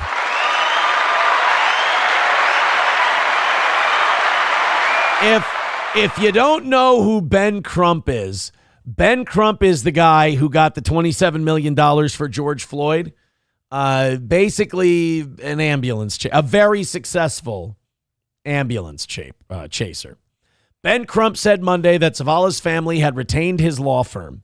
The family is seeking maintenance logs, inspection records, ride data, and video footage to help understand how he died, Crump said in a statement. You know, a lot of these lawyers will work on, not retainer, but they'll work on contingency because the person you're looking at suing has a fuck ton of money. That Tony Busby, who's been going after Diddy's got $1 billion. So Tony Busby tells these girls, look, I'm going to get something out of them. I'm going to get you a settlement. Tony Busby represented the woman who sued Shannon Sharp. They're like, look, we're going to get you something, like $20 million out of this, and I'll just take a third or 40%. You know, I'll take a $12, $15 million payday out of your 40 and we'll call her even. And that's the deal he works out. So you get a free lawyer. You also get 20 mil in your pocket. And he buys himself a new beach house. Everybody wins, except Shannon Sharp, who learned the valuable lesson of don't tell a woman that you'll choke the fucking shit out of her on a phone call. I mean, I would say don't tell a woman you're going to choke the fucking shit out of her no matter what. But I mean, you know, people lose their temper. The cleaner with $2 says this guy agrees with your take, Aaron. Uh-oh. What is it? Oh, it's from the cleaner on X, so we'll get to that. Approachable with $1 says, I agree that video was obviously fake. Thank you so much. I can tell because he didn't have a big gulp of gravy to wash it down. I don't chase potatoes with gravy. 383 Novocaine with $1 says Aaron's Yukon has dewlaps, so it feels inclusive with its owner. It's a Tahoe. Joke's on you. It's a cheaper, less nice vehicle than a Yukon. All right, let's go to the cleaners submission here. By the way, $75 away from today's goal, about 20 minutes left in the show. Do me a favor, let's rally it up, even if you just get close enough for a nice Erica rally at the end of the show. I say if we get inside of 50, we'll do an Erica rally at the end of the show for you. 75 away from today's goal. The cleaner says this guy agrees with your take, Aaron. All right, who is this guy? Oh, it's a picture of Charlie Kirk shot. God damn it, cleaner. Why? Why do you got, we were having a good time. We were having fun. And then this. Reformed Rapscallion says Tahoe is one step away from soccer mom minivan. Dude, watch your mouth. Because I'm just about paid up on the Tahoe. It's done. I think at the end of the year or so, the Tahoe is done. And it's got a lot of trade-in value left. And I'm kind of thinking that I might trade her in for a minivan with lower miles. So don't sit here and shame me that, it's one step away from a minivan and shit like that. I might go back. I might get myself a nice little Chrysler Town and Country. How much? Okay, 2022 Chrysler Town and Country. How much would they cost? 2022 Town and Country price. Let's take a look. You can estimate pricing for the 2022 Pacifica. Not a Pacifica. That's too much. That's too much vehicle for a fellow like me. 2022 Chrysler. Oh, do they not make the Town and Country anymore? It's just the Pacifica. Wow. No more Town and Country. Wow, the world changes. The world changes around you. What are the van makes then? Van models. Honda Odyssey, Chrysler Voyager. Oh man, the world of vans has changed since I was in it. Toyota Sienna. Wow, what a sad day for America, man. What a sad day for America. Mad Move says you got to go with the Sienna. Toyotas run forever. All right. Toyota Sienna. Could we trade it straight up for the... Started approximately $34,460 for the LE trim and went up to about $49,000. Wait a minute. A 3-year-old minivan is still $50,000? Bullshit, Klaus. I don't buy it. Minivans used to be the cheapest fucking thing in the world. Holy shit. 36 miles to the gallon? Well, fuck a duck. Holla at your boy, Toyota Sienna. Wait a minute here. Hold on a second.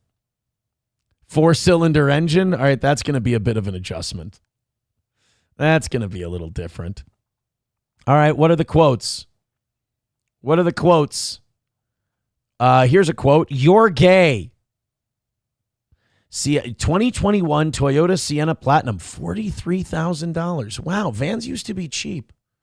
I've been out of the car buying game for a long time. I guess cheap went out the window, huh? Papa Shab says better off keeping your vehicle. No shit, right? The Tahoe's just broken in.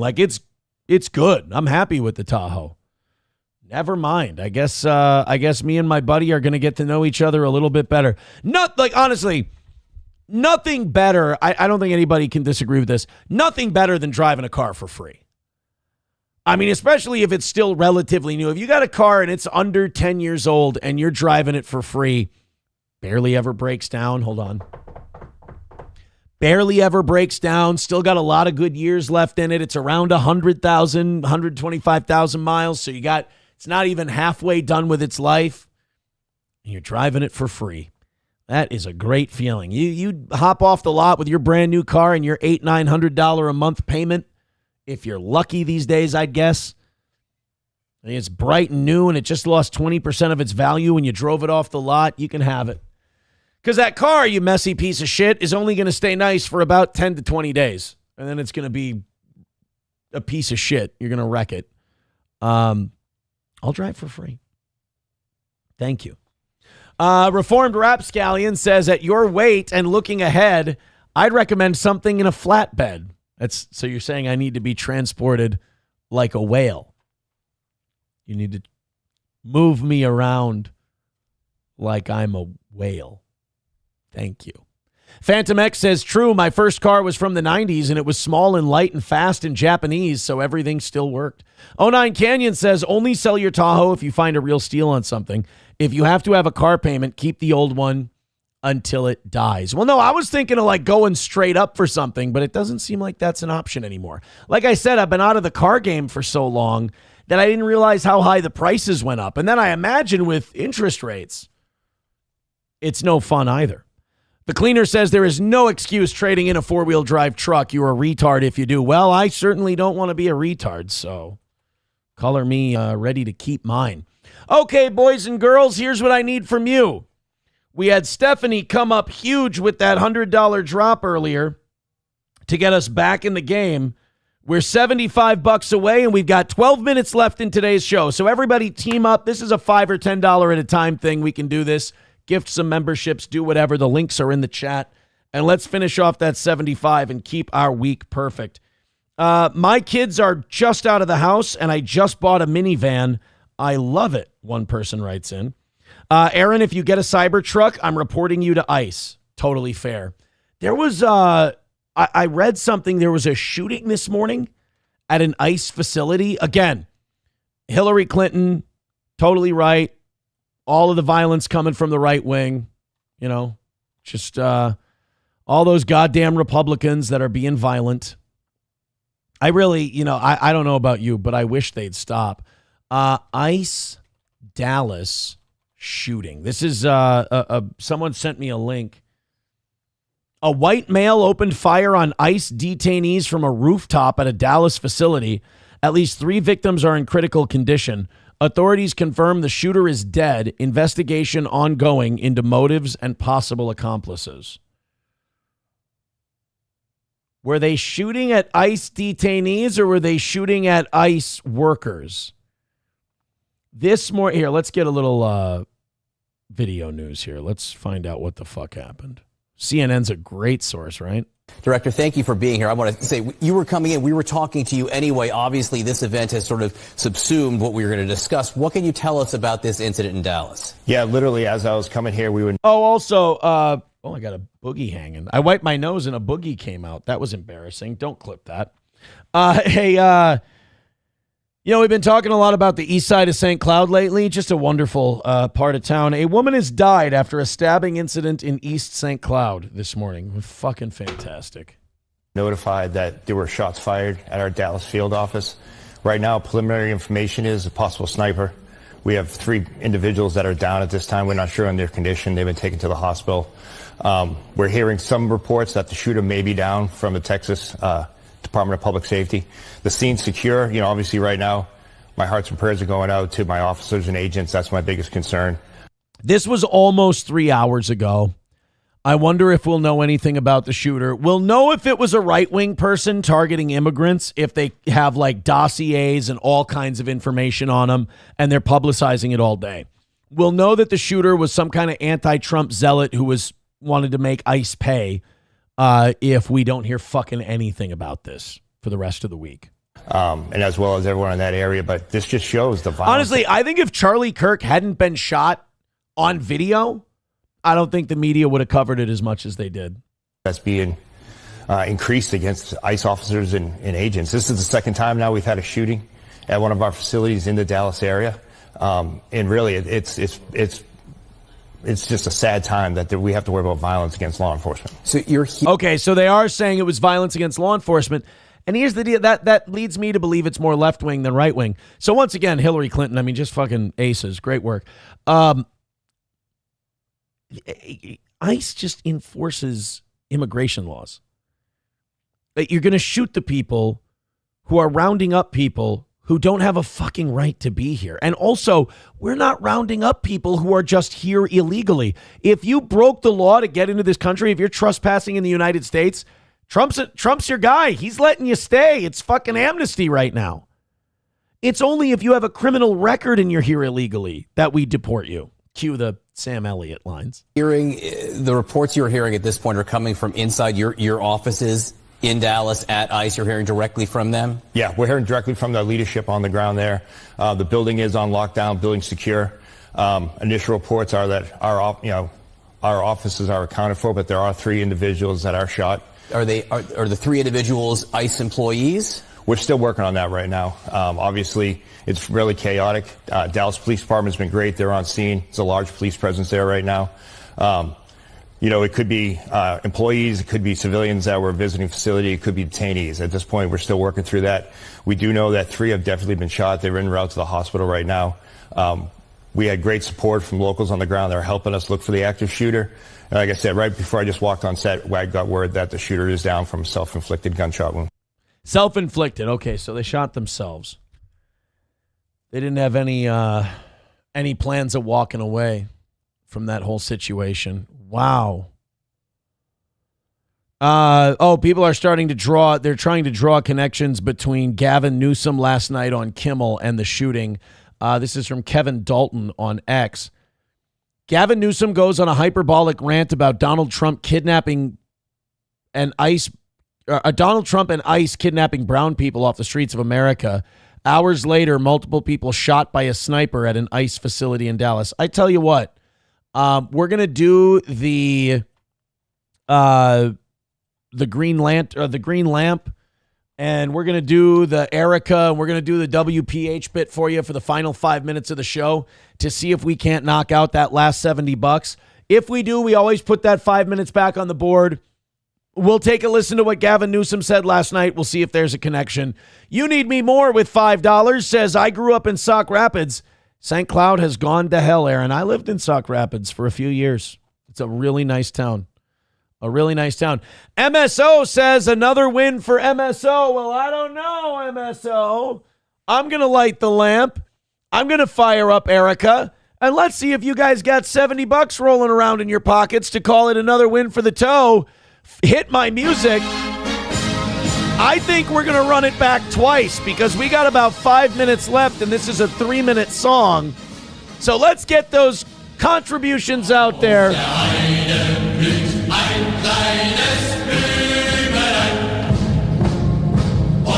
Consider this like going to church. You know, we did the whole 4.5-hour church service. Now we're going to pass the basket around to see if we can't make $70. Keep our perfect week alive, and another win for the toe. Erica. Here we go. Streamlabs, PayPal, Venmo, Super Chats, Rumble Rents. We haven't gotten a Super Chat for over an hour. Are you kidding? Are you kidding? Let's see if we can hit it. And then, of course, we give you all this time back. We don't just take the time and say goodbye. We give you the 5 back. Let's see if we can make a couple of shekels and get this thing all taken care of for today. You got to 70, which it wasn't looking good there for a while, so I'm very happy with where you've put this thing. But now let's tap it in. Tap it in. Tap it in. Erica. MSO says fake dono time. Yes, fake donos are always welcome here on the toe. Hey, the links are right there in the chat for you. All you got to do is click them, throw it in, and call it a win. Erica. Main Vein with $20 says, I've always got a 20 spot for the WPH. Oh my God, 55 away from today. Couple more of those and we're good to go, kids. 55 is the number. Keep it up. What do you think?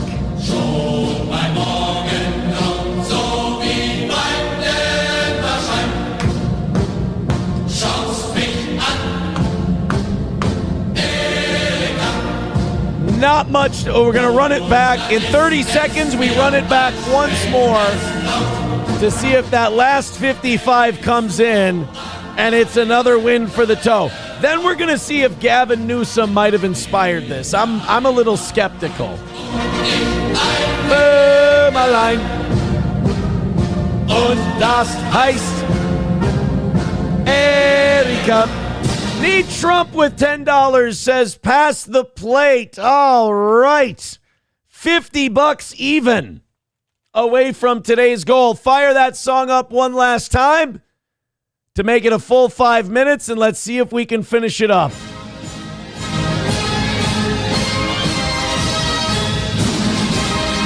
Satan's Mechanic says trauma-based goal manipulation from Alex Stein. Yes, Alex nailed it. Trauma-based goal manipulation. $50 if you got part of it. We'll take part of it. 50 away from the win and a perfect day for the toe.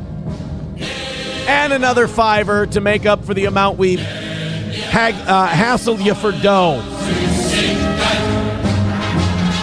Zaterduft and Strom den Blumen klein.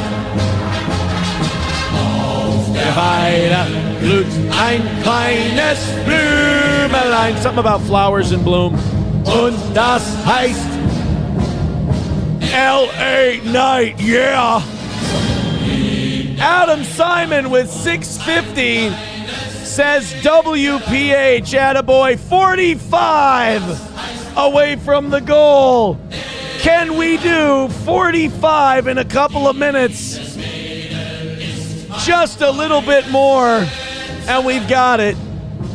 Hobo says Erica was a 400-pound milkmaiden with a clubfoot and the product of fetal alcohol from schnapps. I don't know if he's wrong. I just don't know if he's wrong. Thank you very much. 45 away from today. Let's get off the schneid. You missed yesterday. Evening show picked you up, but you missed yesterday. Let's finish it. 45 away. You've got about a minute 10 left in the game. Thermodyne Diesel gifting 5 memberships. $20. It's $20 away from today's goal. Thank you very much, Thermodyne. A minute to go in the song. Can $20 come in before the end of the program? 45 seconds to go. This is fun. I love you guys. $20 away. And, $15 away. You need me more with a membership. So a $20 drop on Rumble does it. We're also 63 memberships away from 600. Uh-oh. Can 15 be done in 30 seconds? It's $15 left to go in 30 seconds. Erica. All right, give us our little light music. And then we'll see if that last 15 drops in. All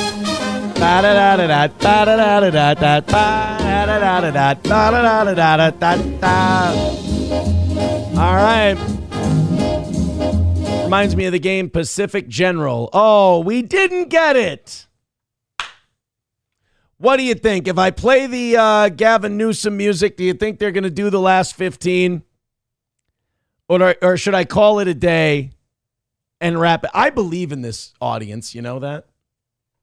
I believe in them, and I think they can do 15 if I show my faith. 15 is a doable number. You know what? Let's play it.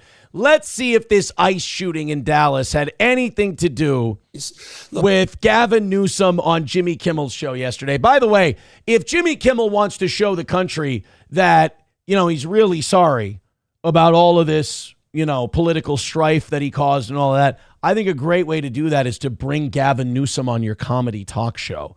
Let's see if Gavin, you guys be the judge, because an ICE facility in Dallas was shot up today by a sniper. Let's see. Look, we had a 15-year-old disabled kid in Los Angeles was waiting for his sister to come out of high school, and they pulled out guns on this kid. They pulled out guns and handcuffed this young child. That's happening. Oh, this was on Colbert. I thought they said he was Kimmel's first guest. Ah, fuck, you can't tell the difference. In the United States of America, masked men jumping out of unmarked cars, people disappearing, no due process, no oversight, zero accountability. No due process, no oversight. They're here illegally. They broke the law. You get arrested when you break the law. And then you go through the due process part.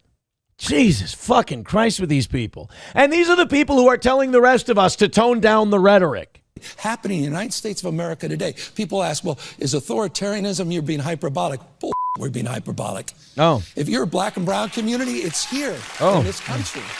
And so I'm deeply proud that I had the privilege of signing the nation's first bill to address the issue of masking. Also to require, you have simple identification, to your point. I mean, if some guy jumped out of an unmarked car in a van with a mask on, tried to grab me, I mean, by definition, you're going to push back. And so with my hips. These are not just authoritarian tendencies. These are authoritarian actions by an authoritarian government. That's right, guys. We need to tone down the rhetoric. The government is authoritarian. They're going to kidnap you in the middle of the night and take you away with no due process. You got to fight back against that, right? Fucking these tone-deaf dickheads. You saw what Stephen Miller said last week. Keep on rocking me, baby, I believe is what Stephen Miller said last week. Stephen Miller said last week. You saw what Stephen Miller said last week. He said, big old jet airliner, don't carry me too far away. Sorry. I'm sorry. What Stephen Miller said last week. Abracadabra, I'm going to reach out and grab you. Sorry, that's stupid. We should take this very seriously. Government. You saw what Stephen Miller said last week. I'm a joker. I'm a smoker. I'm a midnight toker. I get my lovin' on the run. This should put chills up. Fine. Called the Democratic Party an extremist organization, basically a terrorist organization, saying he's going after his enemies. You saw the tweet that Donald Trump sent out, Truth Social, basically telling Pam Bondi, I want these 3 people taken out. That's happening in the United States. This can't be normalized. None of this can be normalized. Well, Governor, thank you so much for being So don't worry, if you guys were wondering if Stephen Colbert was going to push back at all, don't worry, he didn't. So Gavin Newsom said that on Colbert, and then today an ICE facility gets shot. I'm sorry. I would love to blame Gavin Newsom for a lot of shit. I can't blame him for that one. Crazy guy did some crazy shit. I think it's a totality of everything that's out there right now that's causing this more than anything else. All right, we didn't get that 15. I just did that one for fun. I threw that one in for fun because you guys did a great job getting so close to today's goal. Thank you. We didn't get it. That's the second day in a row that the morning show has not been able to knock out the goal. Son of a bitch, huh? Well, Streamlabs, PayPal, Venmo, Super Chats, Rumble Rants. Hopefully the evening show can pick up for you. It's only $15. It's not the end of the world, but we're glad you guys got close. Take it easy. Have a great rest of the day, and I will see you at 6 o'clock tonight for our dwindling little evening program.